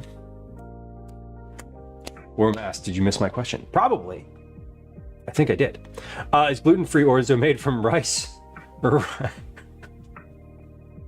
I have no idea. How would you make... What would gluten-free orzo be made out of? It is a mystery. I feel like I heard the garage and we could hear Cal come in talking when you said someone was happy. Sounds of finance feel like we're hearing more outlying sounds. Right. Yeah, and I am aware of that, Alley Cat. I'm never sure how much is getting picked up, right? Or no, I'm not never sure. But so some sounds that I know aren't getting picked up, like when I was whisking the caramel in the pot earlier. Like I've gone back on other streams and like I understand that like you can't hear the clicking of the whisk in the pot. Like that didn't get picked up. So there's some things I'm just not sure if they get picked up or not. But the talking and sort of the background noises in the house, that is definitely intentional.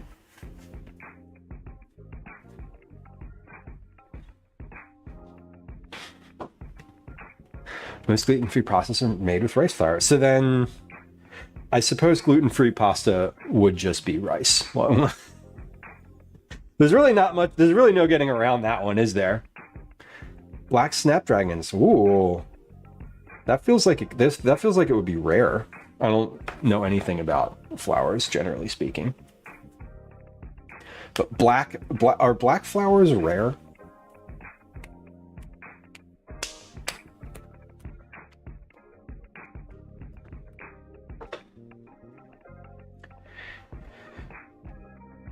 Black dahlias are the only black flower that comes to mind that I can have, that I am thinking of. Okay, that was a 10-minute timer.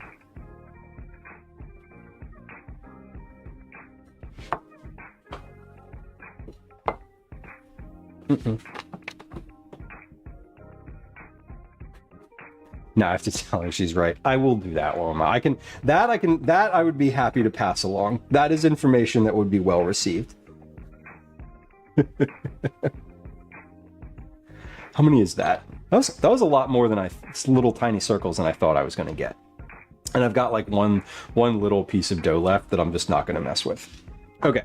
More parchment paper here. Let's get the other... So here's what I'm going to do. I'm going to roll these rounds onto a separate tray, and I'll put those in the fridge separately from the first rounds. My timer just went off for my 10 minutes, so let's let's roll these because I'm in that process. I have floured hands. I don't think it's going to be too much of an issue if the if that cake sits for another 5 minutes without me upending it. I hope it's not an issue if it sits for another 10 minutes.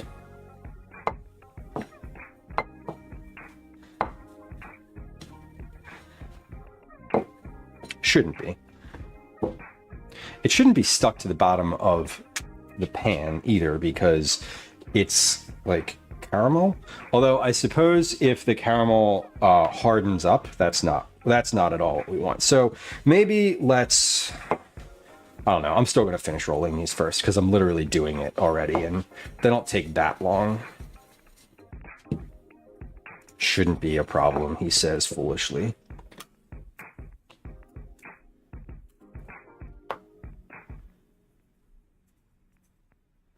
Just gonna sprinkle a little flour over the top of all of these while I'm at it. This man knows flowers. I do. I actually don't know that much about different types of flowers. I know just enough to like follow some recipes and sort of maybe make a mindful substitution here and there. But when it comes to like the science of baking and sort of the nuance around what flours do what and what baking soda versus baking powder does, all of that, like a hot dog at 7-Eleven. No idea. What is that from? What does that sound from? That one feels to me like part of a skit from that show I Think You Should Leave. I don't think it is, but we do have blurp sounds, by the way. They're not often used on the channel, but there is an integration with blurp that is available on the panel down below. And for the low price of a few bits, you can hear a generally humorous selection of sounds. I think I have it set so that it doesn't let you play certain genres of sounds, I'm pretty sure. I think I excluded the like 60-second long wet fart sound from my blurp, but you know, if you find one, congratulations. No bra, no panties, no bra, no panties. You thought it was someone IRL. There's no visual indicator. No panties. What is that one?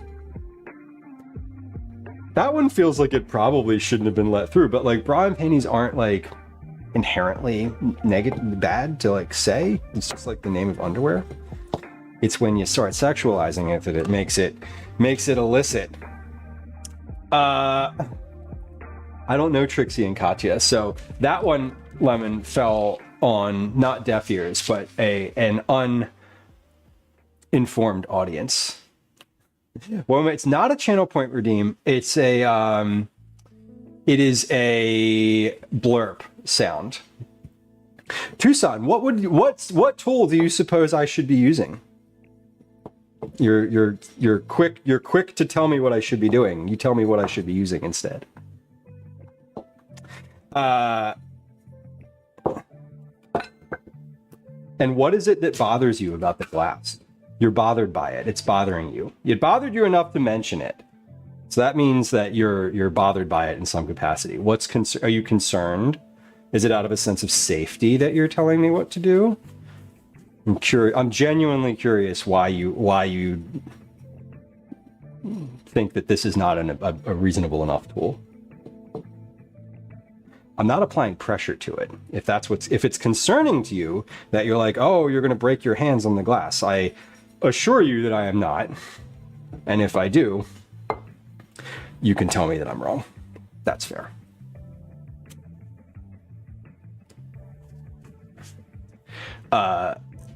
This is how I used to roll tamales. In fact, or not tamales, any type of like fajita or wrap like that before I got a press, a tortilla, not tamales, cheese, a tortilla press. Before I used to have a tortilla press, this is how I rolled tortillas. No cross-contamination. Well, this was clean.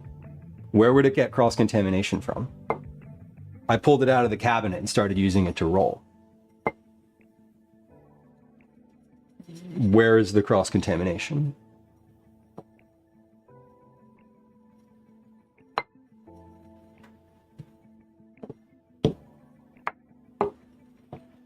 I'm genuinely curious because you came in and were like, first chat out of the gate, use a different tool. So like, telling me what to do, I'd like to know what your reason is. Cross-contamination is not the reason, because there's no cross-contamination. Is it safety? Like, what is your reasoning? Nikki Spen, welcome in. Hating? No, I don't say, and let me be like super clear. I don't read that as hating. I don't read that as necessarily negative either. I think that Tucson perhaps has a perspective that's different than mine. And if you want to justify it, I'm inviting you to do that. Backseating, I don't generally mind, but you gotta back it up.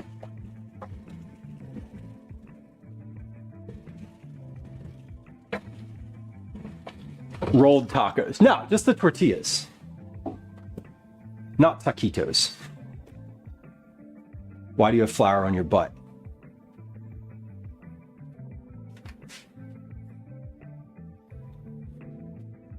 For you to look at, obviously.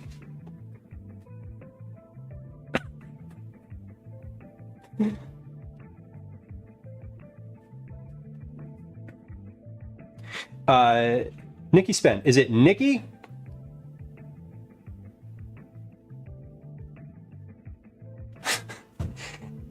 What's the difference between a glass and a rolling pin? The size. Safety. Tucson. I got it. Don't worry. I've been doing this for 20 years. I'm good. What's the difference between that and a rolling pin? This I can easily handle in a small space. This is enormous and awkward on the counter. I'm Nicki Minaj's pen. Pen writing or like vape pen? Both are fine and enjoyable.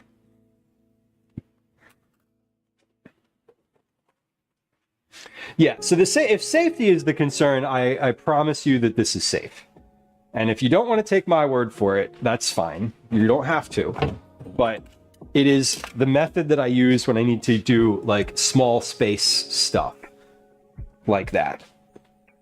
I used to roll tortillas like that, like just all of them. I've definitely rolled. I used to roll pie dough. I used to like roll my pie dough out. See, now I'm self-conscious about the flour. Look, see what we've done. Not that self-conscious. It's fine. Okay, so this needs to get drained. We're going to drain this. We're going to drain this. And no, I need a bigger, hold on, I need a bigger thing. That is true, Lemon, I'm not a child. I play one on the internet sometimes. And yeah, I don't, you know, I'm not going to not do it. I'm just curious where the concern was. And if it's a safety concern, like, I get it because it's glass, but like, you know, we're good. We're good. Just trust. If it's bothering you to watch, I'm finished now. So, we're draining my peach juice now. The recipe said to use the rest of this juice in like a soda or something like that. A chainsaw. Okay, but see, Fall Guys, now you've taken it too far. We can't do that. That wouldn't, it might work. I don't know. Be rolling real fast. You need the attachment. I bet whatever. Trying to think of a chainsaw company. What's the orange one? Steel. There we go. Are we fighting, Text? No, we are not. Text, hello. No, I do not feel combative. You will know. You will know when I am combative. Because I stop smiling and look very serious. Gwen, whenever I look like that, and Gwen's always like, "Uh-oh, vibes are up." Just in real life, like she'll say that, and I'm like, "Yeah," because I'm upset. Adorable, you finally made it there. Poke holes into a glass cup and use it as a strainer. No. Oh God. Lemon says, I once used a glass to press crumbs into a pie pan and it broke. Right. So I wouldn't do it. I'm not here to police you for my comfort. That's, yeah, exactly. Like, I'm in the glass sense, to put a bow on that, I am also not putting any pressure on that glass. Like, the lightest amount of pressure that I could put is what I'm doing. Like, the glass is actually, by its own weight and virtue, is doing most of the work. And like, yeah, if it broke, that would be shitty. I would be annoyed. But I definitely have never had a glass break doing that when I'm doing it the way that I do it, which is not with any type of pressure at all, because I'm a safety minded type of person, generally speaking. Don't show the clip. And so I generally am like thinking about that kind of stuff. Say that again, Calvin. Upstairs again today. It's over here. Yeah. Okay. Did you? I did my reading. Did you? Yeah. Okay. Are you okay? Yes. Okay. I'm just like the time. I wish I really wish I set a timer, because I know that you do, and I just like, to me it just goes by so fast. Yeah. I guess it just like goes by so fast because it's like I'm asking you to do like 30 minutes of reading, and I know that there's like hours of iPad on the other side of that, so it still like doesn't sit quite right with me, because it's like a little bit of reading and then a shitload of YouTube. You know what I mean? Like, that doesn't feel good for me as a parent. So that's where my question comes from. Anyway, go ahead. Your iPad's on the counter. Just keeping it real with you. Yeah.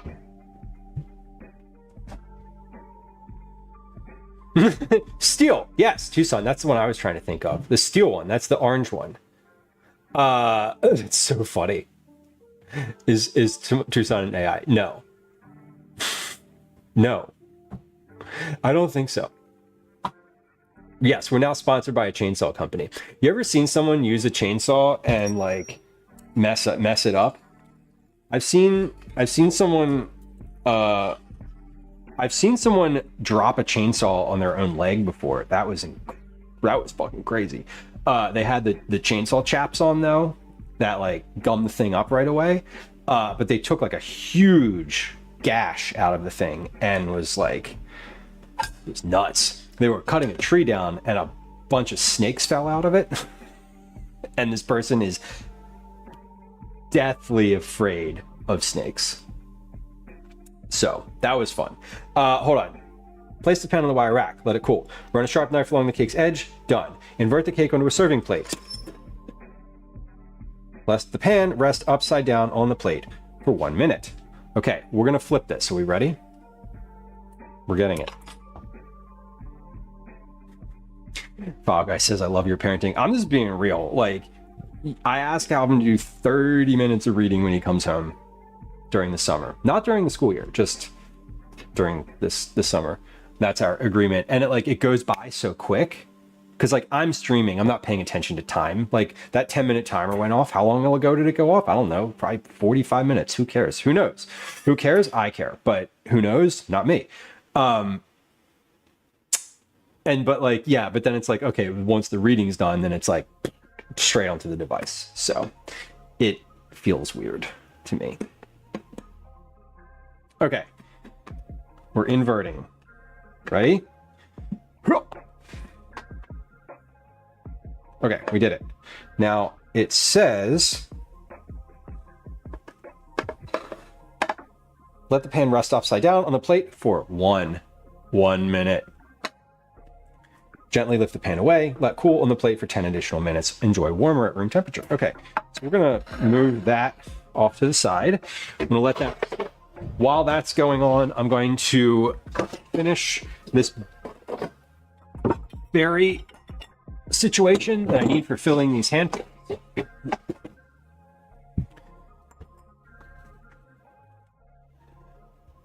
Strain the peaches.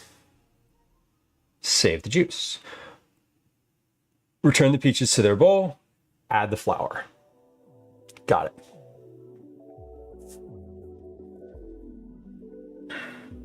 No reveal yet. Invert the cake. They didn't specify which dimension.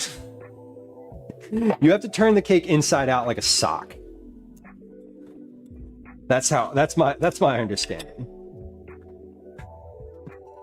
Just like completely. We'll have a reveal in just a moment though. Yeah, Chusan, I think the thing with the screen reading is, to me, it's just a distraction. Like, not the reading itself. If you can stay focused and read, kind of amazing. If you can't, then, you know, then you're me, and I can't do that. I can't focus on like using a Kindle. It just doesn't work for me. Okay, 2 tablespoons flour.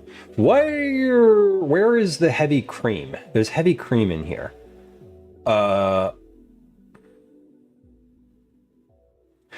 Brush the edges with a little milk. Fold the top half of the dough. Use the tines of a fork. Arrange them inch apart. Brush the tops with milk. Oh, okay. It says milk in the recipe, but heavy cream in the ingredients list. Got it. While the first batch of pies are baking, roll, chill, and shape the second batch. Great. Okay, so we're gonna mix this. I'm gonna turn you inside out like a sock. Sounds dirty. Fahlgeist? It does. It does. It definitely does. That is accurate. Okay, so we're mixing all of this peach, macerated peach with flour.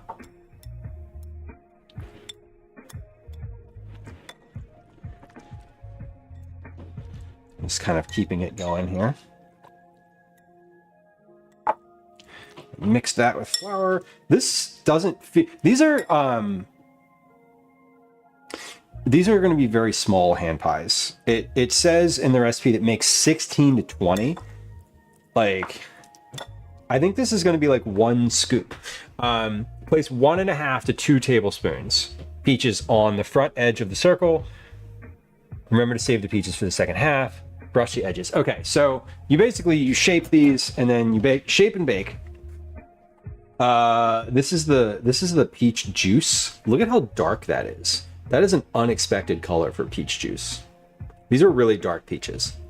Are you intending on masticating the macerated peaches? I am intending on masticating the hell out of these macerated peaches after I bake them. Reveal. Reveal. We're gonna reveal the cake. It's been sitting. Are we ready? Here we go. It's time. Drum roll, please.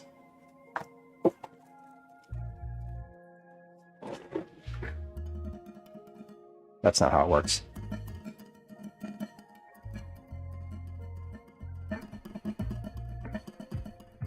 I'm really just doing this to make sure all the stuff is stuck off the bottom. Okay, never mind. That was silly. The sound is filtered out. Damn, see? Okay, but here we go. Reveal.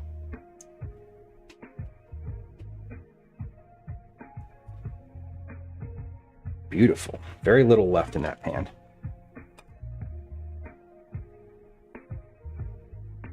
Fuck yeah. Look at that thing. Look at that thing. Don't drop it. Don't drop it. Don't drop it. Hell yeah. That looks amazing. Look at that. Coming down on the inside. Blueberry. Now, if this was raspberry, this would be like red, and it would be even more seasonally, colorfully appropriate. It says let that sit for a farther 10 minutes. So we will. It says you can serve this at room temperature or warm or at room temperature. I'm just going to let this sit on the counter just like this until we're ready to cut a piece out of it and try it. Which will happen this stream, unlike other other dishes that I've made that sometimes I'm like, well, it's got to rest for 6 hours now. Bye. Trying not to do that to y'all today. It does look good. Any farther instructions past that point? I think that was it.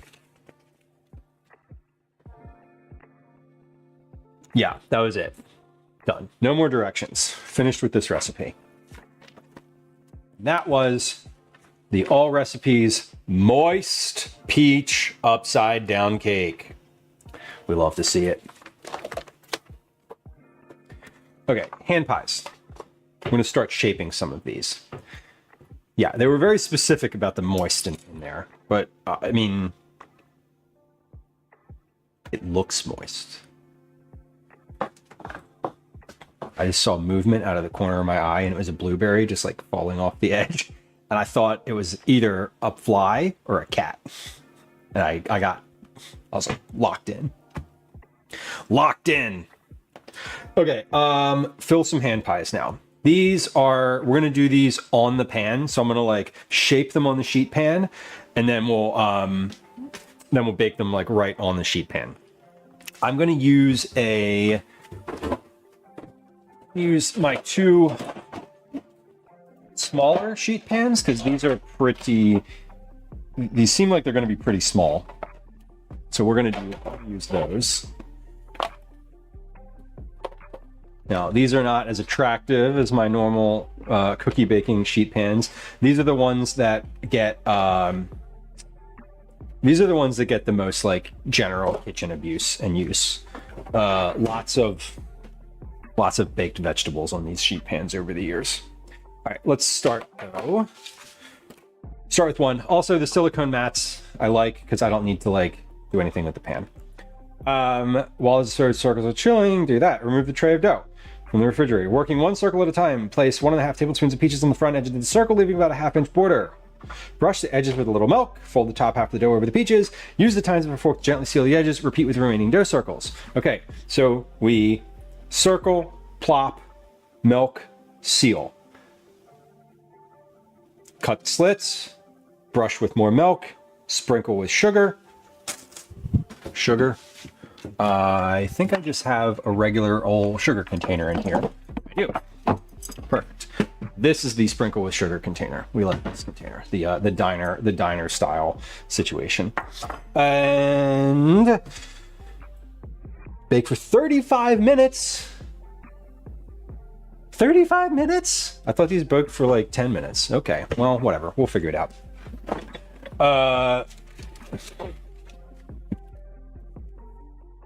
Okay, so these now have been in the oven or in the fridge for a little while.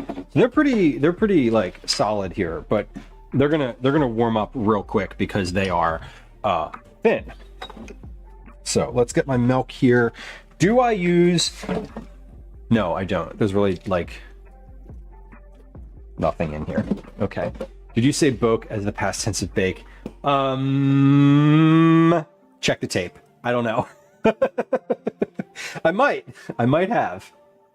Because sometimes yeah, it's entirely possible. It wasn't intentional. Wait, no, it was intentional. I'll take credit for that one. I boked them. Once they were boken. It's possible. It is entirely possible. Okay, hold on. I need my brush. There it is. Okay. Susan, you also heard that. Okay. It's not intentional, but like cool. Fully boked. I did say it, didn't I? You know, I don't know. So like this is the confirmation. This right here. Here's your confirmation. Other people heard it. Checking the clips. Great. I don't even know what I did. Like Rins, yes. Mouth typos, yeah. It's like there was too much going through the queue at once, and like several things just came out, and we're just like, nope. Yes. Words on stream, not all of them real. Okay, I think that's probably like one hand pie worth. I'm guessing.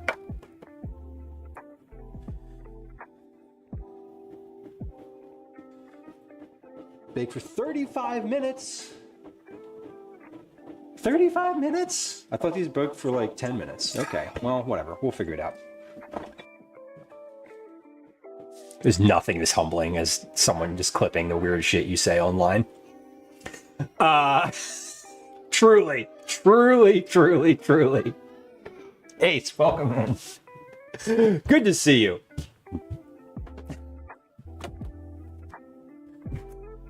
We will have boked enough for everybody.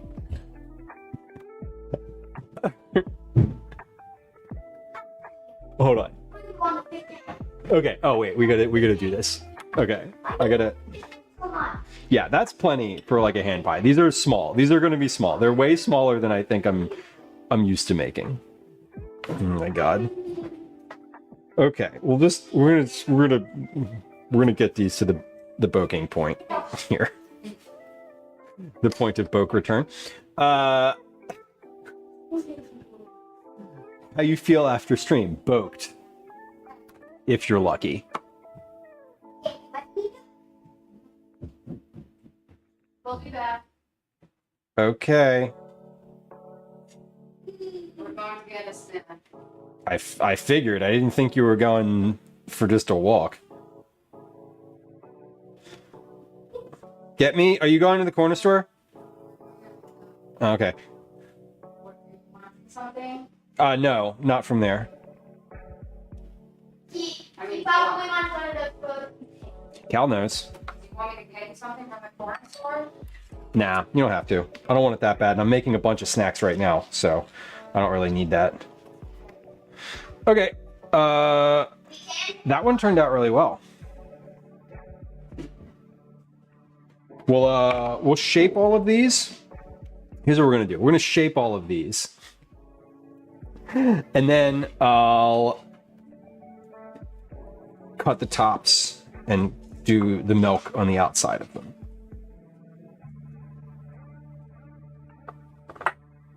Oh my god. These are funny. They're very small. They're a lot. These are. I'm glad that I like followed a recipe today instead of just trying to like wing this one.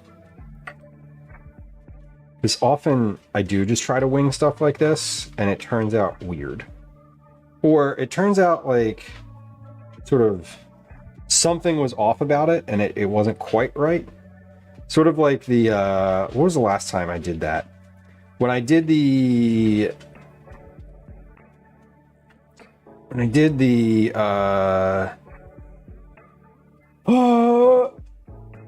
puff pastry with like weird cheese on it, and it turned out like kind of wonky. So this is good. I can do like a tray of these. I think I can do like a whole tray of these and then put those in the oven and then like start the next tray, and then probably maybe by the time they're finished or almost finished, because these might take me a little while longer. It might take me up to 30 minutes to form, although I kind of doubt it.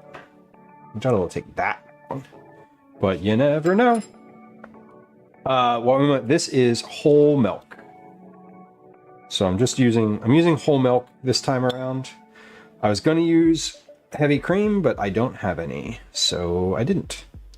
I'd prefer using heavy cream. I kind of like the texture that heavy cream gives you on the outside when you do like a wash. The nipple looks quite big. Wait, what nipple? Where? Now we're into some territory. Sheesh. Let's I'm trying not to show anything of that nature. This is we're trying to do like a TOS friendly stream here. The bot's like, hey, I know that word. The bot's like, a body part? A body part? Is that flirting? Nobot. Are you aware of the meaning of lif? The book, The Meaning of Lif. I'm not. I am not familiar or aware. I am neither familiar nor aware. Oh, this one's not going to be too great because the, let's see, maybe I can, whoop, you got a little excess coming out there. This one might pop, but that's okay. Can we get the side tamped down? Can I get a, there we go. Okay. Pretty good. It says to put these about 1 inch apart.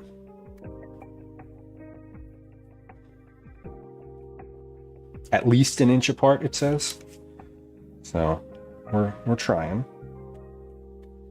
We're trying. I think I'm going to try to do this in my hand instead, because it almost feels like it would be easier because it's sort of on the tray. I'm going to try it like this for this one and see if that makes any difference.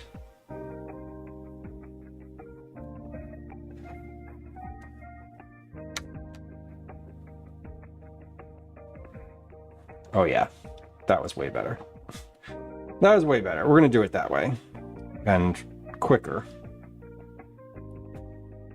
And I feel like I can actually like press the edges together to seal them because they're in between my fingers and not flat against the tray. Love it. I guess Gwen said that they just went to get ice cream. I guess they didn't stop to get ice cream on the way home, or one of them forgot that they got ice cream.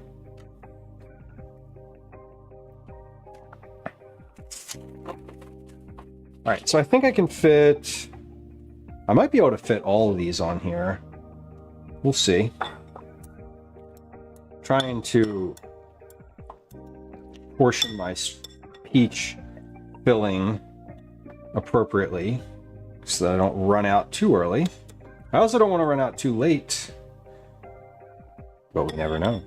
They are looking like pierogies. That's true.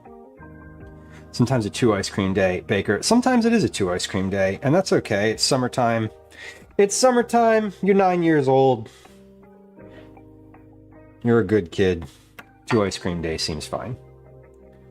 I'm kind of hoping it's not a 2 ice cream day, just like in general. But I would not be upset if it were. As The Meaning of Lift was a humorous book from the 80s, which reused the names of UK places for things that do not yet have a name, but should have. If it was understandable. Exactly, Baker. Ace, interesting. I'm definitely not familiar. What is an example place name? Do you have one that comes to mind?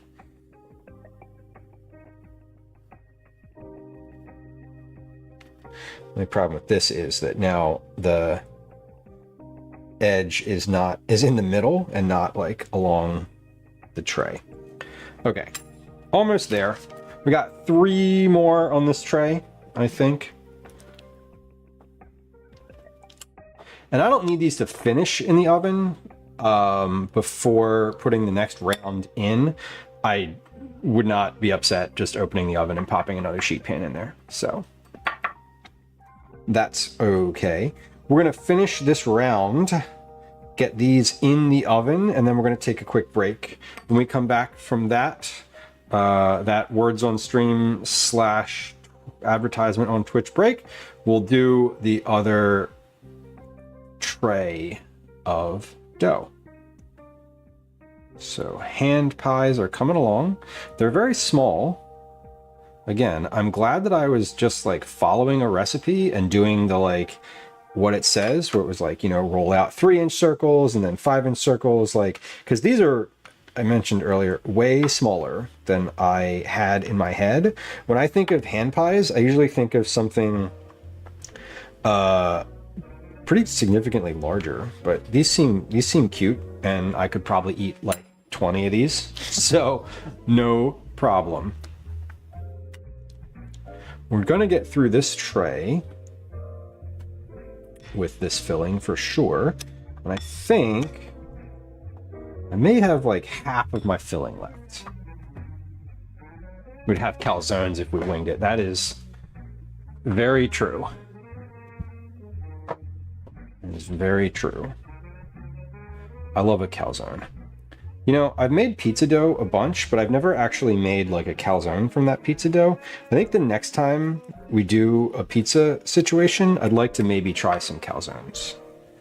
Try to do at least one of those doughs into a calzone. I think it would be fun. Dan, welcome in.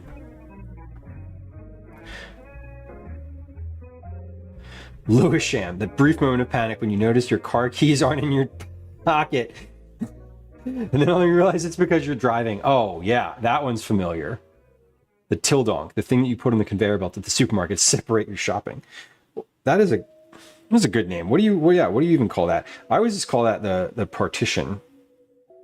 But it's not really a partition because it's kind of temporary.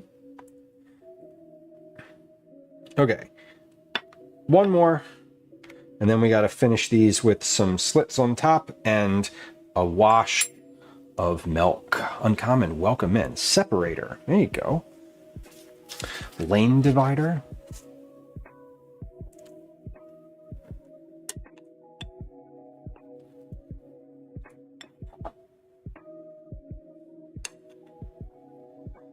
Okay, last one for this tray. Last one, and then we're going to cut 2 slits in the top of each of these, coat them with a little bit more milk, and send them on their way. Send them on their way into the oven. Their journey to rise.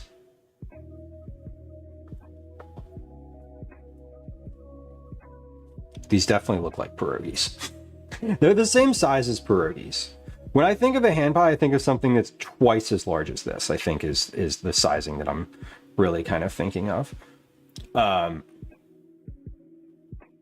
love pierogies, though. I do love them. All right, last one. Pressing the edges, little fork. Try not to poke holes in it when I do this. It's kind of difficult sometimes.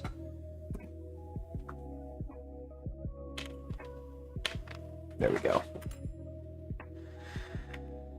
Kind of like a Hostess pie. Yeah, kind of like that. Definitely a little larger than what I've got here.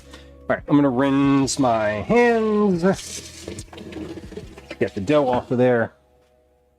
And then I'll take a little knife.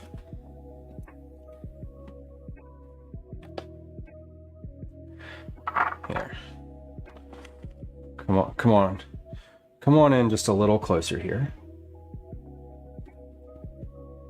We're going to slice like 2 little teeny tiny slits in each of these.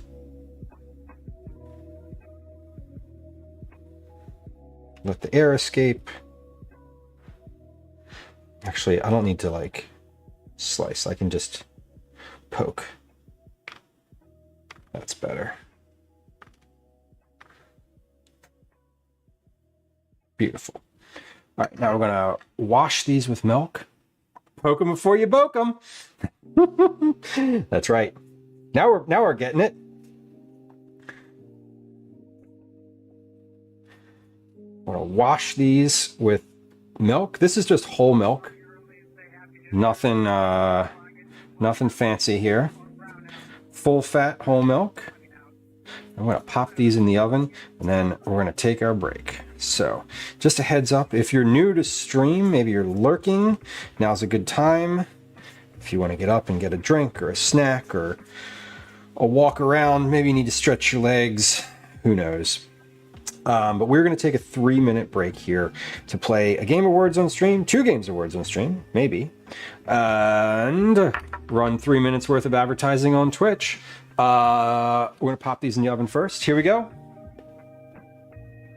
Tray looks a little weird with the milk on it, but like, it's fine. Who cares? These are going in. Let's put these on the side like that so that the next time I open the oven, actually, I'm going to put those in this. The next time I open the oven, I will be able to put that other tray in. Okay. We'll be RB. Here comes a 3-minute ad on Twitch. Here comes a game of words on stream. If you don't want to listen to that, you want to listen to whatever I'm saying during that instead, here's the link to YouTube in chat. Here comes your ad. We'll be right back. 3, 2, 1. Hi. Welcome to another edition of Done. Commercials I Hate. Okay. Oh my god. Oh my god. Hold on. I want to put this dough back in the fridge real quick. Otherwise, it will be too warm to maneuver. Oh, set a timer. Timer. How long was that timer said? 35 minutes? Okay.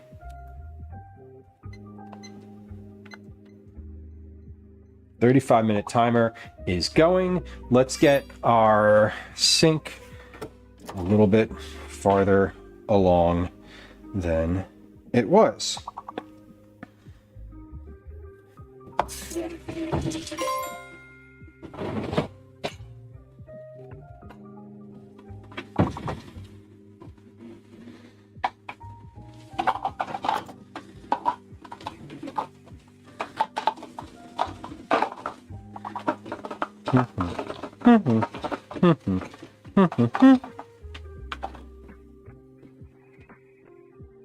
Okay.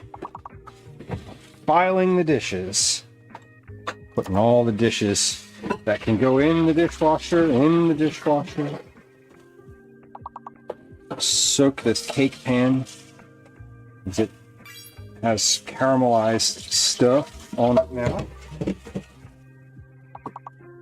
Almost ready to run the dishwasher. In fact, which I will do at the end of stream. Is it my turn to do bedtime tonight? I think it is.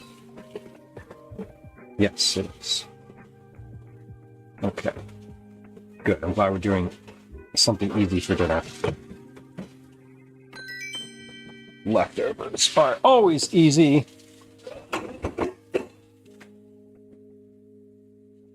All right, here we go.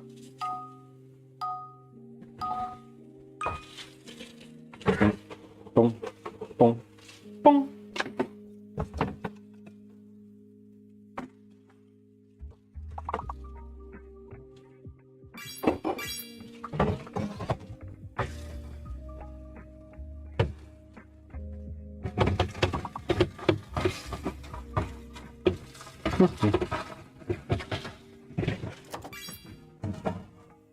Fantastic.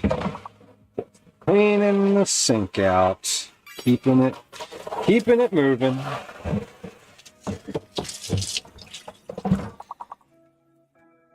And keep the dishes from piling up.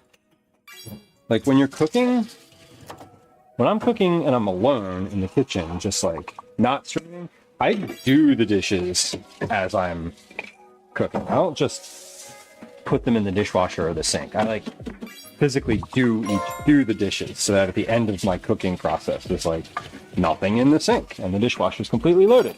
Anyway, welcome back. If you're on Twitch, thank you for your patience. I appreciate you. Nobody enjoys. Yeah, I shouldn't say that. I don't want to yuck your yum, but the ads are generally unwelcome across, everywhere on the internet. But we run them for 3 minutes once an hour so that when you join stream, you have no pre-roll ads. Isn't that lovely?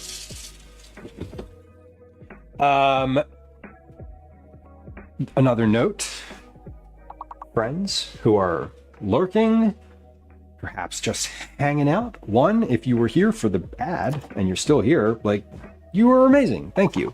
Thing number 2, follows are free and silent. So if you are lurking and you are like, oh, I'm not following, but what happens when you follow? Nothing. Nothing happens. There's no alerts, there's no sounds, there's no nothing at all. You just get to follow unacknowledged until you chat yourself in chat. But we're back. Welcome in. We have hand pies in the oven. They've been in the oven for 4 minutes. I forgot to sprinkle the tops of them with sugar. I do that? Should I do that like real? Should I just like pull them out and do that real quick? I feel like that would be a bad. I'm doing it. I'm doing it. Sprinkle, sprinkle, sprinkle, sprinkle, sprinkle, sprinkle, sprinkle. Okay. I just forgot. It happens. Okay. Sugar those pies. I know, Not and Getty. I as I was sitting here, I'm like, why is this big bag of sugar out on the counter? I'm like, right. Because that's what I was going to use it for. But I got out the other flour, or the other sugar, so I didn't need it. Oh, wait, hold on. I hear words in the stream. I know, I'm not. I'm keeping it for later. Did you all get ice cream on the way home from camp, too? No, I thought we were gonna. Yeah, you mentioned it this morning. Adrian said that's for his birthday. Okay, so just no. The answer to that is no. Got it. Okay. I thought you did, and I was like, are we double dipping on ice cream today? Lucky kid. Okay. One ice cream day confirmed. I know. Well, there's still more day left. Who's to say? It won't be a 2 ice cream day after all. It probably won't be a 2 ice cream day. Who's to say? Me and my crotchety old self.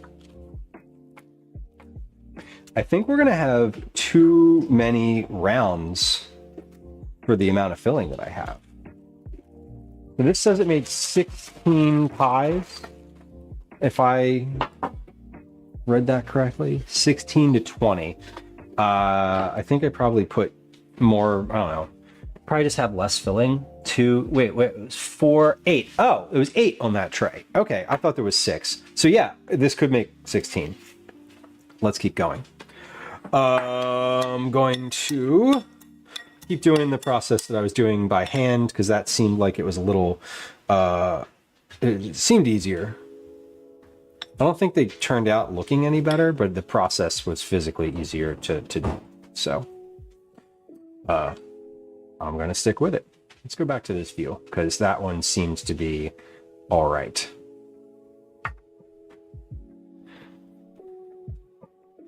So, milk around the outside. Fold it up. Seal it. I kind of press it a little bit. And then I've just been sort of folding these up like this. Liz, welcome in. Good afternoon. Hello. Happy Thursday. And I hope you're doing great. We're doing pretty good. We made a peach upside down cake, which looks just pretty over there. I can show you in a minute. But we're working on our hand pies now. These are a peach, macerated peach filling right there.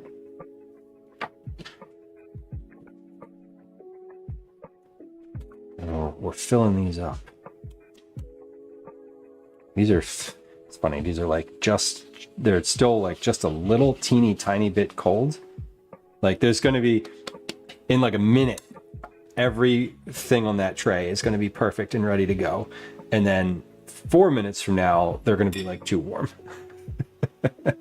Dessert for dinner. I just had a bunch of peaches and Calvin hasn't really been eating them. And Gwen doesn't seem to like peaches. So I made a decision that I wanted to just cook some peach stuff today. Dinner tonight is going to be leftovers. So we had pasta on Tuesday. So I have some leftover pasta. And then I offered Calvin a tomato mayo sandwich for dinner, which I am also going to have because that is my favorite seasonal sandwich. And I haven't had one yet this season. So that's also going to be my dinner. It is a milk wash, yes. It's just whole milk. It's not heavy cream or egg. It is just straight up milk. Not sponsored by the U.S. Dairy Association, just what the recipe called for. Yeah, Baker, tomato mayo sandwiches are my, like, pretty much my all-time favorite sandwich. All-time favorite, like, simple sandwich. I think, you know, there's some, like, other stuff that I like. You know, an Italian sandwich, tuna salad, chicken salad. But generally speaking, if I'm thinking about like the simplest possible sandwich, tomato mayo is definitely the winner.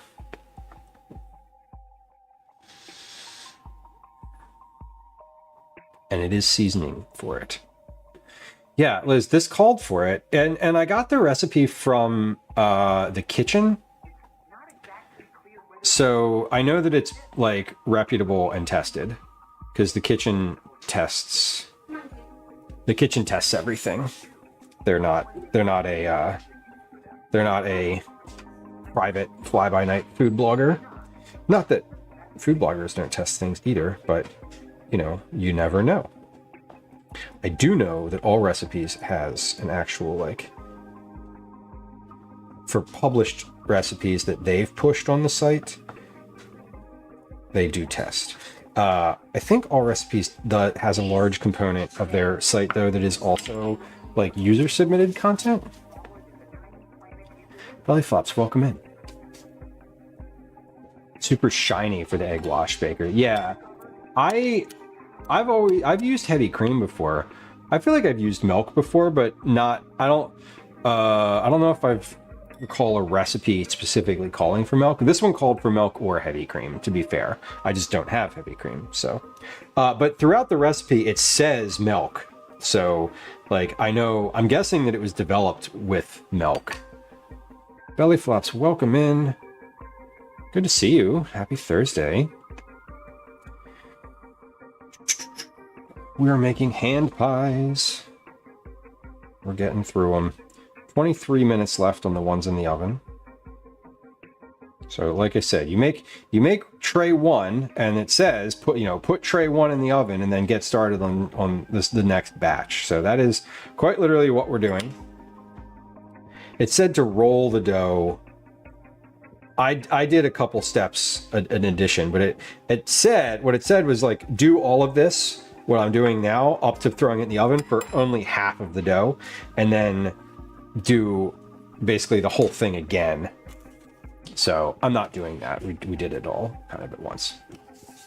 Yeah, Baker, I always have milk in the fridge too. I don't know if, I guess I'm assuming you could use like a different type of milk. Like maybe you could use oat milk or something. Usually I just have oat milk in the fridge. I don't, Calvin likes oat milk and Gwen has some issues with dairy and I don't care. So usually we're rocking the oat milk.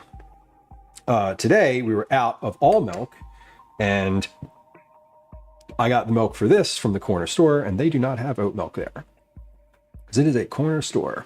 Strawberry, these are peach. Everything today is peach. We had a peach upside down cake and now we're a little more than halfway through the peach hand pies. So these are just little peach pockets.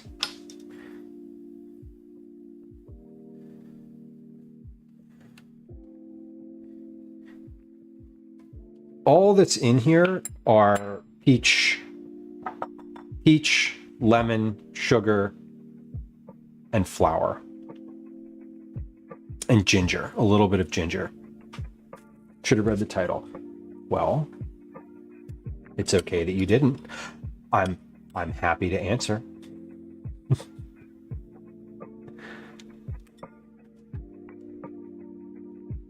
We're getting there.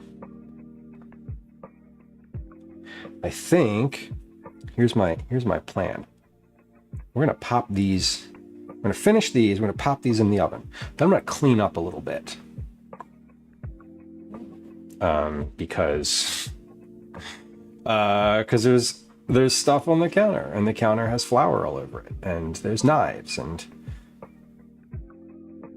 milk containers, etc. So we'll clean up a little bit. When we're done cleaning up, I will turn to the upside down cake that I made. I want to take a picture of it, and maybe don't let me forget to do that, because I might. But I want to take a picture of it because it looks real pretty, and it's like a cake. I made like a cake, like a real thing. Oh my God, I made a real thing.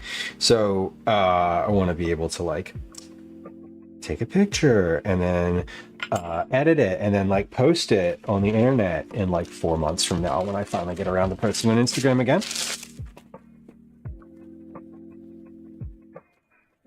Okay, so I may have a couple.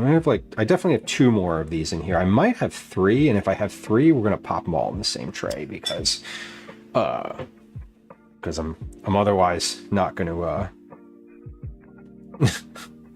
otherwise I'm not gonna bake a 3rd tray. That would be unnecessary.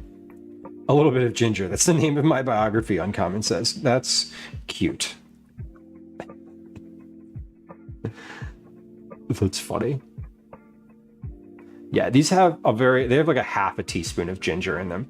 I think it called for fresh grated ginger, but I used ginger powder because I didn't have any fresh ginger. And I didn't buy it because I would only have needed it for this recipe, and I made the decision that it was not necessary. Can you hear Gwen yelling at Daisy downstairs? Daisy's downstairs trying to eat the cat food. Daisy has had a singular focused mission since the cat started eating solid food, and that mission has been to get the cat food. Just get the cat food, no matter what. Like the moment Gwen feeds the cats, she like hears the thing and like starts lurking. She's just like, oh, I hear the sound of a cat food container being opened. What's happening down here? And like we'll be sitting in the living room and the door downstairs will be open to like where the cat food is. And Daisy she'll try to like sneak by. She's like real silent about it. She'll go by as quietly as possible until she's out of the room. And then you hear like little click clacks coming down the steps. And it's cute. Oh shit. Look at who's here. Look at who's here, friend. Let me say hi to y'all. Hold on. 1 second. I have stuff on my hands. 1 second, friends. Hold on. We're gonna let me show you. We're gonna form a hand pie. Here's what we're gonna do. I'm gonna form a hand pie. I'm gonna change. I'm gonna form the last hand pie. We're gonna change what we're looking at, and then I'm gonna say hi to you. Friends who are hanging out here. Patrick Richards. I mentioned Patrick on stream actually twice today already. Patrick is a fellow Philly fam. A DJ on Twitch, a little bit of house music of all shapes and sizes. We love Patrick. Patrick's one of my favorite streams to hang out and lurk in. Genuinely good vibes and a good human. I do have a face, friends who just joined. Let me share that face with you momentarily. I'm gonna wash these hands and then then we'll be right back, okay? Look at some hand pies. These are hand pies. They're delicious. They have peaches in them. Okay. Okay, hold on. Patrick, hello. It's really lovely to see you. You want bona fides? Actual fan. There's my water bottle right there next to the SEPTA sticker. If you know, you know. Lanzi, welcome in. Tetrabright, hello. Ouija, welcome in. Splicer, good to see you. Hold on, I'm gonna scroll up. Let me scroll up. I actually should scroll up. There we go. Prophet of Regret, welcome in. Punky Pink Cow, good to see you. Darth Jiggles, hello. GoPro Sloyo, nice to see you again. BML Rocks, welcome. RX Ninja, hello. Terrally Live. Terrally Live, I'm also live. Terrally, it's good to see you. Zfon, welcome in. Fershance, I hope I'm saying your name correctly. I love that emote regardless. Jemmy Wright, welcome in. Elsie in the CHI, hello. Elsie in the CHI. Ear stoned. Ear stoned. Every time Patrick says your name aloud in chat, it like it makes me smile because I think of like the A.A. Milne character Eeyore and also being stoned. It's probably intentional. DJ and cooking. I'm not a DJ, unfortunately. The best I got for you is a little like side style stuff. Fellow Philly fan, BMO rocks. We love Philly. I live in Philly, lived here for a long time. BWC, welcome in. The hand pies look tasty. I'm glad you think so. Martin Falkwing, hello. Lovely to see you as well, brother. Patrick, it's good to see you. I always lurk on Patrick's stream, and I feel like such a weirdo sometimes because I don't always say hi, but I'll be there for like an hour, a couple hours, and then I'll just be like, okay, bye. And then I'll like later in the day, I'll be like, shit, I didn't actually chat. Anyway, we have a check-in on this channel too. I know y'all love checking in. Same command. Guess where I got it from? Stole it from, appropriated it from, to use the parlance of our times. Welcome in, friends. It's nice to have you. Point of fact and like note number one. Follows are silent. There's no alerts. There's no sounds. There's no chat message when you follow. So if you're the type of person who's just like, don't perceive me, but I like cooking, please feel free to hit the follow button. I will not say hi to you unless you say something in chat first. Sounded like I was scratching uncommon. That's all I got. It's literally all I got. That was the best of me. You just saw it, and I'm sorry for what happens next. Friends who join the stream, welcome in. My name's Lou. This is a cooking stream. Every fourth or fifth stream, we do some IRL stuff. Last time we were out and about in Philly looking at kitchen shops. We've been to Reading Terminal Market before. We've gone camping before. We've walked the entire Broad Street line in Philadelphia just because. We've gone to the Southeast Asian market, but a lot of what you find on this stream is purely cooking. I cook for myself, my partner, and our son. He's 9. And often I'm doing vegetable forward family meals. Today we're doing peach food because I had a bunch of peaches and I love peaches and I wanted to eat them. So what we're doing now is finishing up some hand pies. These are hand pies.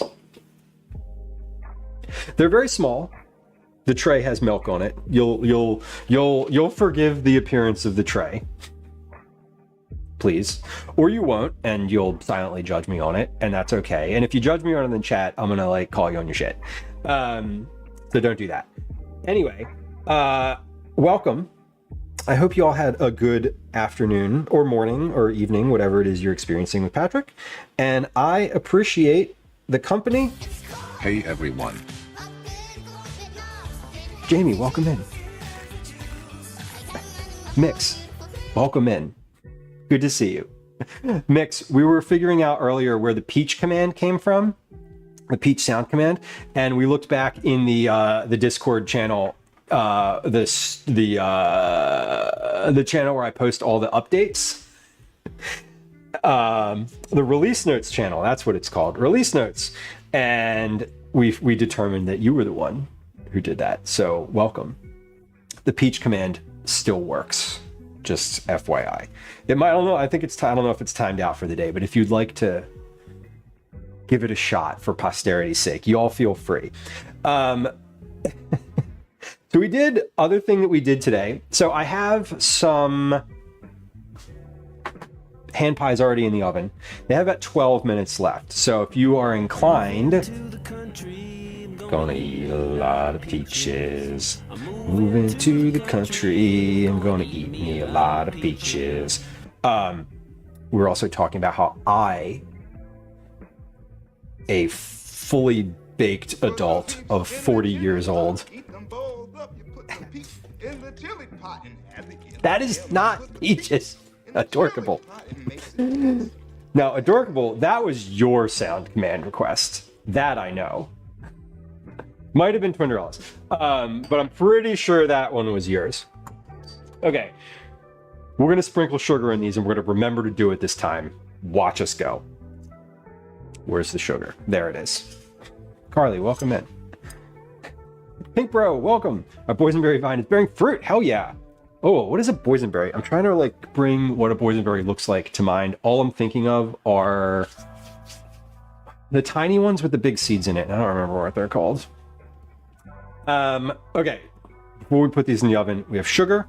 We are sugaring them.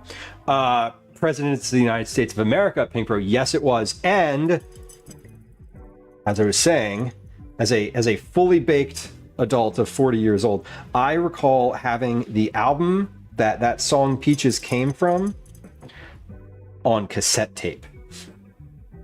I may still have that cassette tape somewhere in the house, but I don't know. Gooseberries, Uncommon.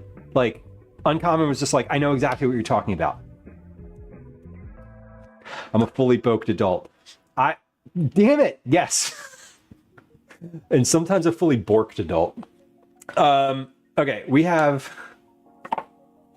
hand pies. The tray looks atrocious, but these are ready to go in the oven. The ones that are in the oven are looking good. I'm going to open the oven. I'm going to rotate the tray that's in there. I'm going to pop these in. We're going to set another timer for 35 minutes. We're going to set another time. And then we're going to... Yeah, we're going to do all the things that I just said in some order that makes sense. You can watch. That's the point.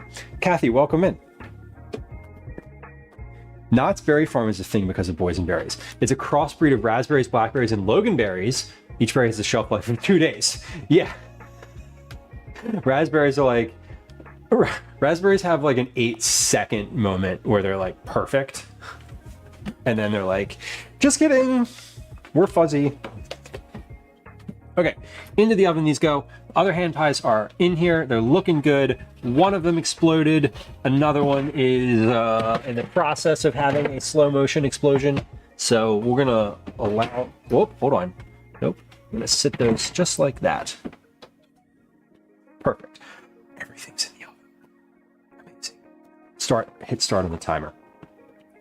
Okay, start goes there. Oh, I also should mention that there's a big bop. Wait. Hold on. We got to do it. There's a big bop on the fridge. Right there, too. Also, it says John on the fridge. That's how you know. Slow motion explosion. Yeah, they're just like slowly spilling out. It's fine. It's fine. We're not upset about it because this is how it goes. If you're like making something like that in the like the folding and baking genre, then you know, if you're like a professional, maybe you might not be able to. You might like be able to contain all of them, but I'm not. I know it's shocking, but as long as most of them turn out, I'm usually pretty happy. Where are those towels? I just had those towels in my hand. There they are. Okay. Mick says I may be adopting geese. Ooh. Geese, like a natural land management situation. I may have much stronger opinions on berries. I love berries. It's almost wineberry season again. Which I don't know what I'm gonna do. I don't know if I'm gonna do anything about that because I don't know if I'm gonna have access to wineberries this year. By the time we get to that part of the summer where we're going to that camp, it may not be. They may not be in season. I don't know, but I'm hoping that we can do something with wineberries this year. If nothing else, just like lemonade. Geese can be mean. Yeah, geese are assholes. Like geese are geese are aggressive too. They can be mean and they like look at you and you're like looking at them and then they like move towards you and you're like, oh no. Not sorry about geese, says the Canadian. Y'all deserve it. Facts. I just steer clear of them. They're great. And they're loud. I'm sure they have other redeeming qualities. Some of them. They do have scary teeth. They're kind of scary just in general. I'm gonna bake these. So these are my leftover rounds. I only had enough. I had exactly enough filling to make 16. I'm just gonna bake these, and I'm not gonna put them in now because I don't want to open the oven again until the first round of ham pies is finished. I am going to cover these with sugar though, and bake them just as they are. And they'll just be like little rounded sugar pie dough treat situations. Yeah, geese are just assholes. It's fine. They're allowed. Some animals just are, right? It's like you shouldn't call children assholes. I'm like, have you met children? I realized I just took it from geese to children, and that was a bit of a jump, but like we can have both. The cobra chicken's belly flops, I don't know what that is, and I'm scared. I need to rinse my hands, because my hands feel floury. Okay. Hey, y'all that just came through, you didn't get to see the upside down cake yet, did you? No, you didn't. I'm gonna show it to you. I need to take a picture of it though, like before I cut into it. So, just a moment, we're gonna do that. Honey badgers, geese, and Tasmanian devils are just allowed to be assholes. Just how they are. All right, I don't even know enough about Tasmanian devils. You know, I was watching, what show was it? Alone. The Alone Australia one, and they're like, it's filmed in Tasmania, and they're like, they're not allowed to catch all sorts of different animals, and like the Tasmanian devil's one that they're just like definitely not allowed to catch. But the one season they like showed one, and I was like, oh, that's like a scary looking, compact, powerful little animal. Fellow says, my sister's children are pure evil, and they grew up to be evil adults. Oof. Oof. Fair. And we all know those people. It's true.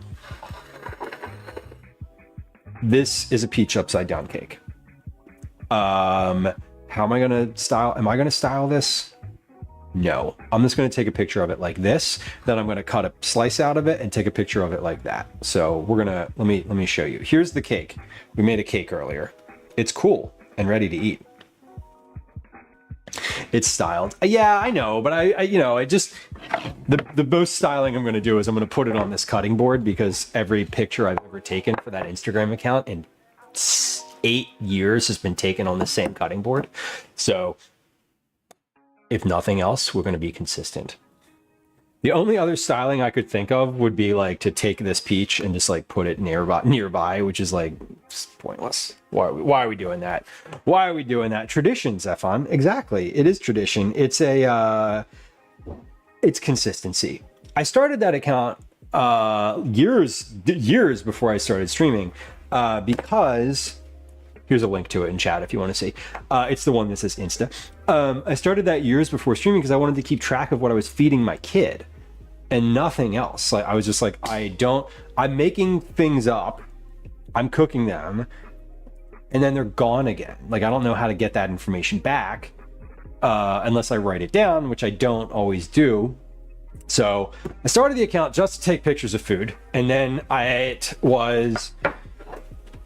it's still just that, but I post less consistently on it now than I used to.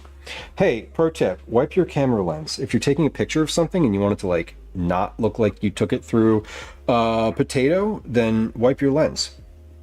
All right, this cake definitely looks all right. How do I take a picture of the side of this? This is a weird one because it's like, you know, how do you take a picture of, oh wait, like that. Hey, I did it. Perfect. Let's cut a slice of this because this is like ready to go. Those hand pies only have a few more minutes. You remember that tip when I used my potato cam, right? Like, it's not hard. It's hard to remember. It's not hard to do. It is hard to remember. Like, you ever look back at your photos and be like, why are these like weirdly blurry? Because you had, when you pulled your phone out of your pocket, you like fingertipped the shit out of the lens and then you took a picture through your fingertips. Like, yeah, no, that's just a potato, right? And there's place for that in the world. But like, you know, you're taking photos for like your dating profile, wipe the lens. Don't let this be amateur hour.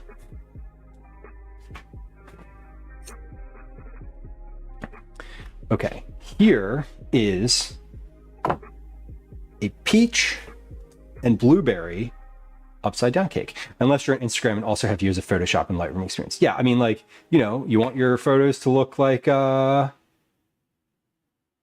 chiaroscuro. There's an art term for you.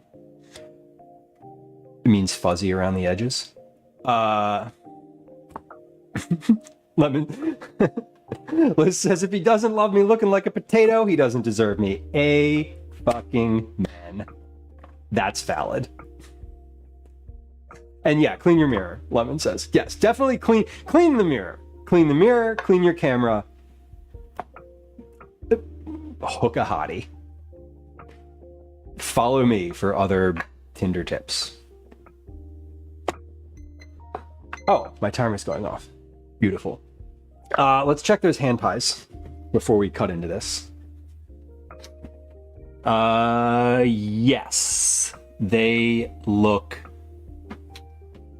finished. What does it say they're supposed to look like? Until the tops begin to brown. Don't worry if some of the filling leaks out. Right, clean yourself too, Pink Bro. Yeah, that's for like date number 2 or 3. Although don't arrive smelly on any of those dates. They look boked. They're boked. We've boken it. If someone posted a picture of the clean area behind a toilet in dating profile, that would be great. Just saying, yeah, don't take pictures in the bathroom, y'all. You're better than that. You're better than that. Bathroom pictures, don't. I got a lot of opinions here.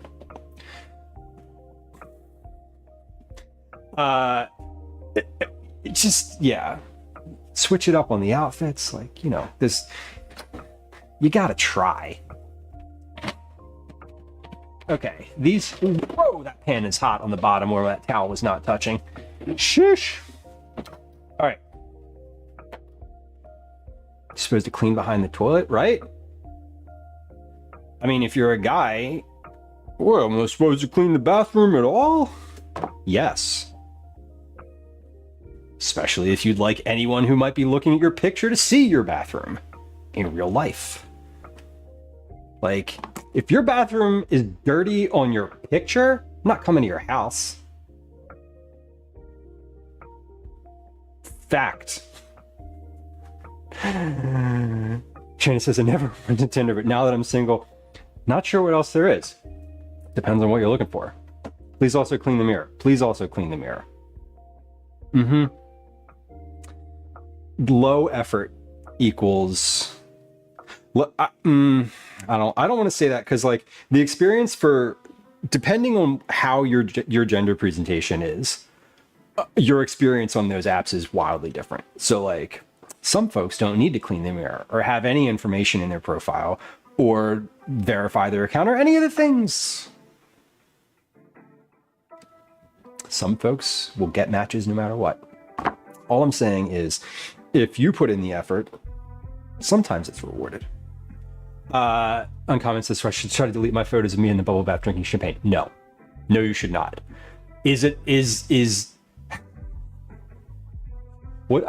No, I don't think so. I don't want guests in my house, fellow says, for a number of reasons. Fair. Then you do you. Shayna, I would not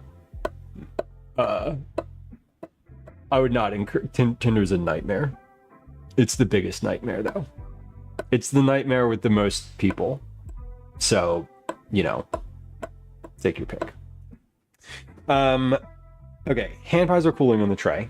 It says let them cool for 10 to 15 minutes. So we're gonna do that.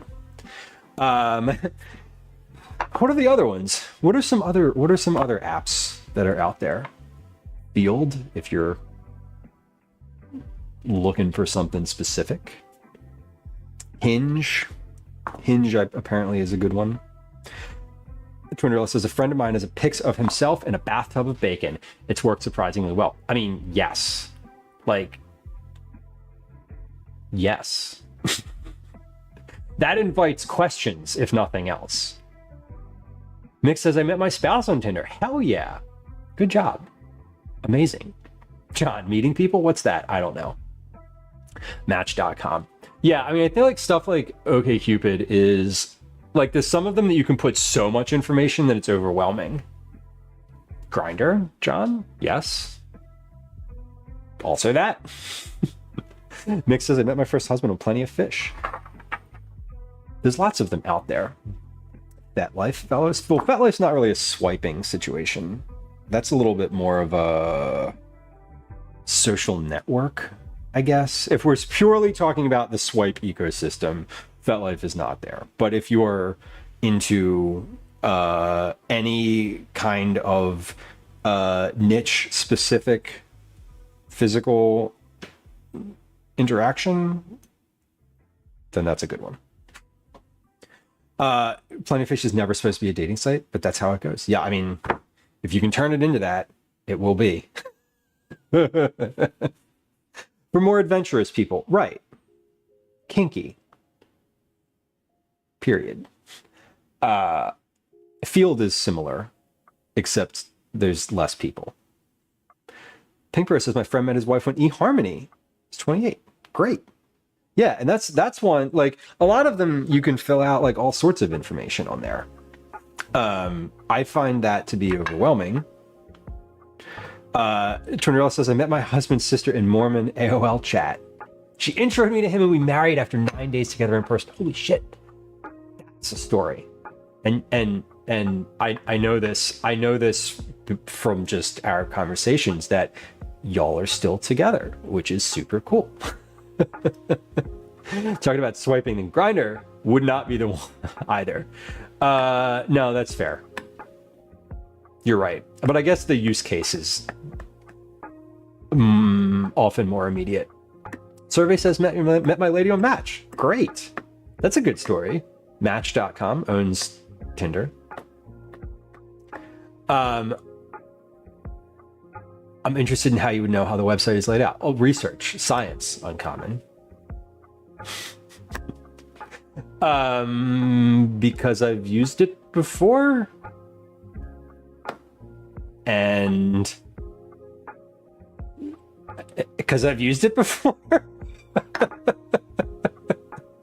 I don't listen. I love vanilla extract, but like, you can't live your life with just vanilla. Fellas met copies on me on OkCupid. OkCupid's one that has like all the information. You can fill out a ton of information. I like Tinder.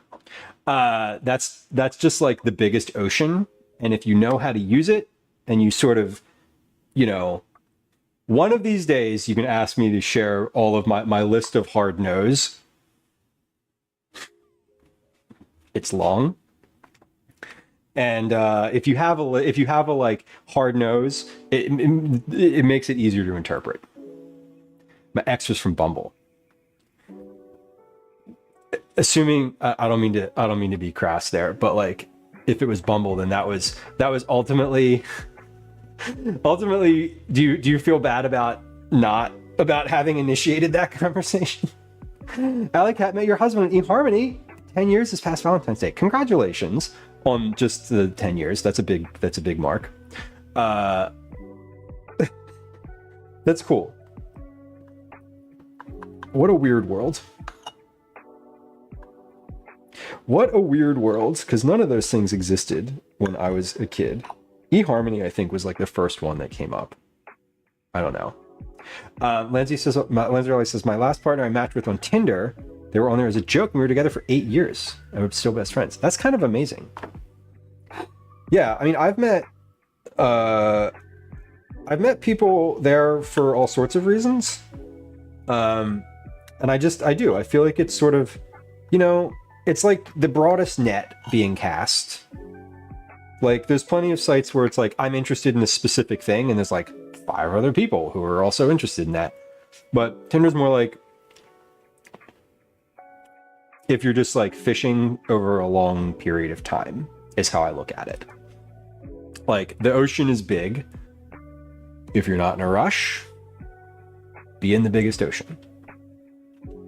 weren't right for each other. Well, that's good, belly flops. That's healthy then. That means that you all established some boundaries and communication practices that like weathered the relationship, which is kind of nice. My friend met his wife on a Filipinos meet Christian dating website. I have friends who met on like JDate and Plenty of Fish. Libra says I need to get Grindr or something when I'm not interested in hookups. Sorry, boys. Yeah, it's not for everybody. Definitely not. And that's where communication comes in. That's where it's like, well, what are you interested in? What are you interested in? What is it that makes things healthy and feel good for you? How do you like to communicate? What is your status in these other several things, you know? It's just communication. That's all it is. Lived in Clothing says, me and my husband met on Tinder, been together 9 years. My guy best friend is the one who messaged him first, and we still joke about that. That's cute. Did your guy best friend like match with them? Shana says, I found an app to play pickleball, and I think that's where I'm at. Amazing. Amazing. Yeah, and it sounds, I don't want to pry, Shana, but I know sort of this as we've chatted over the years, like I know the circumstance where you were and sharing where you are now, and I think it's probably, I'm not a psychologist, but I do think it's probably good to just be like, listen, I need to like chill for a minute and find just like some good activities and like some light stuff to work, to kind of restart that engine. Grant Durant, welcome in. Went to lunch listening to bangers and came back to a dating website rating. Here for it. Bup indeed. Listen, I got you a bup right here. I don't have a big bup redeem, but I'll just hold this up for a second. Onlypickleball.com. Yikes. Tried Farmers Only, but it's remarkably queerphobic. That doesn't surprise me. Yeah, Grindr's not all about hookups, but it is interesting because, like, I don't know if y'all know this, but men are different than women. And just like if we're picking a binary here, very different. John says, I'm pretty much certain I'll be single forever, so I've kind of given up. I'm married to the guy Fong. John, and I know that they appreciate the dedication that you put into it too. I just didn't know how to start a conversation on the apps. That is a specific skill set. And if you are a male presenting human messaging a female writ large presenting human, you got to do the work. You got to do the work. You have to be the one to put that out there, because that other person doesn't need you to do that. I promise you. If you consider a lot of farmers are Christian. I don't have any demographic data about that uncommon, but my register of is that true or not feels true. I don't know.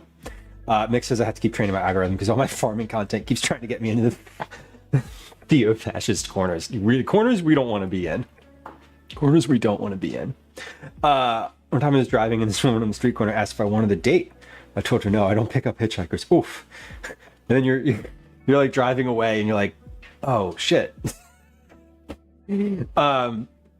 Yeah, getting asked by some as a like male cis presenting male human, like getting asked by someone else is like, what? Are you okay? Are you sure? Are you talking to me? Turns out there was someone behind me. Anyway, where is that little spatula? I want that for picking this up. Oh, it's in the sink. There it is. Okay. I swear, I'm getting this piece of cake out. We've been working on this piece of cake for like 15 minutes right now.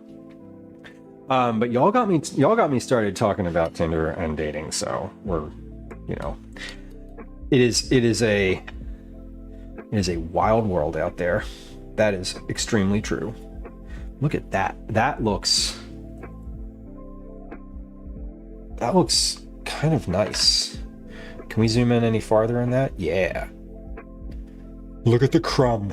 Look at the crumb. Isn't it gorgeous?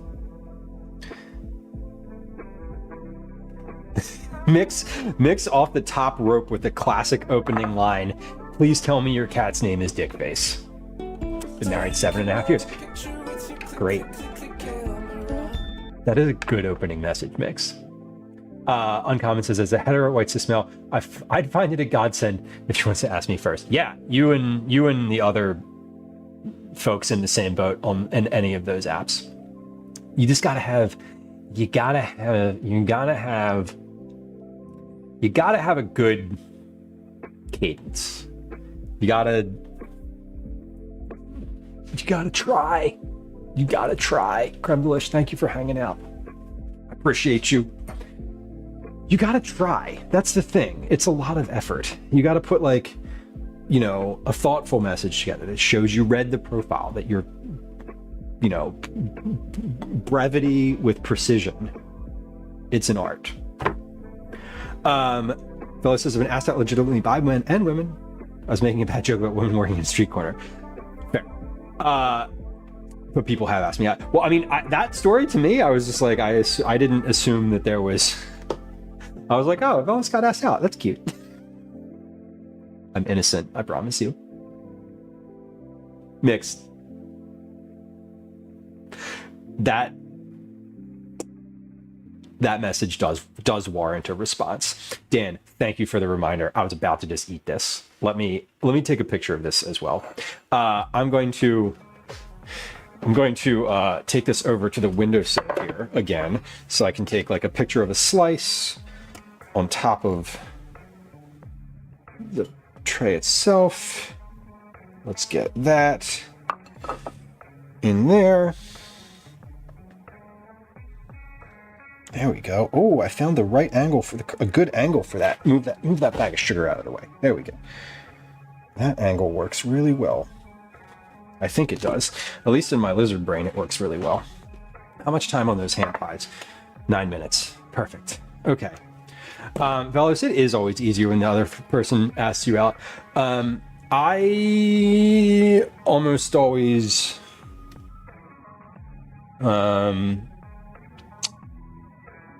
I don't know the last time I actually like talked to someone in real life for that. It's definitely easier on an app because then there's no weird feeling of rejection. My first date with Copy Zombies was driving to the DMV. Then we went out for pizza. That's amazing. That is kind of amazing. I had a second date one time where everything went off the rails because they found like a stray cat and ended up at like a vet's office getting the cat like checked in, which was an interesting experience. Here's a piece of peach upside down cake and give that a try. Hopefully it's good. And then we'll try one of the hand pies. They've been sitting long enough.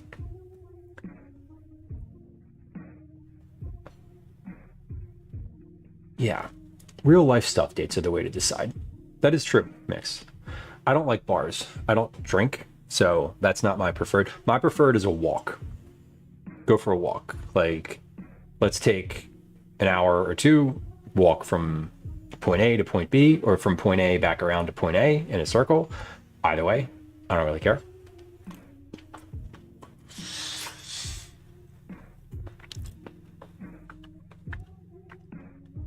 Grocery shopping. That's a good one.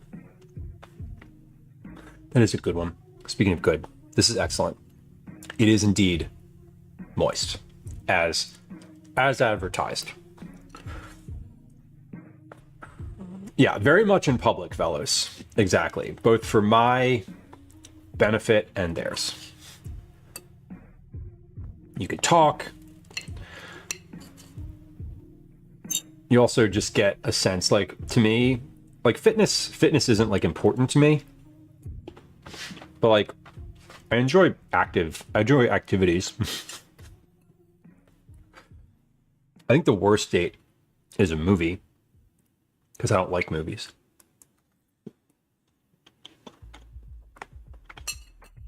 So it's no fun for me. No, it's just egregious because the male doesn't mean I don't want to protect myself. I'm all about being in public. 100%.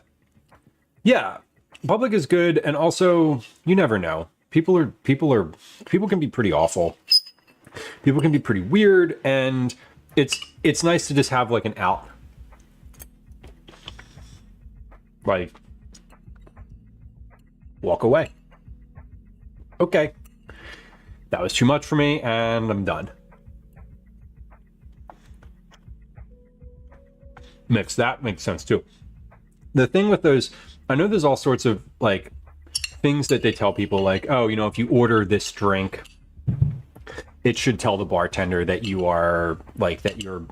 need assistance in some capacity, or like, you know, some bars will have signs like that, specifically in the women's room. I think the trouble with stuff like that is that like if the other person understands what's happening, then like that could just be even more upsetting. Living in clothing, that makes sense. And especially if you weren't like, if it wasn't weird, if they didn't like then, if your coworkers didn't then give you grief about it, or like, you know, give you a hard time, that's great. Man, that was really good. I could eat a lot more of that. Like a lot more of that. There is more of it too, but the inside of that is very pretty. I feel like I can taste the whole wheat aspect of it. And I wonder if it would be different if I used whole wheat pastry flour versus like just regular whole wheat flour. Who knows? We didn't get to do that today. I've got 5 minutes left on these hand pies in the oven. We're going to, let's see. We're going to take a real quick break. So if you're new to stream, if you're still hanging out from Patrick's Raid, I appreciate you. Maybe you're just lurking and maybe you can't even hear me. Hey, internet browser on Lurker's computer, you're doing great. Keep it up. We're going to take a quick break. There's no pre-roll ads on stream, so we do 3 minutes worth of ads on the hour. Not on the hour. It's 5:30. It's not on the hour at all. It's actually the polar opposite of on the hour. It's only half hour. Anyway, not relevant. Stop talking. We run a game of Words on Stream, usually 2 games of Words on Stream. If you're familiar with Words on Stream, it's kind of like Scrabble, but on the internet. Rather, if you're not familiar, it's kind of like Scrabble on the internet. And if you are familiar, great. Then you'll know exactly what to do. We're going to play a game.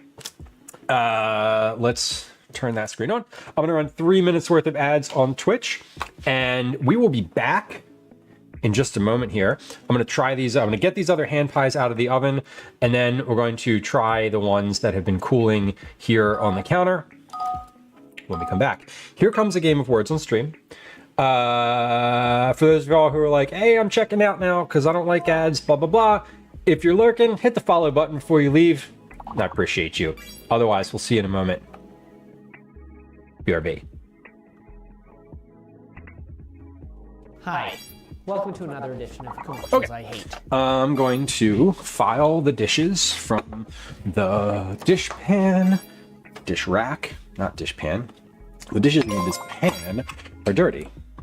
What am I going to do? I'm going to keep putting stuff in the dishwasher. That's what needs to happen. These other hand pies in the oven look great. Nobody has burst. Just kidding. One of them burst. But they all look really, really fantastic. I'm pretty happy with how these turned out so far, at least visually. I hope they taste fine. But the smaller ones seem great. All right. Tossing stuff in the dishwasher.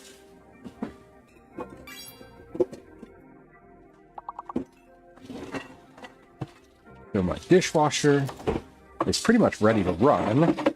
And dish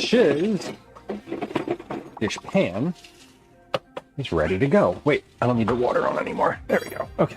Let's put this flower back in the cabinet. Hey! D. Good job.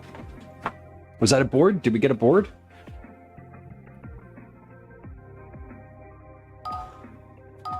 Was that a whole board? I didn't see it. I heard the sound. That sound doesn't always mean that the board was cleared. It just means that the game thinks you did a good enough job to get a sound. Congrats. The game thinks you did a good enough job to get the dee sound as opposed to the sound, which is like the game telling you that you should be ashamed. Not really. There's no reason for shame, but the internet likes to place value on things. So here we are. Wow, I'm pretty much cleaned up today too. This is great. This is great. Good job, y'all. Good job, me. Way to manage the mess that you're making as you're... Fantastic. Okay. We're almost there. We're almost there. 20 seconds left in our ad. And just slightly more than that left for our game. This will be the last words on stream break today. I know. Disappointing, I know, but that is how it goes sometimes. Okay. Almost. Last guesses. Last guesses. Everybody gets at least one more guess after you hear the sound of the unlocking.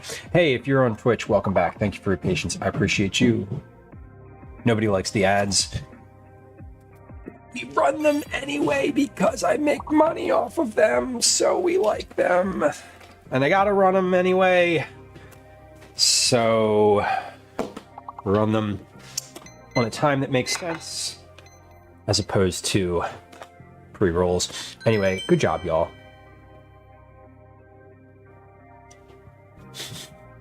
Very nice. And all the folks who are participating in Words on Stream for the first time on this channel, I appreciate you too. We did clear the first board. Okay. Did we get a board in chat? I didn't see it. Oh wait, we did. Okay, Mix put it. No, you did. Okay, Belly Flops, you put a board in chat. I see it. Okay, got it. How much do they give you for ads, fellas? You know what? I honestly have no idea, but I consistently every month earn more from those ad breaks than I do from gifted subs. So that to me is sort of it's fine. I would probably earn the same if they were pre-rolls, but I just don't like. I don't love that like if people click into the stream and they have to wait like 2 or 3 minutes, because like I don't want to do that. Like I don't have the kind of patience.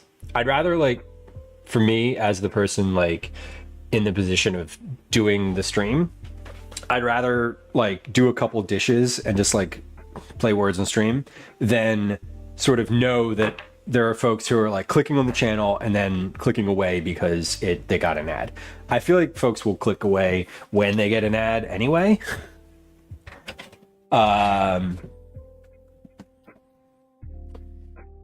So I don't know. I'm still up in the air about it, real honestly. I fucking hate ads. I hate them. If I could just turn them off, literally turn them off and have no pre-rolls and nothing and not make any money from it, I would. Because they annoy me that much. Mix, enjoy your fried rice. I hope it turns out well. Gentle time zone to you too. I appreciate you. These are the ones that just came out of the oven. At least give people the chance to sub, Jamie says, right? Pinkper says, if I click into a stream and I'm greeted with an ad, I leave. Good. I mean, not good. You should stick around. I don't care what you do. Don't let me tell you how to live your Twitch life. Enjoy the entertainment. I personally have Twitch Turbo because I watch more Twitch than I watch anything else. So it's worth it to me. Like I'd rather have Twitch Turbo than like Hulu. Comment says, rather be ads time to be on the hour or half hour. And that's kind of how I try to do it, Uncommon. I run the ads manually they're set to run. So I have a little timer that says like, hey, like right now I'm looking at my screen. It's right for me on my screen. It's right under here. And it says ad starts in 55 minutes. So the next ad, if I do nothing, will just automatically start in 55 minutes. I can snooze it for a little bit if I want to. I can also run one manually if I want to. Y'all want another ad? I'll run one right now. Feel free. I did think about having one of the channel point redeems be just like run ads now, so that you know, occasionally I don't have to make that decision. But then I was also like, oh, but what if I don't want to run ads? I shouldn't do that. Bezos needs his $800 a second. Did you see all the people who were like doing stuff in Venice for this idiot's wedding? He's like renting the city of Venice, and people were like, Italians are noticeably like annoyed about it because that's a shitty thing to do. But they're like putting big signs out. They're like floating stuff in the canals. I think it's hilarious. They're just like trying to troll him, and it's amazing and delicious. Okay, hand pies are good. These are cooled down enough, hopefully.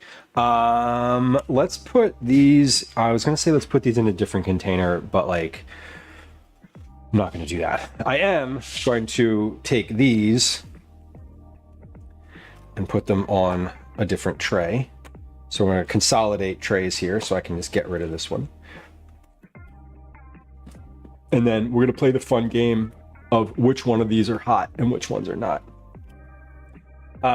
Bellis, one of the things that I saw was someone, they put like in the center square of Venice, they had like a huge banner that they had whoever, like, I don't know who printed it, but it says like, if you can get married here, you can pay more taxes. And it's like huge.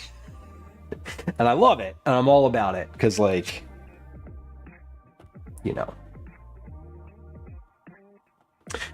Pink Row of the ad says, first impressions. If my first impression of you, the royal you, is a 90 seconds of an unskippable ad, you aren't worth the time. Ads during is tolerable in moderation, but not at the beginning. I agree with you. And for me, I do try to be conscious of it. And like, if someone raids and there's like 5 minutes to go until an ad break, I'll snooze it as long as possible. I'll snooze it for like an extra 15 minutes or something. But I appreciate that. I also, like, when I moved to doing ads on mid stream like that, I was like, okay, we're gonna add, you know, we're gonna play words on stream during that time, and I am going to, you know, I'm going to do like kitchen stuff. I'm gonna clean this in the sink. I'm gonna put things away. Like, I'm gonna do some stuff off camera to manage my kitchen, because I'm literally cooking, that I wouldn't, I generally like wouldn't do if I was just like live right here. Like the sink is over here. I could put the camera on the sink, but like, I don't know. I also thought about having a channel point redeem that was like wash dishes. That if someone redeemed it, I would like to put the camera on the sink and like hand wash the dishes in the sink, which would be helpful to me and maybe interesting for other people, but I don't know. We'll see. The way you're doing it is like the most ideal. It does. I don't want to say I enjoy it, because as I said, I wouldn't run ads at all if I didn't have to, but I do think I try to manage it a little bit and people don't miss anything. So I'm not doing the cooking while the ads are running. That's my overall goal. When I do IRL streams though, I turn that off. And I do have pre-rolls during an IRL, because I think IRL streaming is very different, because like anything could happen at any time. I'm not managing my environment. So I want the environment to be like fully available to someone who's watching. So I do things a little differently for IRL, but I also hate having to manage ads when I'm doing IRL. And I've had it happen before where I'm like walking by something. This happened when I couldn't turn the ads manager off, and I was walking down Broad Street, and I'm like passing the Divine Lorraine Hotel, which is objectively a really neat thing that I want people to be able to look at. And it's like, cool, I'm about to pass this thing. I'm like, hey, I'm going to show you all this really neat piece of architecture. And Twitch is like, F you, we're doing 3 minutes of ads. And I'm like, okay, cool. What do I just stand here and wait? You know, like, no. In that circumstance, I want people who are watching to like hear the thing and then see the thing. So I've tried to think about it a little bit, and I appreciate the feedback. Like, this is the type of feedback that I don't, you don't get often. And so I do honestly appreciate hearing that. Yeah, clicking into somebody's channel to be greeted with an ad, which definitely happens. And if I'm in the middle of running an ad and someone raids, everyone in that raid gets dropped into an ad. So it's like, there's like 3 minutes an hour where I'm like, please no raids, please no raids. Or just raid, just whatever, whatever you want to do. All right, hand pies. These look great. Which one looks the most presentable? This one. Ooh, that one's hot. Right. Run minuses, not ads. File Geist. If I could, I would. This is a hand pie.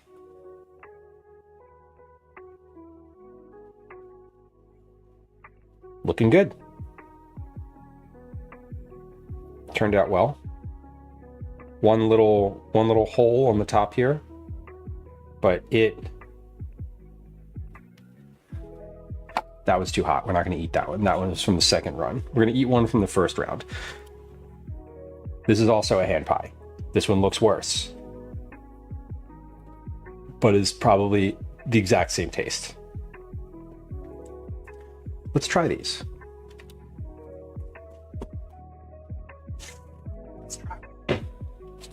All right, looks good to me. I mean, it looks good to me too. They all look good to me. I'm pretty happy with them in general. So these are peach hand pies. They are, the peaches are very red today. Are we gonna focus? There we go. Hey, we did it. Give this one a try.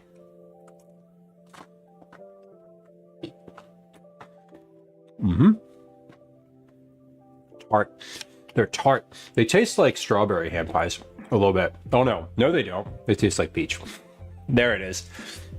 The first taste is tart. The first taste is the sugar on the top. Then you get the tartness. Then you get the peach flavor. I don't get any ginger in this at all, which is fine with me. I don't always love ginger.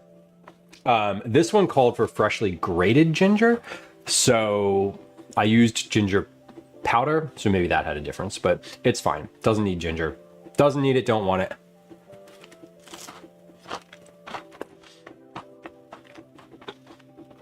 The nice part about these is these are 2 bites. When I was imagining the hand pies I was going to make today, they were much larger. You know what I was imagining? No, I was imagining a turnover. You ever had an apple turnover where they're like a big triangle? That's what the size I was imagining these to be. These are much better because there's more of them. The schnozberries taste like schnozberries. Is that from The Simpsons? I forget. I feel like that's a reference I should know. Yay for following a recipe. Baker, I followed 2 recipes today. To the letter, too. I didn't deviate from the letters at all. Willy Wonka. Maybe it was Willy Wonka. Sounds right. It could have been, but I don't know. Super Troopers. Oh, maybe it was Super Troopers. Granarant. I feel like Super Troopers is accurate. Is that the one where he's just like, stop saying that? I forget. Maybe. Anyway, we have made 2 pretty solid recipes today. One is these peach ginger hand pies. They are small. They have peaches. What was in here? Peaches, lemons, sugar, ginger, salt, flour, and then a pie crust. It is Charlie and the Chocolate Factory. Okay. I figured the Super Trooper one, The wallpaper scene. Okay. What am I thinking of? What is it? What does he say in Super Troopers? There's some sort of like funny thing that the one guy keeps saying and then the other guy gets mad. I don't remember, but that's what I was thinking of. So we made these hand pies. They're looking pretty good. We also made a moist peach upside down cake where they go into the grand chocolate room. You know, I haven't seen the movie, but I've read the book, so I'm familiar with it. This is your moist peach upside down cake. Looking pretty good. Peach and blueberry. It's supposed to be raspberry, but it's not. It's blueberry. Good crumb. Good crumb in that one. Oh. It's shenanigans. He was like, it's like the restaurant or something, and he's like, stop saying. He's like, oh, what's the name of that place that you like with all the shit on the wall? And he comes in, he's like, oh, shenanigans, and like, oh, get him, because I remember the guy's like, I'm gonna beat the shit out of the next guy that says shenanigans. That's the one file, guys. Pink Bro, what makes it upside down? Well, you cook it in the pan. When you cook it in the pan, this is on the bottom. So you make in a 9-inch cake pan, you lay down basically a caramel bottom. Then you, in the pan, then you put the fruit on top of it, and then you put you put the batter, the cake batter on top of that. So when it comes out of the oven, it's upside down from this, so that what you're looking at in the oven is what's sitting on the bottom, what's touching the plate right now. And when you take it out, you let it cool for a little bit, and then you flip it upside down onto a serving platter like this. So essentially, the fruit sort of like sits in all of that sugar and cooks that way. It doesn't burn. So it's like pineapple upside down cake is like the most common application of what of that like technique. That's probably the one where it's like you would have heard of it. Pineapple upside down cake. Yeah, and then you play drums on it, of course. I swear to God, I'll pistol whip the next person who says shenanigans. Yeah, and then they're like, hey guy, what's the name of that restaurant you like? And he's like, shenanigans. Oh my God, Super Troopers was so long ago. When did that movie come out? That movie came out forever ago? Roughly? I don't remember. It's been a while. Anyway, Super Troopers is good. I feel like I wanna watch Super Troopers again. I won't. But I feel like I want to. I won't anytime soon. Okay. Let's see where we are today. I'm gonna look in the ye old Discord to see who is currently live. Is anybody doing food from here? I do not see. Nope. Okay. Carry the one. Let's go to this.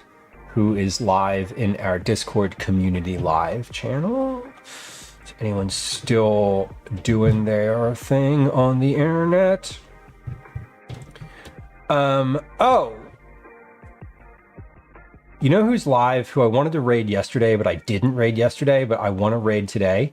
I want to raid Zach.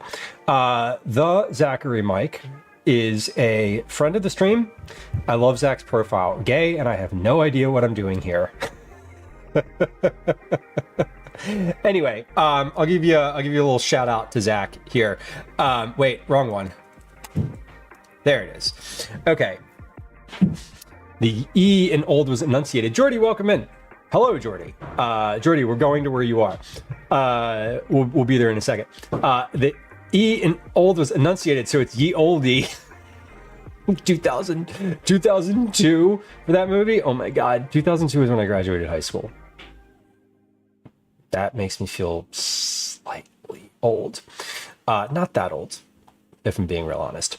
Okay, but we don't always get to raid Zach because Zach streams roughly at the same time I do, and often raids into my channel. So we're going to raid Zach today. I don't know what Zach is doing on stream today. Generally, Zach will be doing a variety of things. It's a just chatting stream. He's probably talking about something right now, always talking about something. He is, in fact, just chatting. But stick around because I'll tell you a couple things about Zach's stream. One, he doesn't go forever. It's like a pretty short, concise stream. He usually has like an agenda of things. There's usually like a video. Sometimes there's karaoke. Often they'll watch like really horrible food videos, and it's funny. I promise you that it's funny and you will love it. So we're gonna go, or you won't, and you'll leave, but give it a shot. Stick around for a moment. The next time I'll be live will be, let me start that raid. The next time I'll be live will be Tuesday. Checks the calendar. The next time I will be live will be hopefully Tuesday. Next week, it looks like a regular Tuesday, Thursday schedule, unless Gwen needs to have a different day. So check Discord. Speaking of that, goodbye. The sound redeems are on. Darlene on YouTube, thank you for hanging out. I appreciate you. Here's some raid messages in chat in case you want to post one of those. Luke, thank you for hanging out. It's always good to see you. Thank you again for the tip earlier. I appreciate it. Lovely boking. Get you later on. Lemon, there are some things that you will just never get over. That's probably one of them. Anyway, there's some links, raid messages in chat. Here are some links to other places to find me on the internet. Instagram, please go subscribe on YouTube. That helps, generally speaking. If you want to read rants about, or if you want to see reposts about politics, follow in Blue Sky. And otherwise, we'll catch you soon. I hope you have a good one. Have a great weekend. Happy Friday, Junior, happy Friday. And if I don't see you on Tuesday, I'll see you in chat.